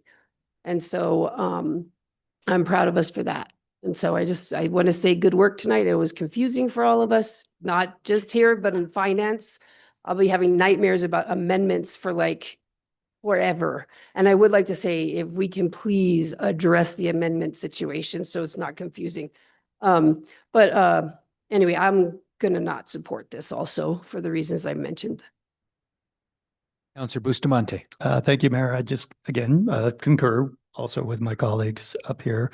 Thank you, Counselor Chavez. I really resonated with me what you had to say. And just kind of to that point, I want to bring up something. Well, first, thank you everyone who came out to speak, and especially you brave souls who are still here with us through all of that. But one of the things that I think people forget is that we hear from so many people about an issue, not just the ones who come to speak. And we received a lot of comment on this, both in email, phone calls, person to person. And one thing I want to reiterate is that we're up here, all of us were either voted or, you know, elected or appointed to represent our district. And that means all voices in that district. And, you know, as Councilor Garcia said, sometimes it's going to go one way, sometimes it's going to go the other. So I just kind of wanted to remind people of that and ourselves that, you know, we get a lot of input on these issues. And we have to balance that with constituent needs across the board. So thank you very much. Thank you, Mayor. Counselor Chavez. Thank you, Mayor. I just want to say you all are what makes Santa Fe beautiful. Like, you are the diversity, and that is an opinion, and that is in belief, and that is just how you exist in this little town that is growing a lot. But you are the beauty and the color of Santa Fe that makes us shine. And I just thank you for having voice and strong opinion and passion about your beliefs, because that's just part of how we should be, that we should practice advocacy. We should be strong in what we believe to be true. And I also want to say just what a great council. And I will say this, we are to be an example of difference and respect at the same time. This topic would not have looked like this before. And I'm not going to just blame an administration, but like there was just tension overall. And I feel like a lot of the systems that have been created with the administration, with the staff, I have to shout out the city attorney's office. You all really are like putting a path in place for unity so that when we come up here, we can have discussions that don't turn into poor examples of leadership.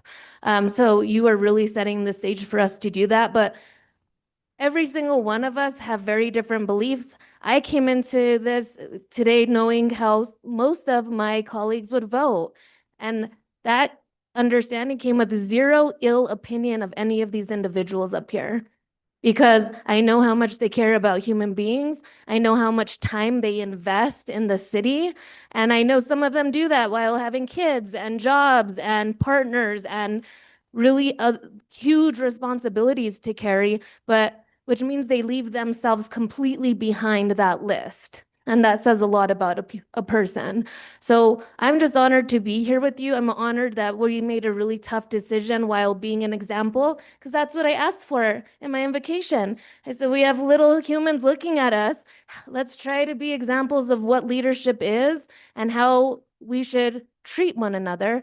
And I think we did an excellent job. So I just want to thank you all. Very honored that we went through this very confusing process together, but we did it. And so thank you for being here and thank you for serving with me. Any other comments? I guess although I more than likely probably won't get my opportunity to vote my first time tonight, I will say that I would not support this, but there's one thing I did learn is that on the more humorous note, that there's a haircut named after me at Great Clips. Stand up, Chandler. I guess I'm gonna have to start charging them for that, but you know, on a more serious note,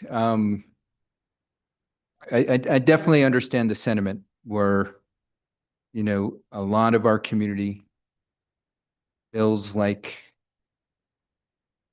whether it's culture, whether it's traditions, whether it's practice, whether it is just a habit, is being taken away from folks. And I think that is where, you know, I want to ensure that folks still have faith and confidence in their government and that we are going to hear them out. And I think a perfect example is by this pilot. We heard folks, they want to try this. We heard folks, they don't want this. And so however this moves forward, I want to ensure that the public continues to reach out. The public continues to give us their feedback, whether they're in support or opposed to whatever it is, before, whether it's road closures or, you know, the land use case that's coming up here. Yeah, we still got a lot of work to do tonight, folks. Don't forget, we got a land use case ahead of us. But this is the sausage being made, and the reason why that phrase is used because it's not always beautiful, but there is a product and we're going to address it and we'll move forward and we'll get it done. And so with that, I don't see any other comments, so I will ask for a roll call vote, please. Certainly, Mayor. Counselor Faulkner. No. Counselor Figali.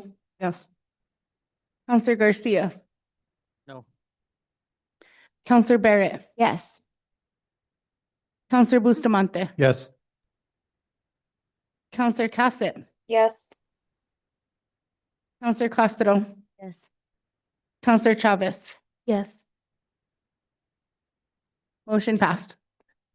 Thank you. Darn, I thought I was going to get a vote, but next time. Mayor, can I make a quick comment? Sure. I just want to know, last year, 45 and Severo were on the plaza. I would like to invite them to come back. Next item on the agenda, please, Madam City Clerk.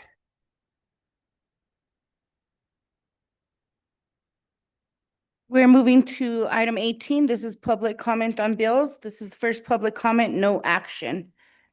18A is consideration of bill number 2026-14 and adoption of an ordinance sponsored by Counselor Jamie Cassett and Counselor Patricia Figali. It's a bill amending section 14-7.9 SFCC 1987 to clarify a park impact fee exemption as it relates to certain construction permits. This is the opportunity for the public to provide their first comment on this bill. Is there anybody from the audience that would like to speak up on this? Seeing none in chamber, Madam City Clerk, is there anybody online? Mayor, no hands are raised in the Zoom room. Okay, let's go to move on to the next item, please. Next item is 19. This is final action on legislation. This is a public hearing. 19A is consideration of bill number 2026-12 and adoption of an ordinance sponsored by Councilor Paul Bustamante and Mayor Michael Garcia.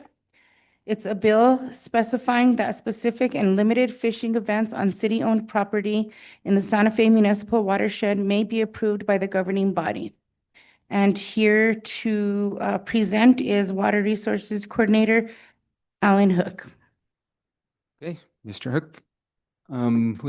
Let's do the public hearing and then we'll do once the public hearing is done, we'll move to the motions. Mr. Hook, the floor is yours. Oh, there's the mic. Can you hear me? No? How about now? And feel free to put it on the ledge. It's a. How's that work? There you go. Okay. Honorable Mayor, Councilors. So this is a bill for a proposal to amend our existing city code. So right now in Chapter 25, 1.9 section, talks about Santa Fe River watershed and prohibited uses, which include trespassing, biking, hiking, camping, fishing, which will be addressed in this amendment, hunting, picnicking, grazing of domestic livestock, and unauthorized shooting within the Santa Fe watershed are forbidden. So the bill specifically would address, and let me pull up the language here, that the portion of the first portion I just read off would state, except for specific and limited fishing events on city-owned property in the watershed and approved at a governing body meeting, which would require, for example, a resolution. So that is the action being proposed tonight with this bill, and I stand for any other questions from the council. Okay, so we'll hold off on questions at the moment, Mr. Hook. This would be so present. Well, no, let's just go to public comment because it can then get into. So now is the opportunity for the public to comment on this proposed bill. Please step up and individuals will have 2 minutes. Please state your name. And once the 2 minutes is up, just like public comment, the chime will go off. Just push the button, I think. Oh, here we go. Can you There we hear me? go. Good evening, Mr. Mayor Garcia and councilors. My name is Maury Hensley. I'm the executive director of the Santa Fe Watershed Association. I am here at 9:55 p.m. to ask you to delay your vote to amend City Code 25-1.9A fishing events in the municipal watershed. The Santa Fe Municipal Watershed is the landscape that provides up to 60% of our city's drinking water, the cleanest, cheapest, most accessible, most reliable, and most fragile part of our water supply.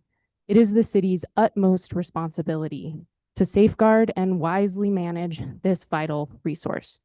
Indeed, the city has been a leader in collaborative efforts to manage the watershed over the last few decades. People from around the country look to the Santa Fe Municipal Watershed for inspiration about collaborative forest management and everything that can be achieved through partnership. The proposal to change this city code flies in the face of this shining legacy of partnership. There is no feasibility study, risk assessment, or incorporation of any partner feedback, even after numerous conversations with the bill's sponsors. There is no language that mandates a collaborative process for hypothetical future events, let alone scientific guidelines, safety protections, or emergency plans. While this might seem like a minor code change, there are significant environmental and political risks that every member of this body should be aware of before voting on this measure. The fishing derby, the impetus of this code change, is itself a beloved community event, and I am eager to support community conversations about the best options for its future given our current climate realities. Such conversations should be transparent and inclusive. This resolution is neither. I implore you to delay this vote and take the necessary time to consider the full complexity of the municipal watershed and work collaboratively to find the path forward. The Watershed Association and our partners are committed to supporting you in this process. Thank you.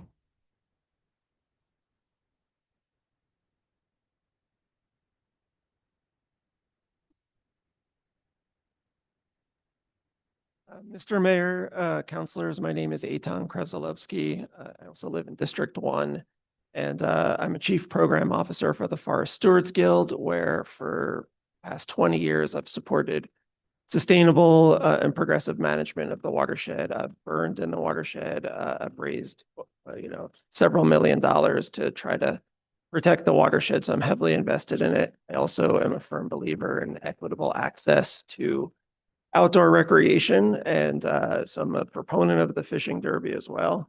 But like you just heard from the executive director of the Watershed Association, I feel that there's a way to navigate this challenge of not having water in the river while still providing outdoor recreation opportunities like the fishing derby event.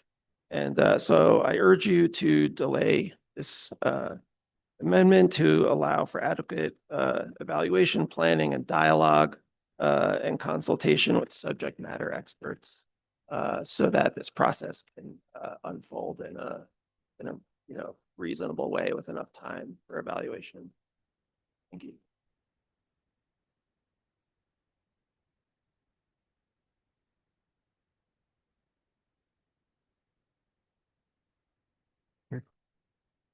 Mr. Mayor and Council, thank you for hearing me. My name is David Hernandez. I actually live in the county. I'm here representing Nature Conservancy of New Mexico. Nature Conservancy of New Mexico has a blurb is next to the watershed that we're discussing. We are not opposed to the fishing derby. We're not opposed to the actions that are being sought here. We are opposed to the process. Group, the watershed have not been included in the process, and the safeguards that are needed have not been discussed. I think it's a rush. I understand the reason to rush it. The timing of the deal that protecting the watershed is far more important than rushing this one. Again, we're not opposed to the derby. We think it's a great event, and if it could be done safely, we would be in favor.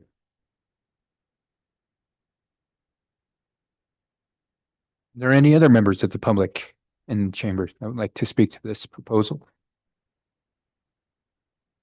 Not seeing any. Is there any online, Madam City Clerk? Yes, Mayor. Stephanie Benenato.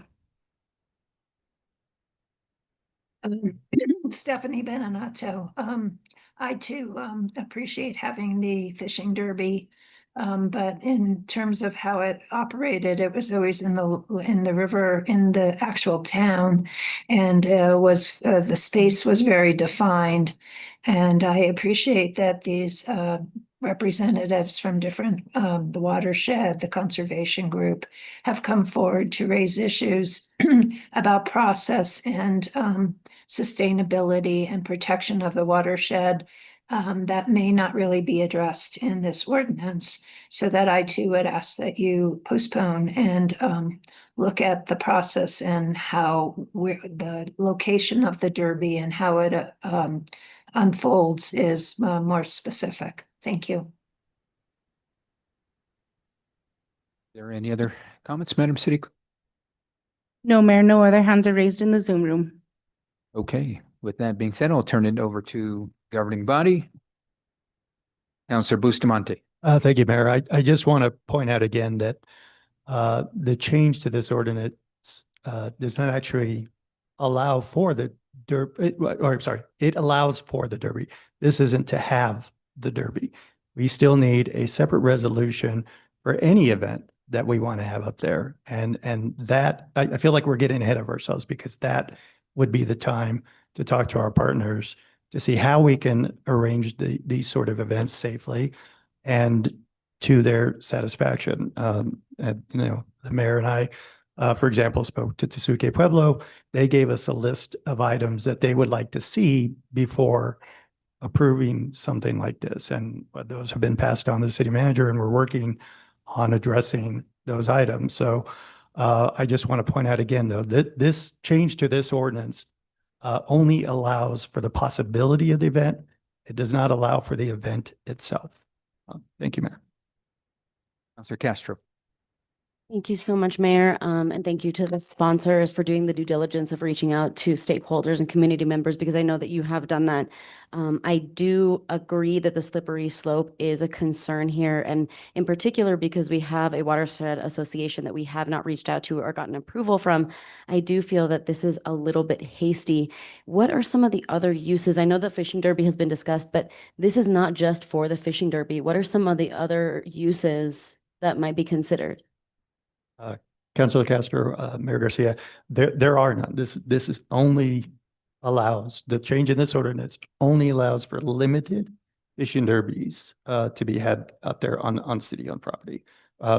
We are not, nothing in this allows for hiking, for motorbiking, mountain biking, anything like that. This only allows for limited fishing events. And just to highlight, when we say limited, we're not meaning exclusive. So, you know, things that have been discussed and how to plan this, basically having a lottery. Like, for example, this will be for children, and it will be, and whatever chaperone that they have. So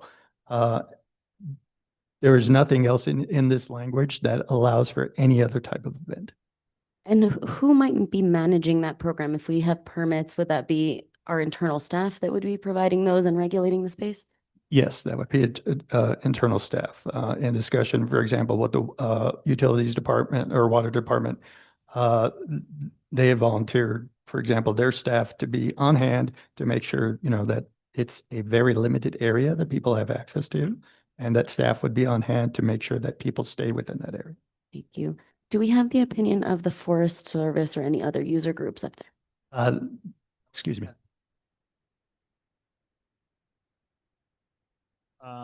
We had a recent meeting, and I don't want to necessarily speak for the Forest Service. I mean, I think we could reach out to them and get a definitive answer. Just at this point, they realize this is a bill that's done by the city, and they recognize the main point for them is that it's on city-owned property. They did say we do support recreation because that's one of their initiatives as the Forest Service.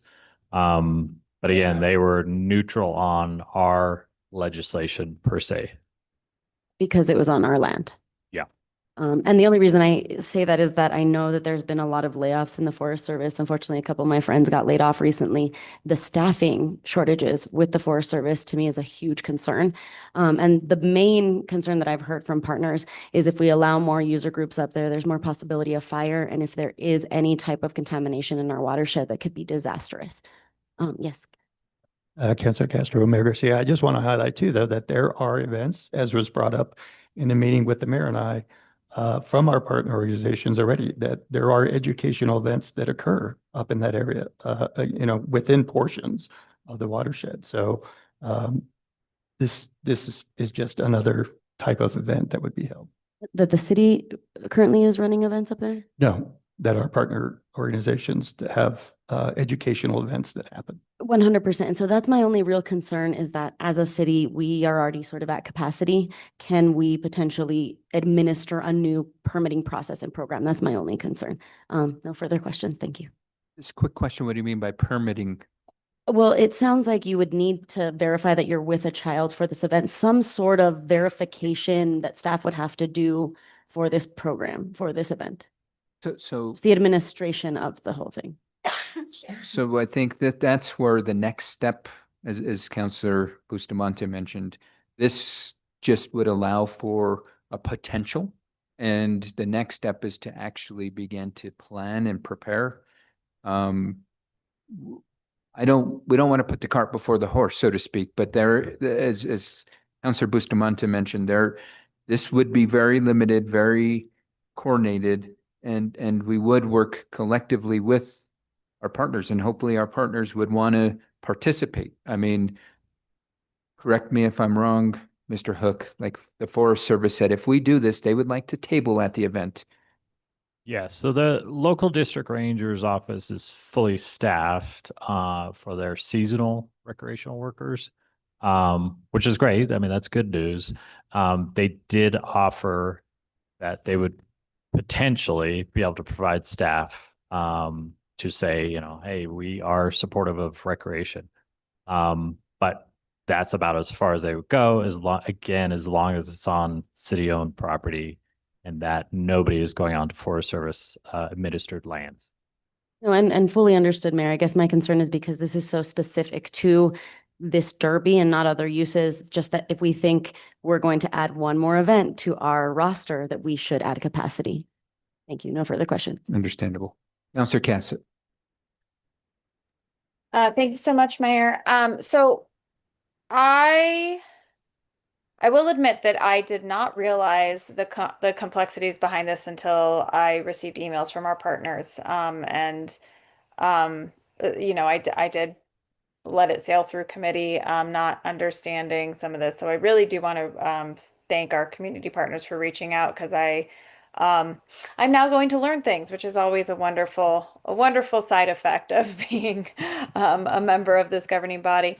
One of my questions is, Councilor Bustamante, you said that it wouldn't allow for anything other than the fishing derby, which may be true while those of us who are in this memory are sitting in this seat. But my concern is that when I'm looking at this ordinance, I know there's always that conversation about how we have to write for ourselves, but we also have to try as best we can to convey our ideas to future individuals who may sit in this seat. Kind of similar to the conversations around the amendment process today. Obviously, that was not written to a place that it conveyed the purpose to future individuals who'd be sitting here. So all I'm seeing is that except for specific and limited fishing events on city-owned property in the watershed and approved at a governing body meeting. So I'm not seeing that it's only for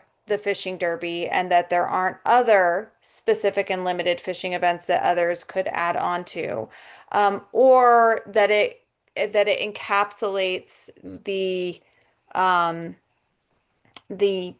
concern that some of these community partners are bringing up, to make sure that, you know, that it meets these marks. And so I would agree at this point. I'm not, you know, I think that finding where that balance is, but, you know, basically putting those safeguards in so that in 15 years, if somebody else is looking at this, and none of us are here anymore, although I think that there was a previous council served for like 25 years. So, hey, it happens. But that they would be able to discern what the intention was and what those guardrails should be. And so that's my concern, is that it is a very simple line, and I understand the intention that is here at this moment with this governing body, but I don't see how that is relayed into the future, and that, you know, those guardrails are put up. So I would be in favor of postponing this to work with some of those community partners. I know me myself, I now need to learn more. And that's on me, that, you know, there was a lot going on with Fee and Lieu and Plaza Park, and this seemed really simple. So I know me myself at this juncture, I am now understanding that there is more to this than I was aware of. So those are just my thoughts around this. You know, that I would like to hear what are some of the stipulations that those community partners would like to see in something that would be directing both us if we are going to be having an event, but also looking at what the specifications are for, you know, future events that a governing body may pass, and what are the things that we need to make sure that they are looking for. So thank you. Thank you, Councilor. I it's okay, Counselor Bustamante. There are guardrails in this, Counselor Cassett, given that, as Counselor Bustamante mentioned, the big changes that it would allow for specific fishing, limited fishing events. The big guardrail is that it has to come back before a governing body for any approval. So this is not a blanket approval of anything, just saying that the city will now consider specific and limited fishing events under the condition it's approved by a governing body. So should this pass tonight, Councilor Bustamante, and I'd welcome anybody else that'd like to work with us on this, we would have to bring forward an additional resolution that would outline a lot of the specifics regarding the event. And that is where the actual meat around a proposed fishing event would be, not in this proposal before us. It would be in a forthcoming resolution, whether it's for a fishing derby. And I'll be honest, what Councilor Bustamante and I are looking at it having is a specific kid fishing derby to help provide the opportunity that's been lost by the lack of water in our river. Nothing else beyond that, no additional events. We're not planning on having a kid day and a parent day. This is solely for kids. And the proposal would have to come back before the governing body for approval. We can pass this. Councilor Bustamante and I can work on a proposal, and it might not meet the merits of our partners, of the governing body, and it goes nowhere. And so we have to take it step by step to ensure that there are these potential options for us. And so I hope that helps to clarify that, you know, we want to do our due diligence. I have full faith and confidence in the city team that we would handle this with the utmost priority, respect, to ensure that the watershed is protected at the highest level. Because I'm starting to get a sense, and I hope this is not the sentiments, and I'm not speaking from the governing body, but I'm getting a sense that but some folks are feeling like they can't trust city staff with protecting our watershed, which should not be the case. We want to ensure that we're creating options. That's all this does, is create an option. If this passes tonight, this does not allow for a fishing derby to happen. I want to make that crystal clear. The approval for a fishing derby or a specific and limited fishing event would be conducted through a forthcoming resolution as required in this proposed change. So, yes, Councilor Chavez. Thank you. Yeah, I am able to have consistent conversations with our great public works and utilities leaders and staff, and I will say that the plan to collaborate is there. The willingness to collaborate on the actual event is there. They're aware of all the partners that need to be part of that planning process. They're excited about collaborating. They're excited about the opportunities that may come when they put the minds together. So I trust that, like, this being the first move is like the initiation of that true processing collaboration that will come with actually bringing an event forward. But I think that this is a necessary starting point to like have those discussions and to just like really initiate that process and explore what this could look like. So I'm in support of this. I think that I have full confidence in staff. I've heard them speak of this. I've heard their willingness to want to move forward and truly collaborate with partners that we heard from tonight, but more partners. Yeah, our staff, like the mayor said, has shown like, you know, true commitment to making sure this is done right. So I'm completely confident with them in our public utilities. Councilor Fagali. Thank you, Mayor. I don't want to sound like I don't have full faith in our staff, but this is our watershed, and this is where we get a lot of our drinking water, and this is a very important part of our landscape in our community. And having heard from a lot of our community partners about their concerns, I don't think we're there yet. And I understand that this would have to come back to governing body for an approval for a specific event, but like Councilor Cassett said, that could be in 10 years, and those folks wouldn't have had the comments that we've had, and they might not be in the same position to take the same precautions. So I think this is a little underbaked at this point. Thank you. Thank you, Counselor. Any other comments? Motion to approve. Second. We've got a motion and a second. Any discussion on the motion? Seeing, hearing none, Madam City Clerk, can we get a roll call vote, please? Yes, Mayor. Counselor Figali, No. Counselor Garcia, Yes. Counselor Barrett, No. Counselor Bustamante, Yes. Counselor Cassett, No, and I'd like to explain my vote. Counselor Castro, No. Counselor Chavez, Yes. Counselor Faulkner. Yes. Mayor, we have a tie. I vote yes. How was that quick? Motion passed. Counselor Cassett, you'd like to explain your vote?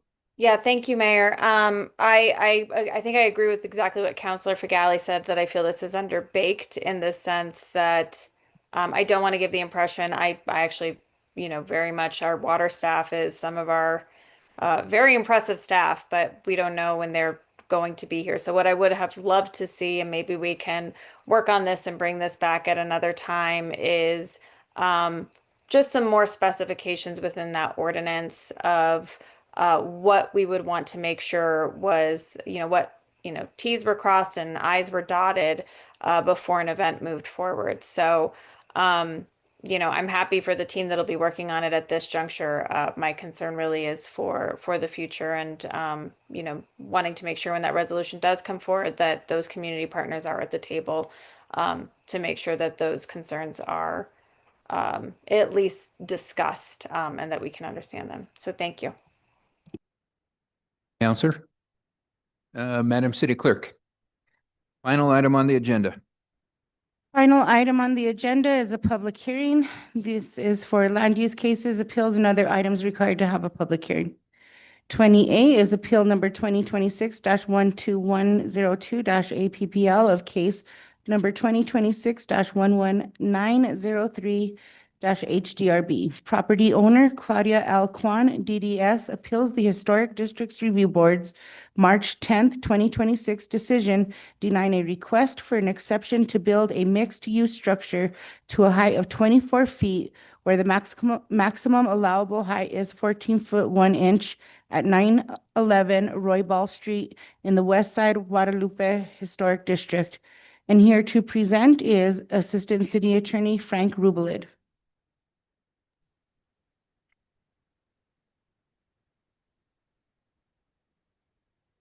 Councilor Garcia, I guess you're leading pro tem. Before we I guess start, the mayor's here. He Oh, just thank stepped. Mayor, I did need to recuse myself from this case. I do have a personal relationship with the applicant, so I will be recusing myself from this case. Okay. And that's perfect timing because I was going to start off the hearing by if any members of the governing body would like to disclose any pre-hearing communications regarding the merits of the appeal, recusal of a member, or if the member cannot be fair and impartial. So sounds like Councilor Cassett, you would like to recuse yourself from this matter. Yes, please. Thank you so much. Okay, thank you. And so I'm just going to go through the whole process quickly. We're going to have go through the hearing. We're going to have a summary of a staff report. Then we're going to have an opening statement and sworn witness testimony by the appellant. If desired, questions of staff from the appellant. The public is allowed sworn public comment. The governing body would then be allowed questions of staff, parties, witnesses, and the public. Or anyone testifying to facts outside of the record must be sworn. Then the appellant, if new evidence has arisen during the questioning of, this is their opportunity to ask additional questions of staff or applicants' witnesses. This assistant city attorney has the opportunity to provide responses to the appellant and or applicant submitted evidence and or testimony. Then we move on to the appellant's closing statement. This assistance followed by the assistant city attorney's closing statement. I then would close the public hearing. The governing body then would consider a motion whether to grant or to deny the appeal, and then the governing body takes action. And we do have the ability to enter into executive session should the governing body want to. So with that, we will first start off with the summary of staff report for up to 15 minutes. Thank you. Mayor Garcia and councilors, the appellant is the owner of a vacant lot at 911 Roybal Street, which is in the corner of Roybal Street and St. Francis Drive. This is in the West Side Guadalupe Historic District. This is largely residential. Just to give you an idea of the property that we're talking about here, as you know, Santa Fe has these 5 historic districts. Give you your bearings there. That's the loop of Paseo de Peralta. And this is all the way on the west side of the West Side Guadalupe Historic District. And zooming in there, you see we're on St. Francis Drive between Agua Fria Street and West Alameda. You might note that the West Side Guadalupe Historic District covers about half the block on the west side of St. Francis, as well as the entire area to the east side. There's St. Francis Drive, there's Roybal Street, about a block to the east, there's an Ambrosio Street, block to the east, St. Francis Drive, and the property that we're talking about there, I'm highlighting in yellow. This is an old historic district map, and that gray rectangle you see there is a house that was on this property that has since been demolished. It was demolished by the property owners back in 2016. So that property is now a vacant lot. And I'm going to zoom in on it a little bit so you can see how it rests with respect to the rest of the streetscape here. The applicant has submitted to the Historic District Review Board a project proposal to build a mixed-use structure on the lot at a height of 24 feet. She wants to move her dental clinic from its existing location farther down St. Francis Drive, and also have a residence upstairs so her mother and other family can care for her children while she operates her clinic. The architect, Mr. J.J. Shapiro, submitted this lot plan here, or site plan, and the structure is entirely on the north side, the north half of that property. And as you can see, there are parking places entirely on the south side of the property, and the entrance into the parking area is off of Roybal Street to the south, and then there's a landscaped area to the south and east, showing you how that site plan fits in that lot line. And what I'm doing here is I'm highlighting in turquoise the footprint of the structure that the applicant or appellant proposes. As you can see, the structure does sit very close to St. Francis Drive compared to the other structures on that streetscape there. And most of the other structures are single story. Now, there are some double story or some 2-story structures on that streetscape in that vicinity. But as you can see, the house that is immediately north of this proposed structure is at 111 South St. Francis. It is a single-story, single-family residence. The structure that has the big parking lot that is 2 buildings to the north is, I think that's 109 South St. Francis Drive. And as you can see, it is set back from St. Francis about 40 or 50 feet, I would estimate. We'll talk some more about those there. This setback for the proposed structure that Dr. Kwan is seeking approval for is set back from the lot line just about 10 feet, although the lot line is set back from St. Francis Drive only because there's an additional right of way there. This is the architect's elevation drawing of the westernmost facade. This is the facade that would look out over St. Francis Drive. And the historic, and her clinic is called Riverwalk Dental, and what she proposes is for the family to occupy the upstairs there and look after her kids while she operates a dental clinic on the ground floor. And the Historic District Review Board did not have any problem with the mixed use of this structure, the fact that part of it is commercial and part of it is residential, because it is in a C4 zone. And I believe there are a lot of mixed uses of residential and commercial structures in that zone. The problem the Historic District Review Board had was that this structure is proposed to be 24 feet high. And the height restriction for that structure is 14 feet and 1 inch. And I'll show you how we arrive at that. There is the height restrictions in the historic districts are set forth by 14-4.6 F2. It reads, if a proposed building has a parapet, the facade shall not exceed 2 feet of the average of the height of the facades in the streetscape.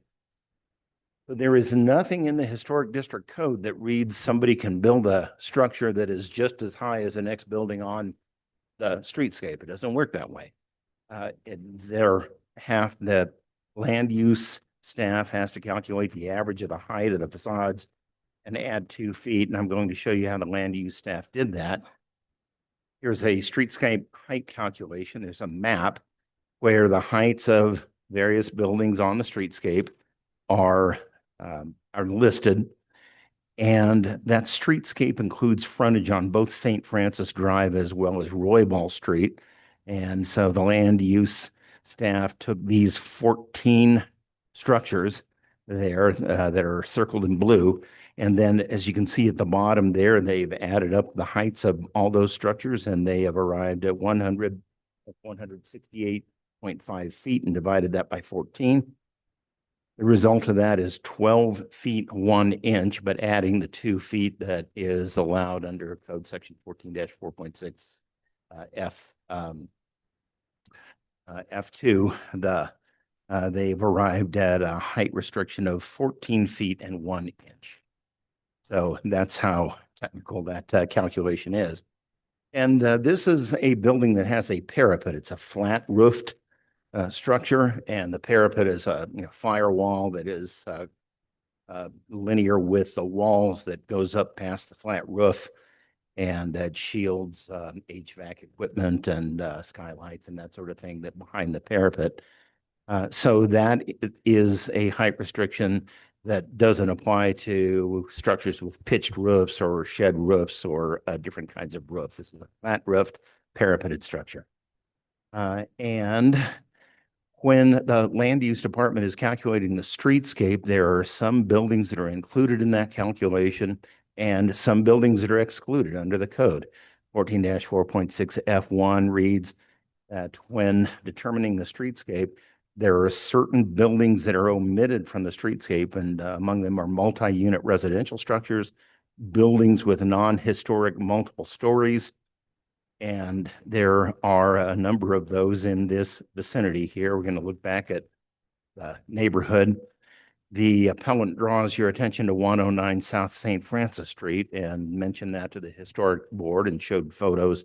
And as you can see, that is a multi-family structure. Multi-unit residential structures excluded from the streetscape under that section of the code.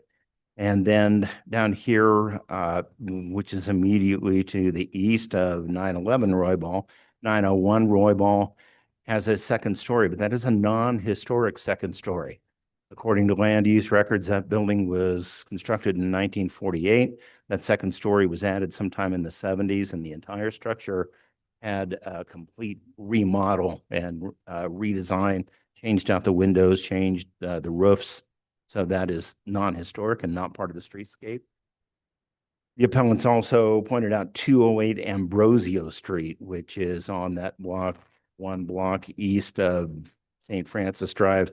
That has no frontage on either Roybal or St. Francis Drive, so that's excluded from the streetscape. And it doesn't have a frontage right at the intersection of Ambrosio or Roybal. It's back 3 buildings. And it's also a multifamily unit. According to the county assessor's office, there's at least 2 living units on that lot there. So those are excluded from the streetscape. And one of the ways that the Historic Board and Land Use staff tries to get a very graphic and physical portrayal of what the height of a proposed structure will be, they require the property owner to put story poles. And these story poles are PVC pipes that are set up on end, and the actual height of the structure has to be noted on the story poles. Here, these story poles are 24 feet high, and those are at the corners of the massing that would include the second story.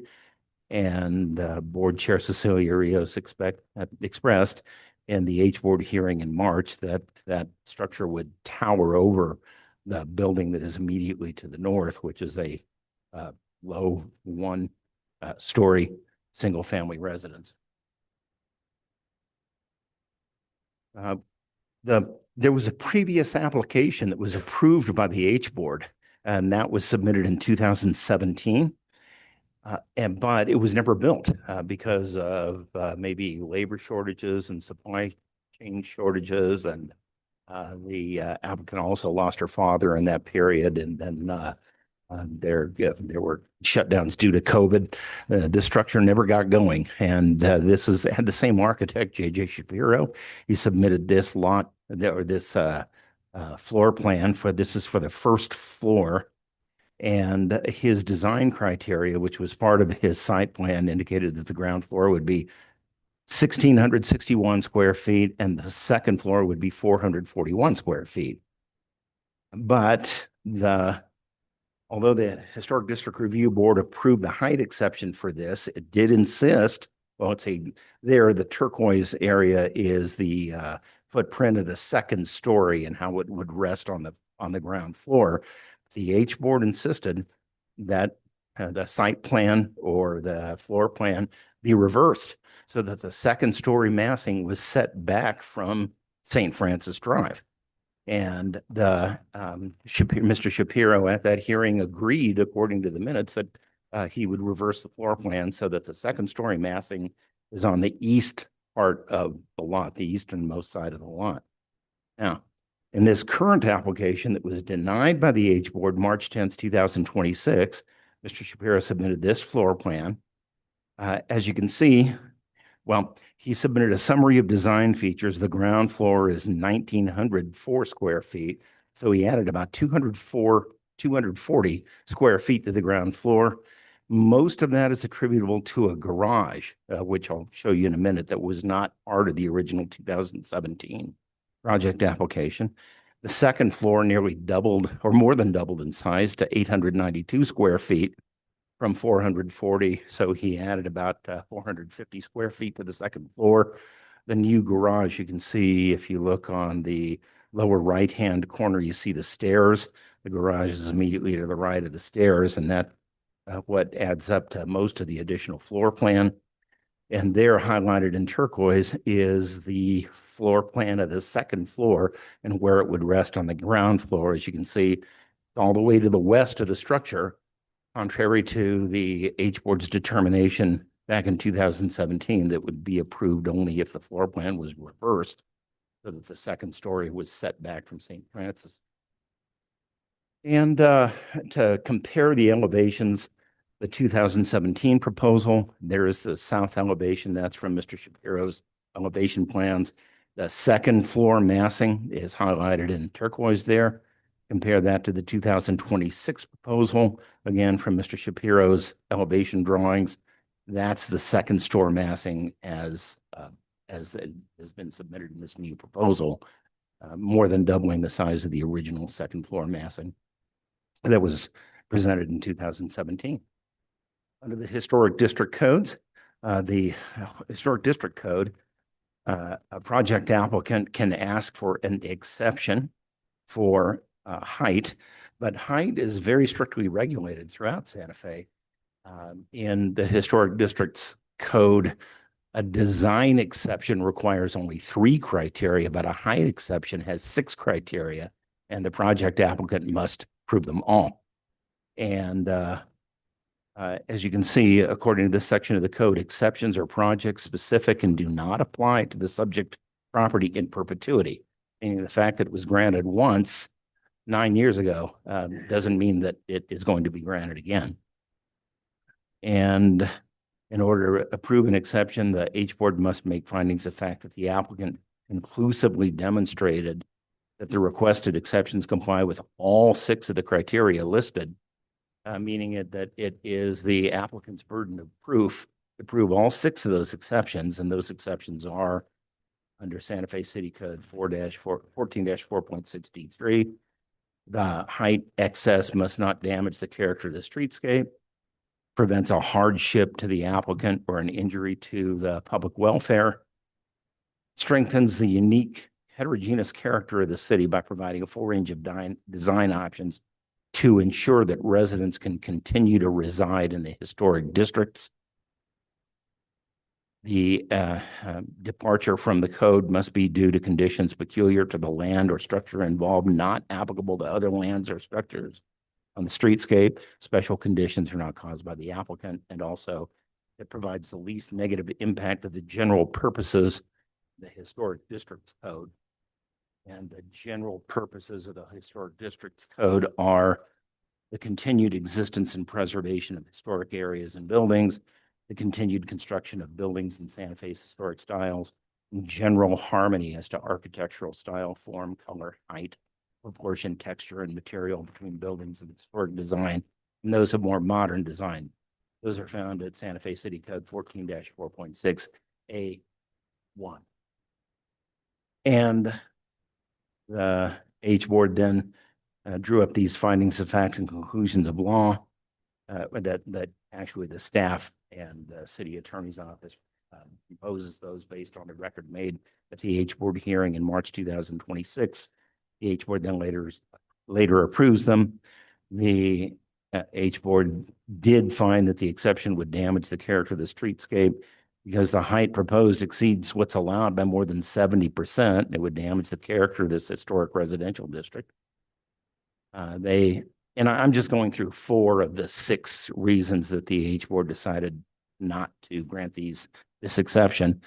Granting the exception would not strengthen the unique heterogeneous character of the city to ensure that residents can continue to reside within the historic district, because according to the applicant, she lives within walking distance of this location. So she already lives in that historic district. There are not special conditions or circumstances peculiar to this land because the board found that the lot is some similar configuration to other lots on the streetscape. In fact, it's the same size or larger than many other lots on the streetscape. And then also the H board felt that it would not provide the least negative impact with respect to the general purposes of the historic districts code, because it's right at an entrance to this residential historic district and would set a disproportionate, unharmonious precedence for the streetscape. And I have copies of this decision tree, and I've given a copy to the appellant's agent, and I'll pass copies of this around if you need a copy to hold in your hand. And thank you very much for your attention.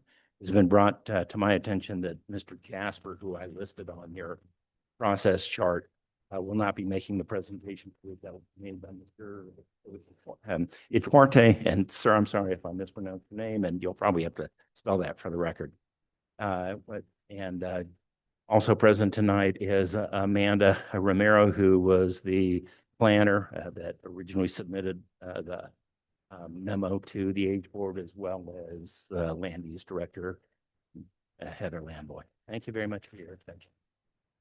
Thank you, Assistant City Attorney Rubelit.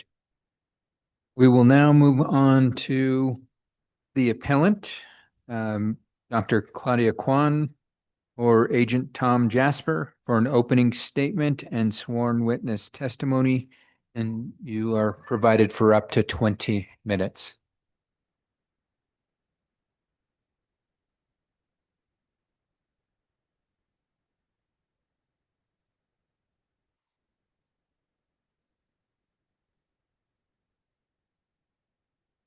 Hello. Good evening, Mr. Mayor and councilors. Thank you so much for your time. My name is Claudia Kwan. I'm the appellant in this matter. And thank you for allowing me to present this appeal. With your permission, I would like Eric Ituarte to present this briefing on my behalf. He has worked closely with me throughout the construction project and the appeal process. Okay. The floor is yours, Mr. Utarte.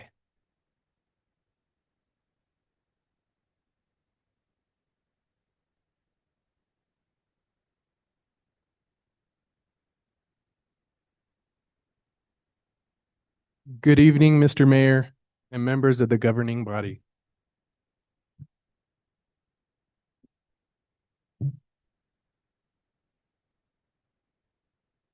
This appeal concerns the Historic Board's denial of a height exception for the proposed mixed-use dental office and residential project at 911 Roybal Street. We respectfully request that the governing body reverse the Historic Board's decision and approve the requested height exception. Our grounds for that request are summarized on the next slide. So hold on one second. Oh, there we go. Okay. And just to delineate, I'm going to refer to the Historic District Board as the board and the Historic Preservation Division as staff, just so it doesn't get confused. We also have a couple handouts for your guys' convenience, some appendixes, and also the slideshow that if you want to follow along with. I'll wait till those are passed out to continue.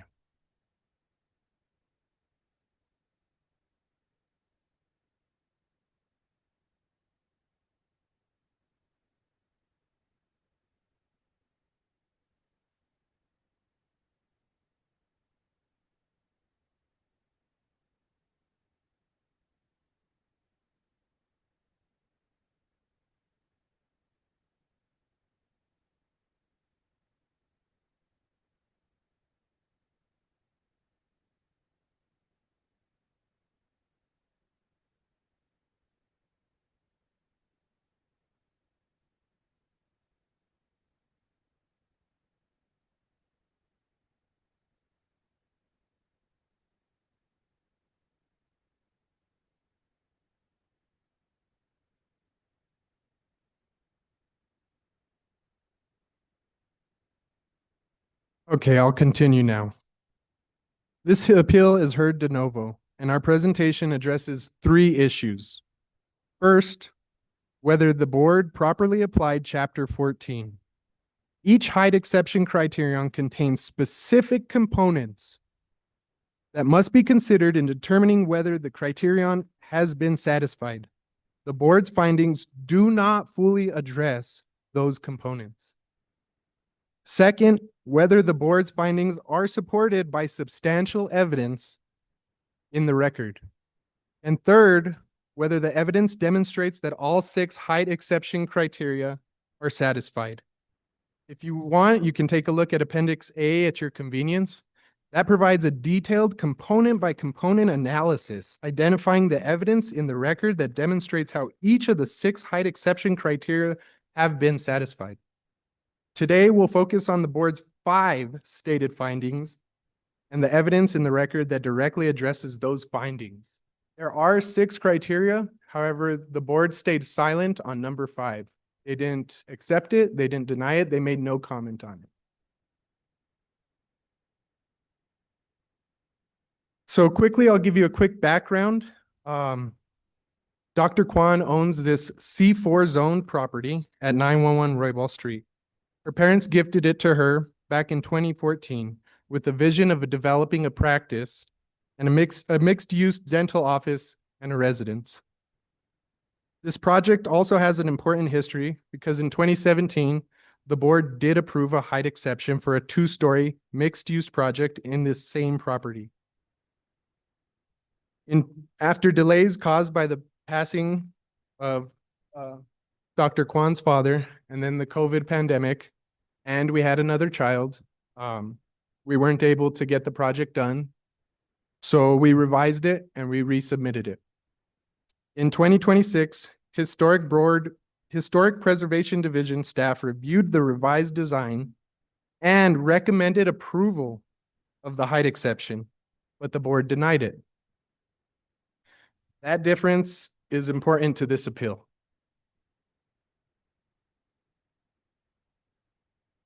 So next up here, you do see the streetscape.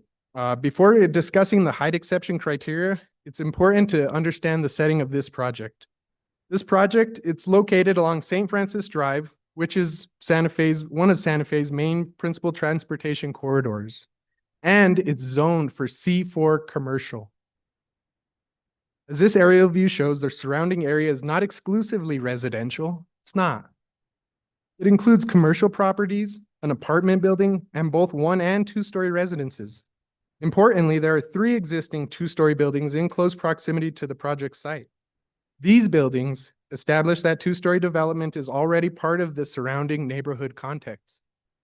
This context is particularly relevant because the board concluded that the proposed height would damage the character of the area.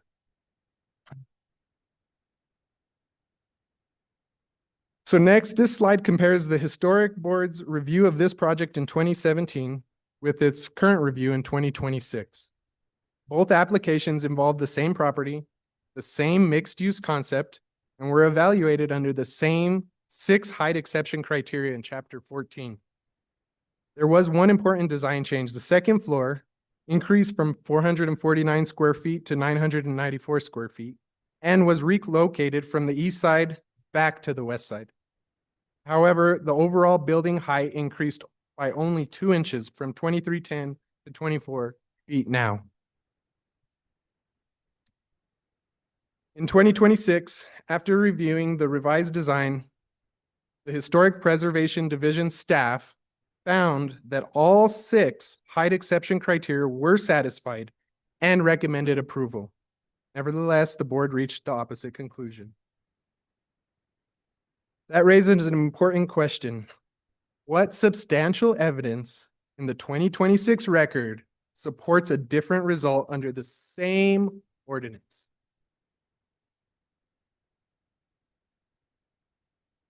So go backwards. This next slide up here, this is the action letter from the board, and it discusses the 5 criteria that were not met to their satisfaction. They made no finding at all on criteria 5, like I said earlier. As we will show, there's another important issue with these findings. Chapter 14 requires the board's decision to identify the important facts supporting its conclusions and provide a full explanation of why these facts led to their decision.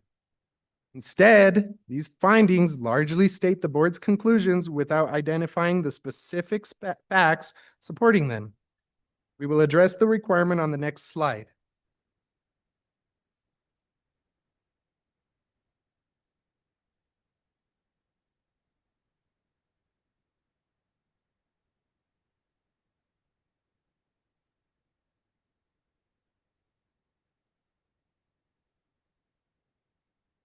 So this is a quote from Chapter 14, Section 14-2.8H. Written record finding of facts applies to every land use board on every approval or disapproval.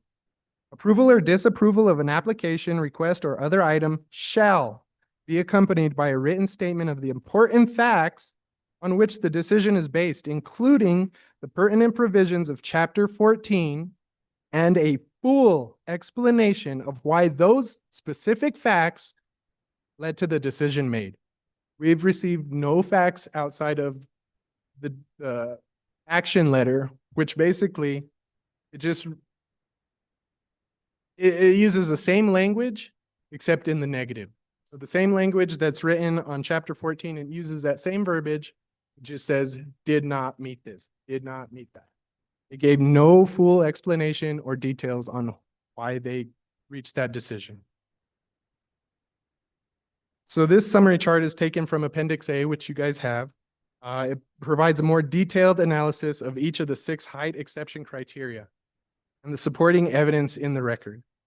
As the chart shows, staff found that all 6 criteria satisfied and recommended approval. The board again reached the opposite conclusion on only 5 of the criteria and made no finding on criterion number 5.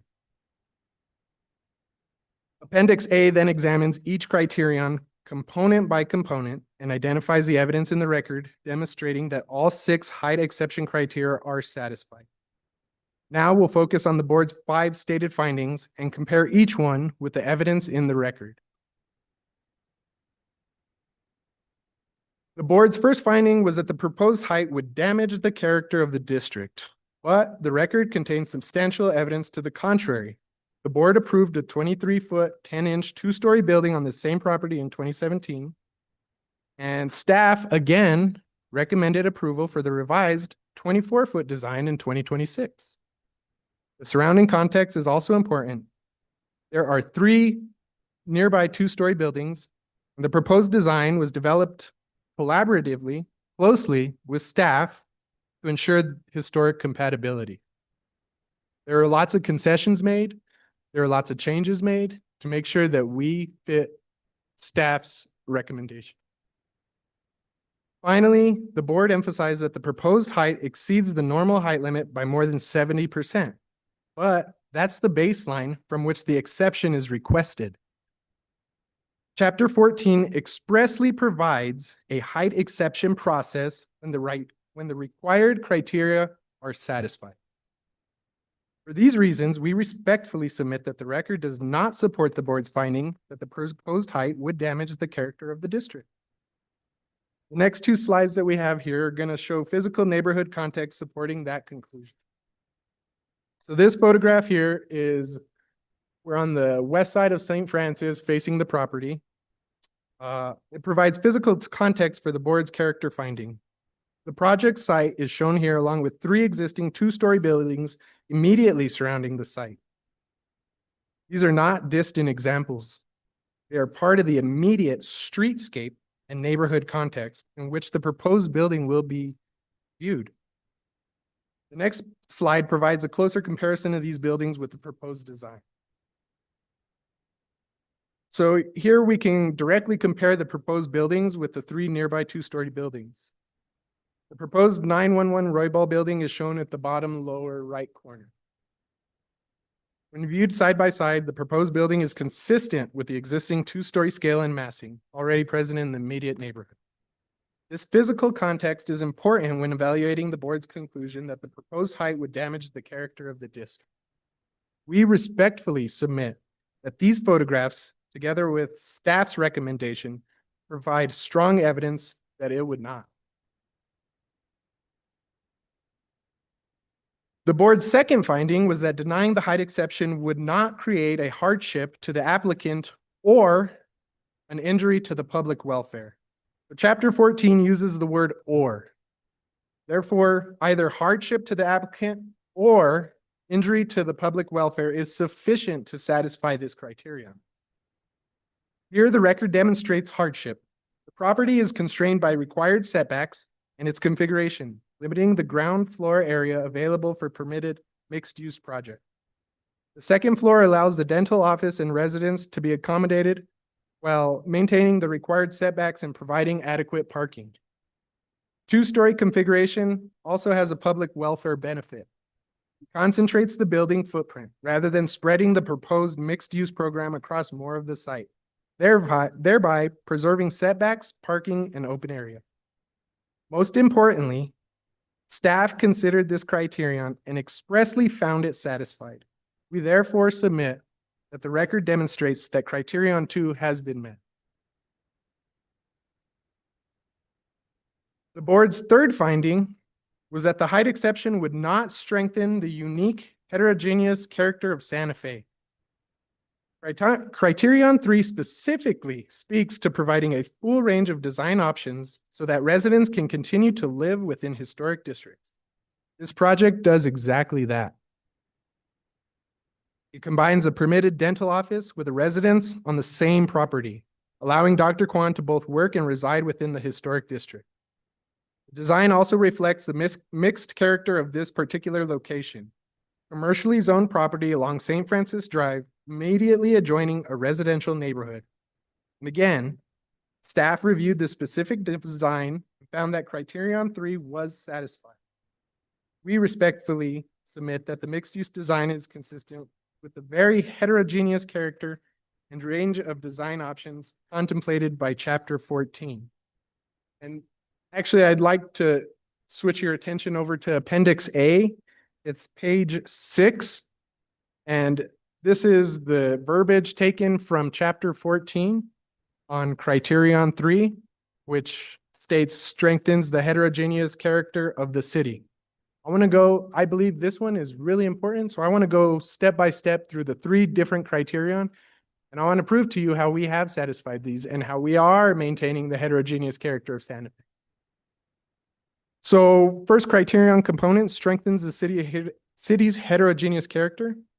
Immediate area mixes northern New Mexico, territorial, Southwest Pueblo, and contemporary styles. These are all different buildings in the surrounding area, and they're all representative of those different styles. The criterion says achieved by providing a full range of design options. The supporting fact, contemporary Southwest Pueblo approach draws on traditional massing, materials, and proportions without imitating adjacent structures, adding to the range rather than duplicating it.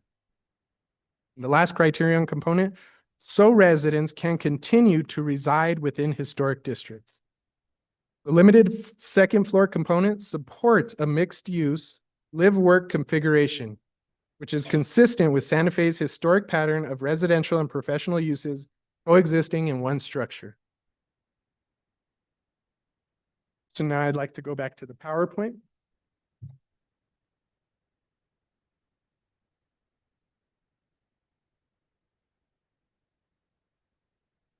So the board's fourth finding concerns whether there are special conditions peculiar to this property that are not generally applicable to other properties in the related streetscape.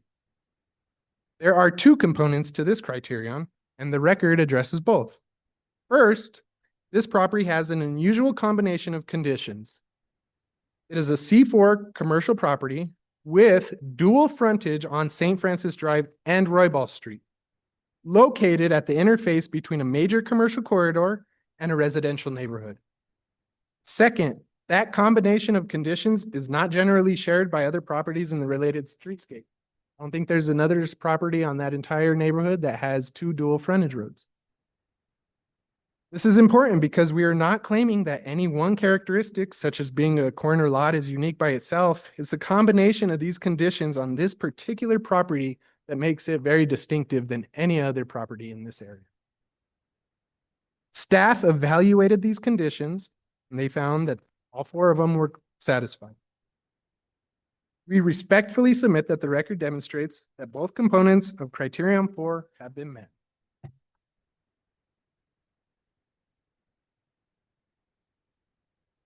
Now, this one is not on the slide, and the reason being is because the historic board didn't provide any explanation on criterion number 5. They didn't support it or they didn't deny it.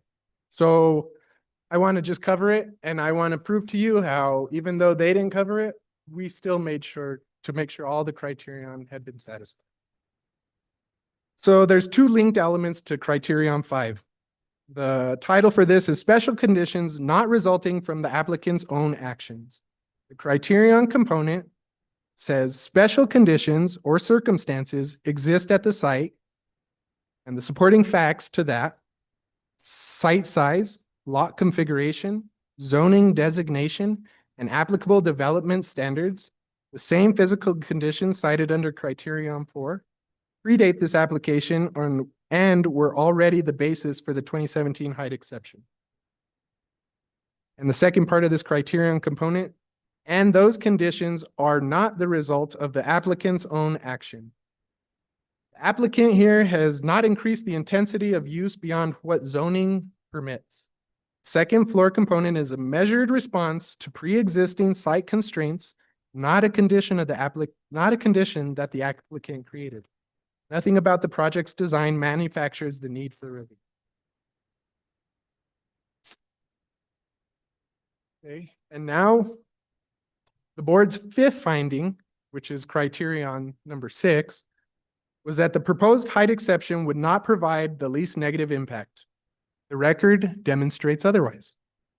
First, the design was developed collaboratively with staff, specifically to achieve compatibility with the historic district, and staff concluded that this criterion was satisfied.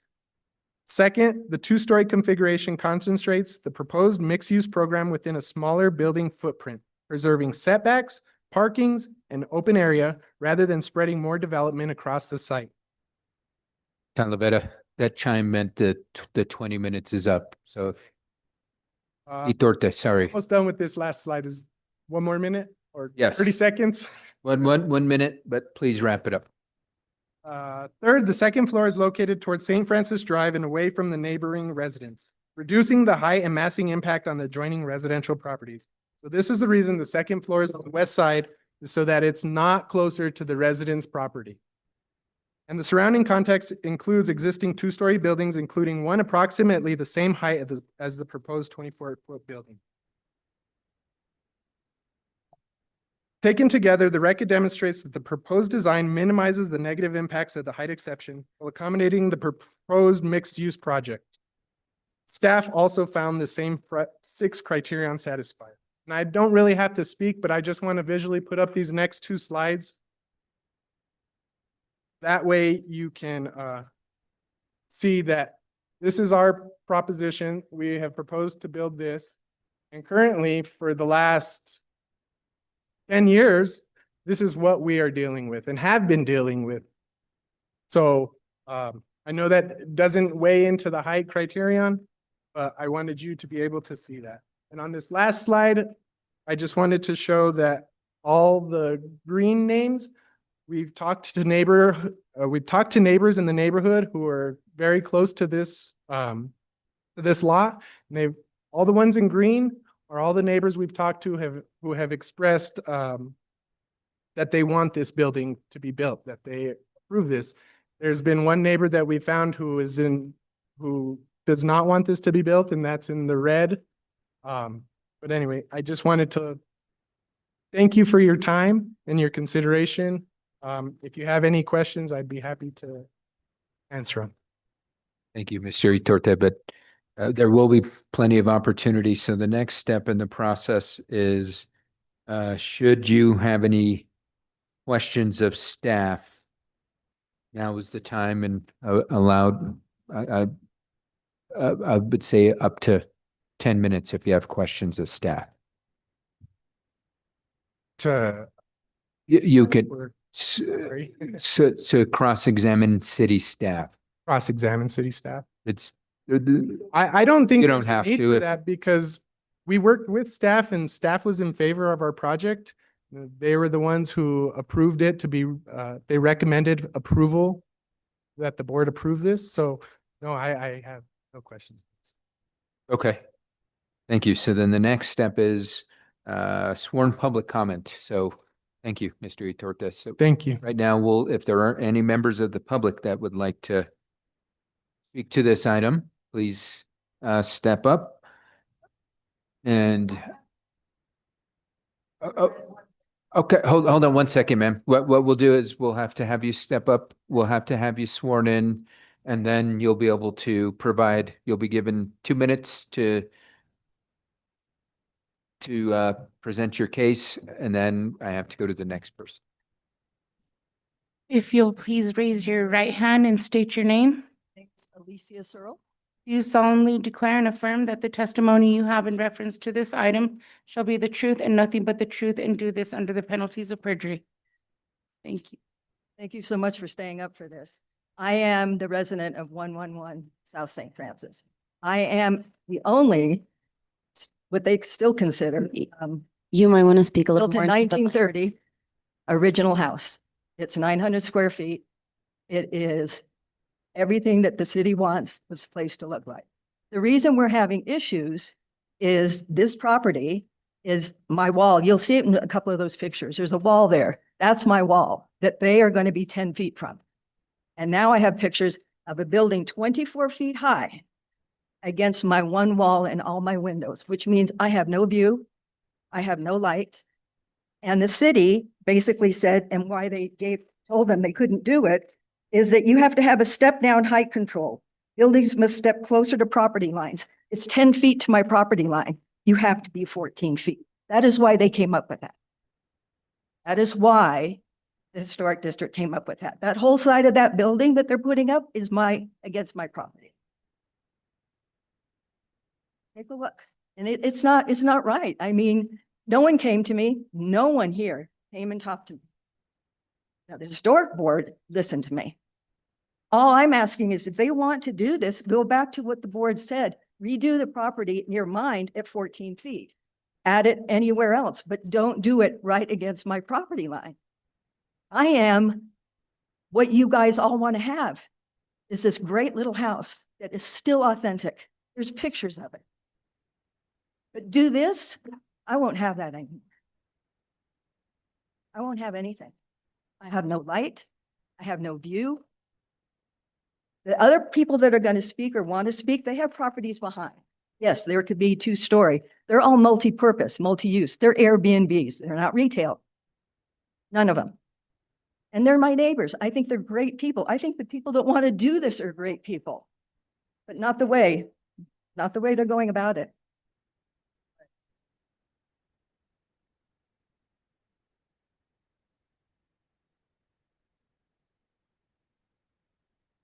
Stephen Navarez, I live on property. Hold on 1 second. We need to get you sworn in. And if there are multiple folks that want to speak to this, it might be more efficient if we can have everybody sworn in at one time. Hold on 1 second. Anybody else that in the audience that wants to speak to this? I know everybody's tired. Everybody wants to sit down, but what we'll do is we'll get you sworn in and then you can go back and sit down and we can let you get. If you all please raise your right hand and state your name. Do you solemnly declare and affirm that the testimony you have in reference to this item shall be the truth and nothing but the truth, and do this under the penalties of perjury? Thank you. Okay, and so with that, not y'all don't have to wait in line. I know, again, it's late. If you want to sit down, feel free to sit down. But if anybody else stands up to speak and you've not been sworn in, we do have to swear you in. So go ahead, sir. I apologize. I am Stephen Navarez. I'm the owner of property 208 Ambrosio. And subject to what you just heard, I am the only one that lives there full time and I don't rent my property or multi-time, so I don't know what she's talking about. She is my neighbor and I want you to look at the pictures you have in there. I don't have time. Look at your pictures. See that wall property and there's less than 1 foot. She has no windows this doesn't block anything. I want to make it personal. I came here in 1998 on the same criteria, 3-time rejection by the Hysterical Society. We understand why it's there. I don't have to tell you. Luckily, the partners that were with you in 1998 told me absolutely. I didn't have to hire lawyers because I had Carl Summers and he says, don't spend my money. You're here, you're local, you've been here. My brother bought it in 78. I took it over in 98. I've added a property. My other brother owns the empty lot next adjacent to 210 would be the address. We are personals. We are human. I've heard you say that all night tonight. I live there. I'm the only one's got a view blocked. This lady can look out. All her backyard looks, and she gets to look at my 23-story building. She looks to the south where the building's going to be built. Can't see anything. There's a wall. So I hear you, but let's make it a little more personal. When we want to use the historical board, we got all these rules, which none of us understand. There are no correlations because everybody changes. We'll look at the properties with people in question. See if a carport or an advanced other store building or a barbecue unit with housing and more roofing doesn't apply. Nobody asked. Come on. These people bought this property to live and to work. Can we keep it real?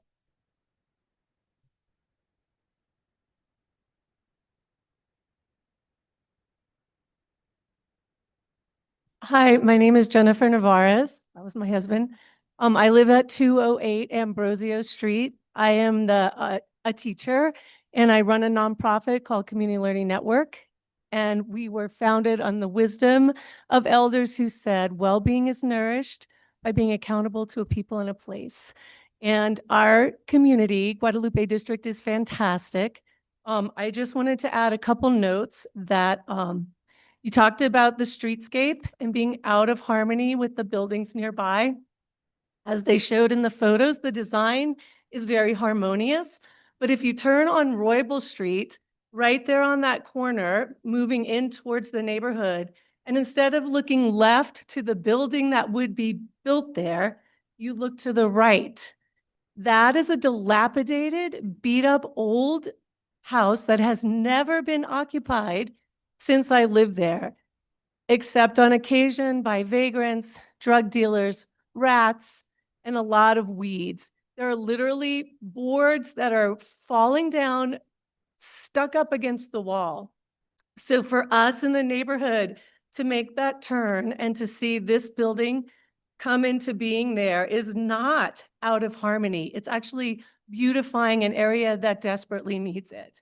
The other thing we talked about, Councilor Cassett mentioned, a safe and stable housing for all of us.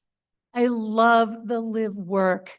And I want to add in conclusion that in our neighborhood right now, not only do we have 3 two-story buildings on our block, we have another 2-story building across the street.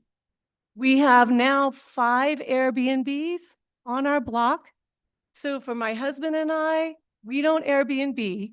It is listed as a multi-unit dwelling because there's an old part and a new part, but we need inhabitants who are there at night. And I have personally went into that lot and recovered my stolen propane tank out of my barbecue grill inside my gated patio because it is often Ms. a lot Nevada itself. would please wrap up. So that's all. I'm done. I do have pictures of the lot.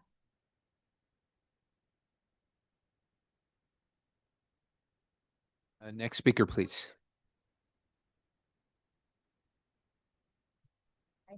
My name is Curtly Spear, and I am the homeowner that has an adjoining wall. So I am right next to the lot. My address is 901 Roybal. It was up on the screen. I have a 2-story house, and I am directly affected by this build of this structure on Roybal and St. Francis. We share a wall with this empty lot in question. We obviously live in the old Guadalupe neighborhood. I am very much in favor of a multi-use dental and living space being on the 2nd floor. In fact, when we bought in this neighborhood 6 years ago, the seller explained to us that the plan was to have a multi-use dental building. I was excited then, and I'm thrilled now. I am all for the 24 feet height. I have humans living above in a dental place. That makes their building safer, and it makes my building safer. We in the Guadalupe neighborhood have dealt with homeless living in the lot, stealing from us, including mail theft. We have a proactive in keeping our neighborhood safe by collectively calling the police, graffiti abatement, and cleaning the lot ourselves.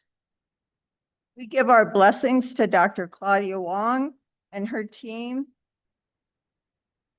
that she got to build her dream structure. We're asking the Historic Review Board to reconsider and approve this building. Having a multi-use business is good for St. Francis Corridor and the old Guadalupe neighborhood. Personally, it's much safer for me. Thank you.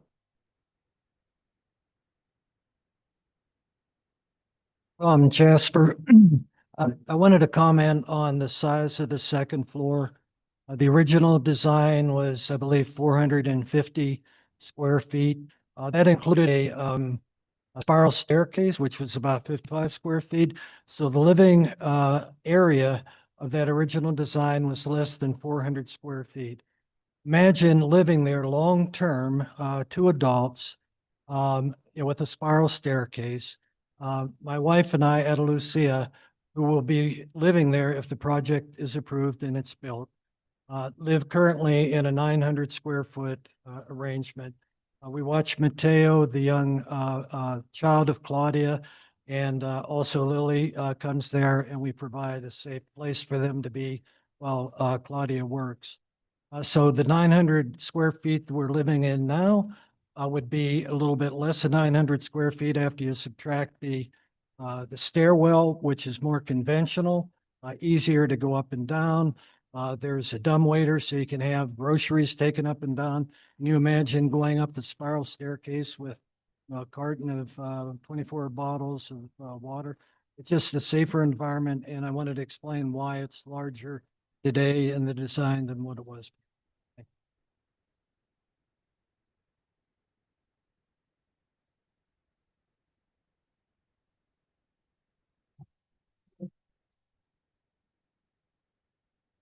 Hello, Mr. Mayor and councilors.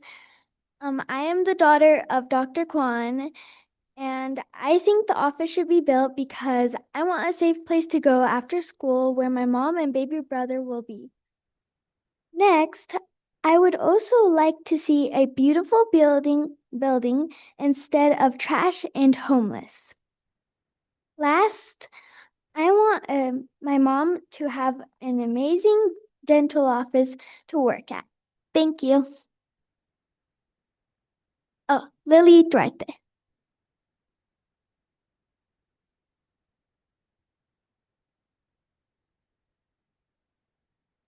Red Oaking, District 3. Good evening, Mayor and City Councilors. Thank you for this opportunity. I respectfully ask that you approve Dr. Claudia Kwan's plans for her future dental office. I have known Claudia since she was in elementary school. Actually, Claudia is like a second daughter to me. And it has brought me so much joy and pride to watch her grow into an amazing mother and an accomplished professional. She has worked tirelessly to achieve her dreams of building a dentist, of becoming a dentist, and is committed to giving back to our community that supported her. She has chosen to build her dental practice here at home, investing in our community and providing much needed dental care. Allowing Dr. Kwan to utilize the second story of her building would benefit her young family by allowing her babies to remain nearby under the care of her grandparents while she treats patients downstairs. This arrangement would help her successfully balance the responsibilities of being both a dedicated dentist and a devoted mother. I remember taking my children to Dr. Pick when they were young for orthodontist care, and I was always impressed by the family-oriented atmosphere when you walked in there. Dr. Pick's grandmother they had a section in the back where she would care for her 2 children. And whilst Dr. Pick tended to her patients, that experience showed me that supporting working mothers benefits not only their families, but also the communities they serve. Dr. Kwan's proposal reflects those same values of family values, of dedication, and community. By approving her plans, you will be supporting a talented local professional who has chosen to come back to our city and raise her family and give back to our community. Dr. Kwan has earned this opportunity, and I have every confidence that her practice will be tremendous to our community. I respectfully urge you to approve Dr. Kwan's plans. Thank you. Before we have our next speaker, I just want to bring to the attention of the governing body, we have 10 minutes before we sunset. So I would like to move that we suspend our rules to go past the hour of 10:30 or 11:30. I'm so sorry. Second. Okay, so we have a motion to suspend our rules. Any discussion? Or none, Madam City Clerk, can we get a roll call vote, please? Yes, Mayor. Counselor Garcia, Yes. Counselor Barrett, Yes. Counselor Bustamante, Yes. Counselor Castro, Yes. Counselor Chavez, Counselor Faulkner, Yes. Counselor Figali, Yes. motion passed. Okay, I apologize, sir. We have a rule where we have to get our business done by 11:30 unless we suspend our rules, and we want to get this done. So feel free, the floor is yours. Thank you for your time and consideration. A little past my bedtime. Just a little closer to the mic, please. I'm Jake Shapiro. I'm the architect for this project. I've been a practicing architect for approximately 50 years. I've lived here for 65 years on and off since I graduated from college. This is the first time I've had this situation. I've worked earnestly with the staff to develop this project. And I've done numerous other projects in the historic district. Not once has it been turned down when I've had staff up here. This is the only one in my 50 years of practice that has been turned down. So the other thing that I might bring up is in streetscape, you're isolated by just looking at the elevation. Look at the state capitol. It's a huge building, but it has plants, mature trees around it. And I've met all the criteria of the building department of setbacks. There is another requirement for landscaping along the street. When you plant the trees, we could plant non-deciduous trees that are green, that stay green all year. So when you're driving down St. Francis, you won't have a two-story looking building. I hope you take that into consideration and undo the misfortune that was placed on my clients and vote for approval of this project. Thank you.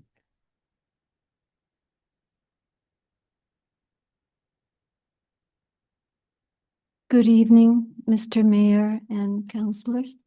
I am Aralucia Kwan. I'm Claudia Kwan, Dr. Kwan's mother. And I just wanted to tell you a little bit of like the backstory because Claudia was 12 years old when we moved to Santa Fe. When she finished dental school, we thought she was going to stay in Colorado. But our family has lived in the historic district for 26 years.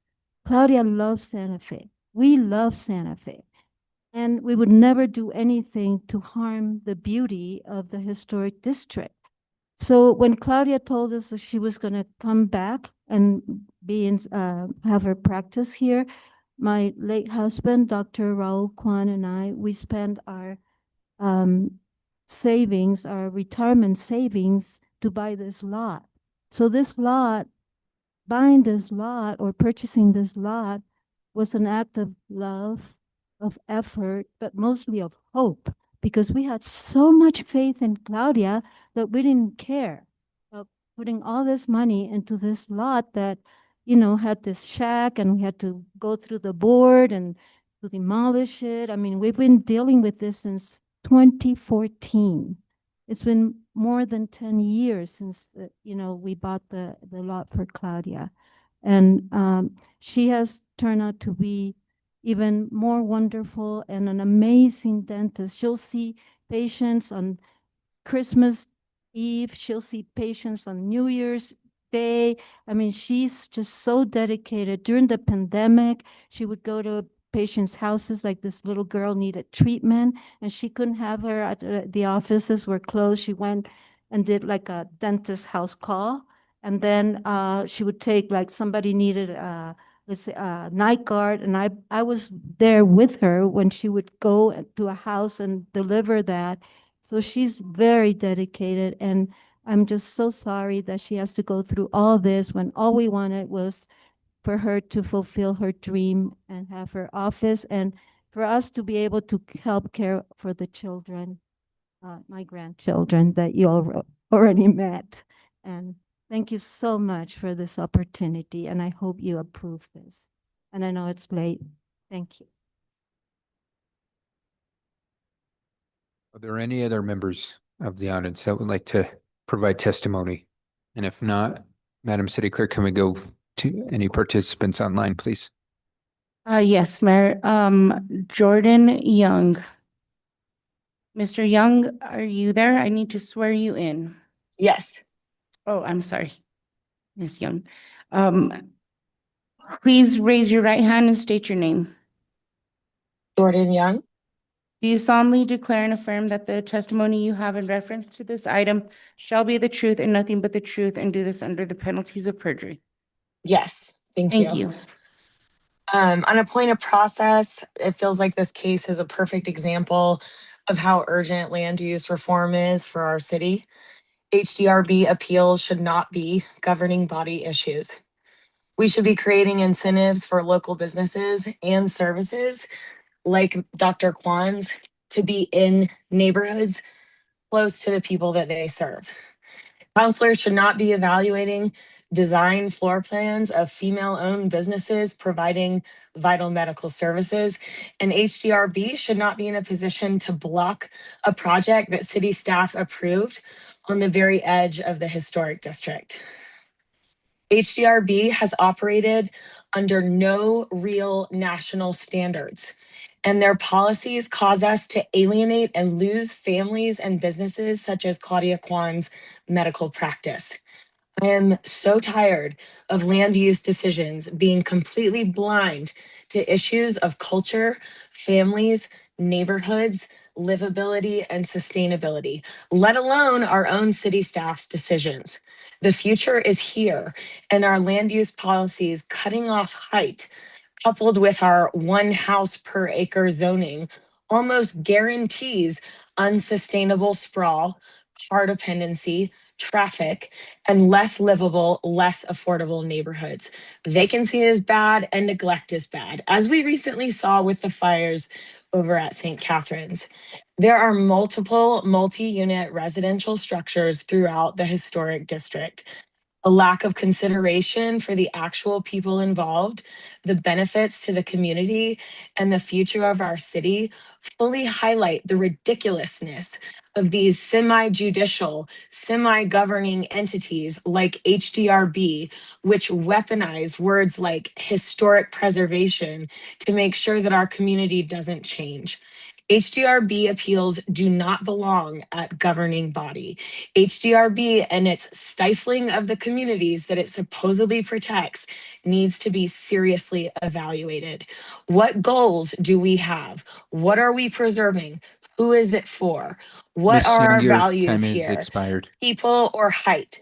Is it beyond? It is so Ms. Young. beyond time that we reform land use. Ms. Young, your And time is expired. HDRB, led by a Excuse me, Ms. no-term, Young, your other time is people went expired. over. I'm almost finished. Thank you, Mayor Can we Garcia. mute?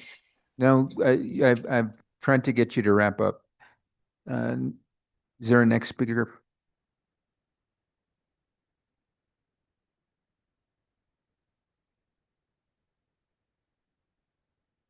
Stephanie Benenato. Ms. Stephanie Benenato, may I swear you in, please? Oh, yes, go ahead. Please raise your right hand and state your name. Stephanie Benenato. Do you solemnly declare and affirm that the testimony you have in reference to this item shall be the truth and nothing but the truth, and do this Yes. under the penalties of perjury? Yes. Thank you. So I just want to point out that all of the witnesses who just spoke did not actually address the criterion or criteria for the H board approval. And you had this with the Marriott Hotel, where there was a lot of communities upset about it, but you looked at the criteria for that zoning. This is in a historic overlay zone. It is C4, but it's historic overlay.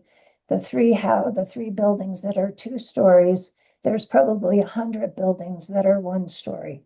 And again, I think that the board looked at hardship, and there is no hardship here. The Kwans already all live together a few blocks from this building.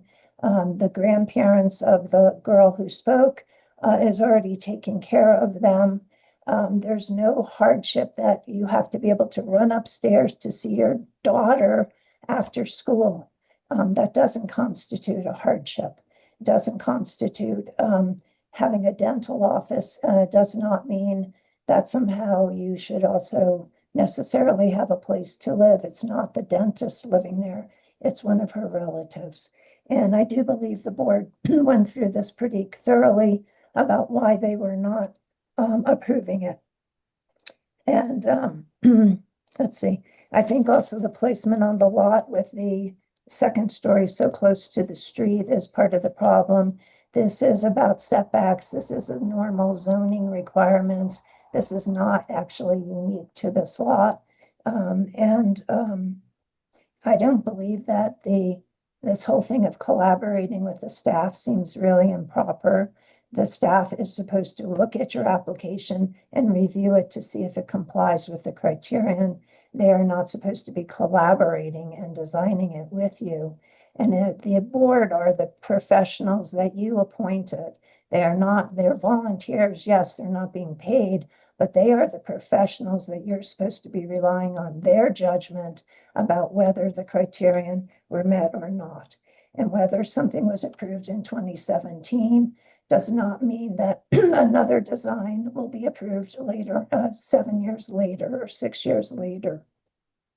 And I'm Ms. sorry. Benenato, your time has I expired. just have one more thing to say, Mayor, and that is that whole thing that Ms. Searles brought up about the 14 feet. You cannot go straight up 24 feet when you're that close to the next lot line. There has to be some Thank you, Ms. setback. Benenato. Thank you.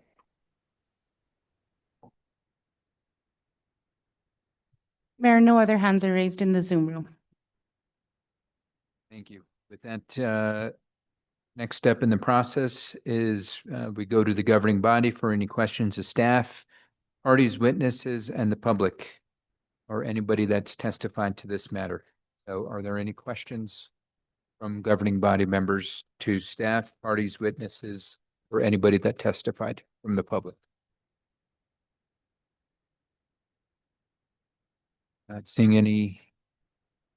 Counselor Cassett's not in. So then we'll go ahead and move towards the appellant. If any new evidence has arisen during questioning, this is your opportunity to ask additional questions of staff or any of the applicant's witnesses. And I will be willing to grant 5 minutes for this if there are any additional questions that might have arisen. You just have to say it into them.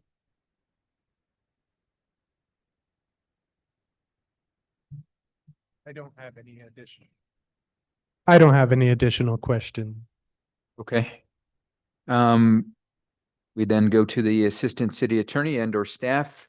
Any responses to the appellant and or applicant submitted evidence? Excuse me, Mr. Mayor, I believe. Yes, absolutely. Sure.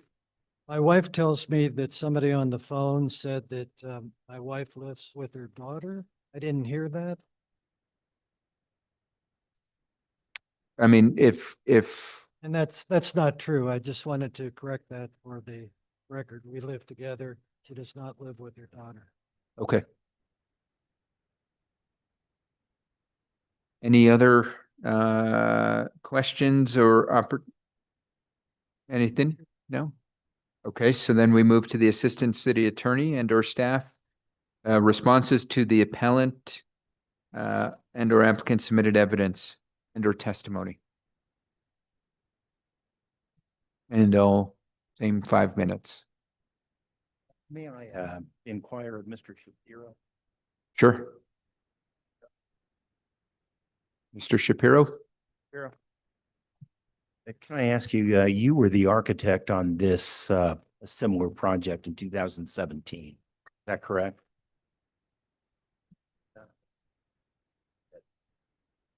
Yes, I was the original architect. Did you have the same objective in 2017?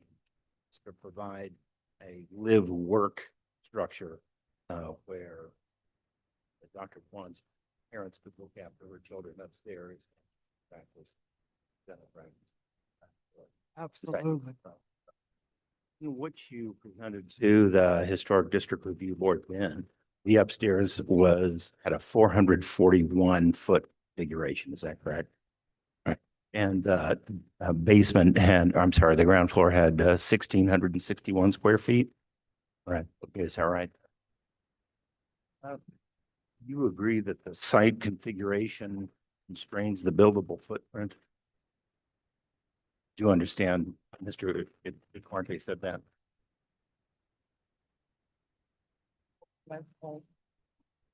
Requirements, building requirements, second.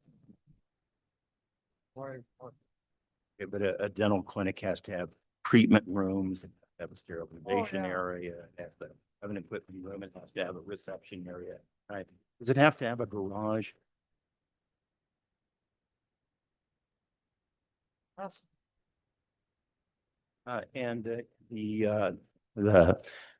plan that you submitted to the H board increased the ground floor by almost 240 feet, right?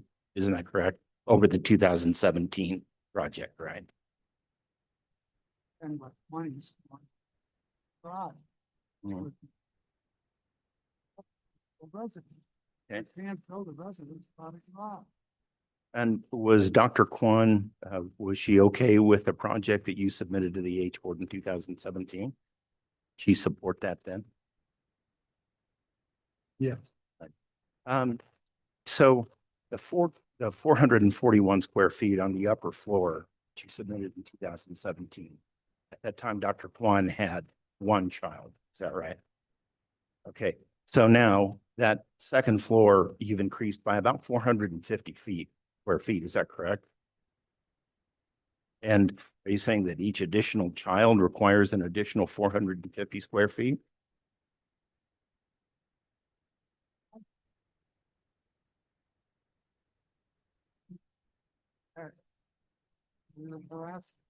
Well, no, I'm just asking you. I mean, you're an architect, right? Do you need an additional 450 square feet for one additional child? We have often, even as a couple without. You need at least 800. Yeah, right. I would think so. Okay, but your proposal was for 892 square feet. Is that right? Okay. Okay. I asked you once how No. big your house is. Well, it's larger, but Mr. Shapiro, You let me. need that much square footage? No, we don't. We don't, all right? But let me ask you, Mr. Shapiro.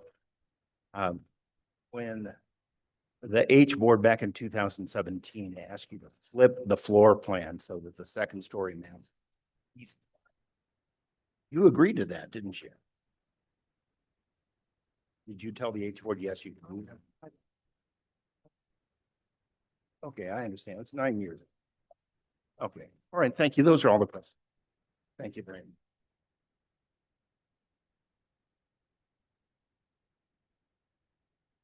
I apologize, we can't. That you can provide a comment because we're about to go into a closing statement and that would be an opportunity. So are you, Mr. Rubalid? You've finished with the time allotted? Okay. So then we'll go ahead and move to the appellant for a 5-minute closing statement.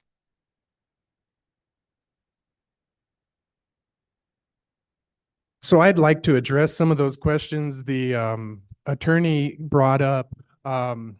Yes, sir, to have children live, to reside in a 400 square foot area, that's very difficult. Do you have any children? Because you would understand the hardships of containing children inside a 400 square foot area. So yes, I believe, and if anyone else has children, I believe you can attest to this, that yes, more room is a lot wiser. It's a lot safer actually too. And yes, we were asked by the board to move the top story over to the east side. But after again, working closely with the staff, the professional staff, we found that it actually is less intrusive to those people if our 2-story building was further away from them and closer to St. Francis Street. Nobody lives on St. Francis Street. It's a main traffic corridor, and nobody's really doing a whole lot of sightseeing off of that road. So I don't think the public welfare has been hindered in any way by this. As a matter of fact, every single thing we did was to try and satisfy everyone around us. I'd also like to make a comment about the neighbor at next door on St. Francis, the small building. if you've ever been there, her cinder block wall masses over her windows. So I'm pretty sure she can't see out of her windows as it is. And her cinder block wall is about a foot lower than her entire house. So I don't think the relevancy there is applicable. We're not going to be taking away her sun because the sun comes from the west and east, and we're on the south side. So that's not even a relevant situation either. And for the lady online commenting that the mother lives with us, she doesn't. She lives with her husband in a separate place. And yes, they are renting. And yes, they do plan on moving upstairs to watch our children and to be stewards of the land in the evening time. And they're not going to live there forever. We will probably eventually move in there while Claudia continues her practice. So I would just like to say that all the evidence, it shows. And another thing is, the city attorney did bring up things about positions and this and that, but what we're actually debating here is the height exception, not the placement of where the building's going to be, not the placement of the second story floor. It's the height exception of 14 feet, 2 inches. That's all we're talking about. We're not talking about east or west side or what concessions were given. And so I would just like to clarify that, we did work with staff. And in terms of the word collaboratively, that means we went to staff and they denied what we had. So we asked them, well, how could we make this better? And they gave us examples. We followed those examples. We came back to them, and that's when they approved it. So that's collaboration. We're not sitting there having them design our building for us. No, we're not. But yes, we do have to go with them. And when they approve it, then we move forward. If they don't approve something, then we alter it. So that way it fits the character of the district. Other than that, I think we've shown all the facts and all the evidence that support these 6 criteria being met. And anyone else has any other questions for me, I'd be glad to answer. Thank you, Mr. Iturte. Next up is a closing statement from the Assistant City Attorney. We'll allot the same 5 minutes.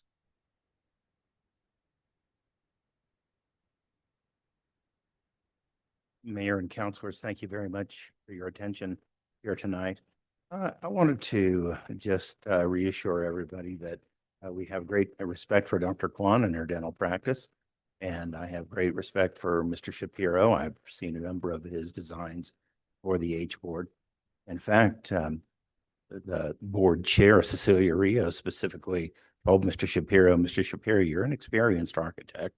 You know how to fit a structure into a constrained lot and to accomplish everything that you need to accomplish.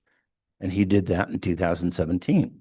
And he submitted a structure that had about a 1,660 square foot footprint and a 441 square foot upstairs, so that Dr. Kwan's parents could look after her kids.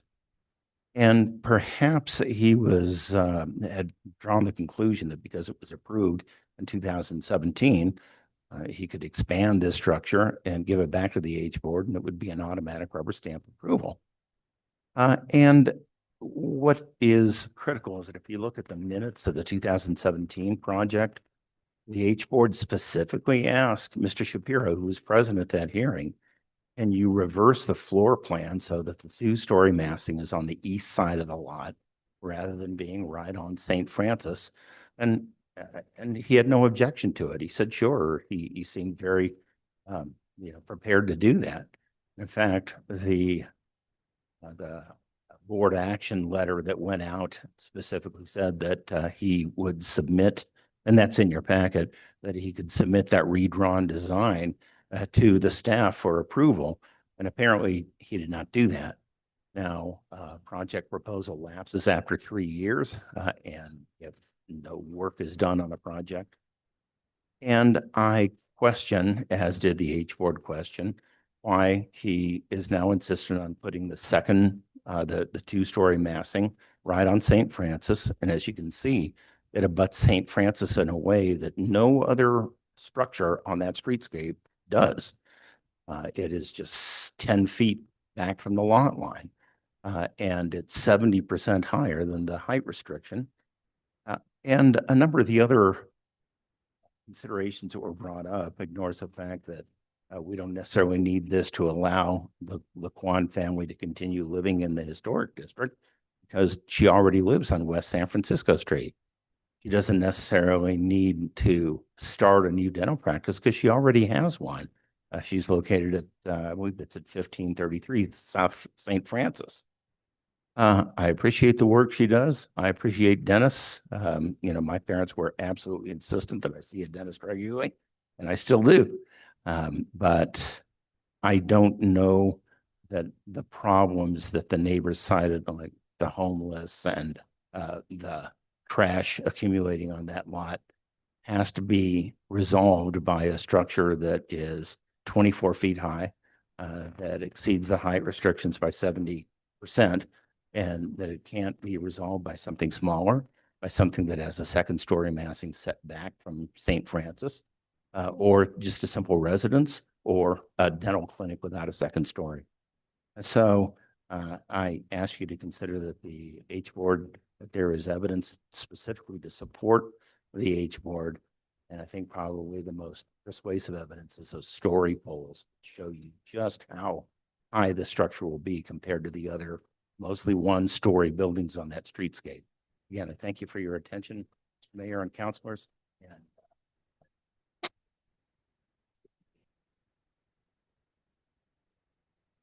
Thank you. At this time, I will go ahead and move to close the public hearing. Just as a heads up, says if we want any further questions of witnesses, we would have to open the public hearing. With that being said, let's go ahead and move on to deliberation with the governing body.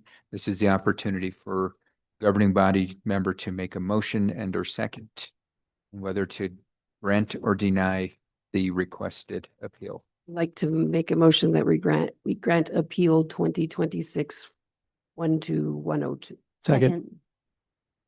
Okay, so we've got a motion and a second. Is there any discussion on the motion? Can I ask for a clarification, please? Absolutely. Councillor Fagali.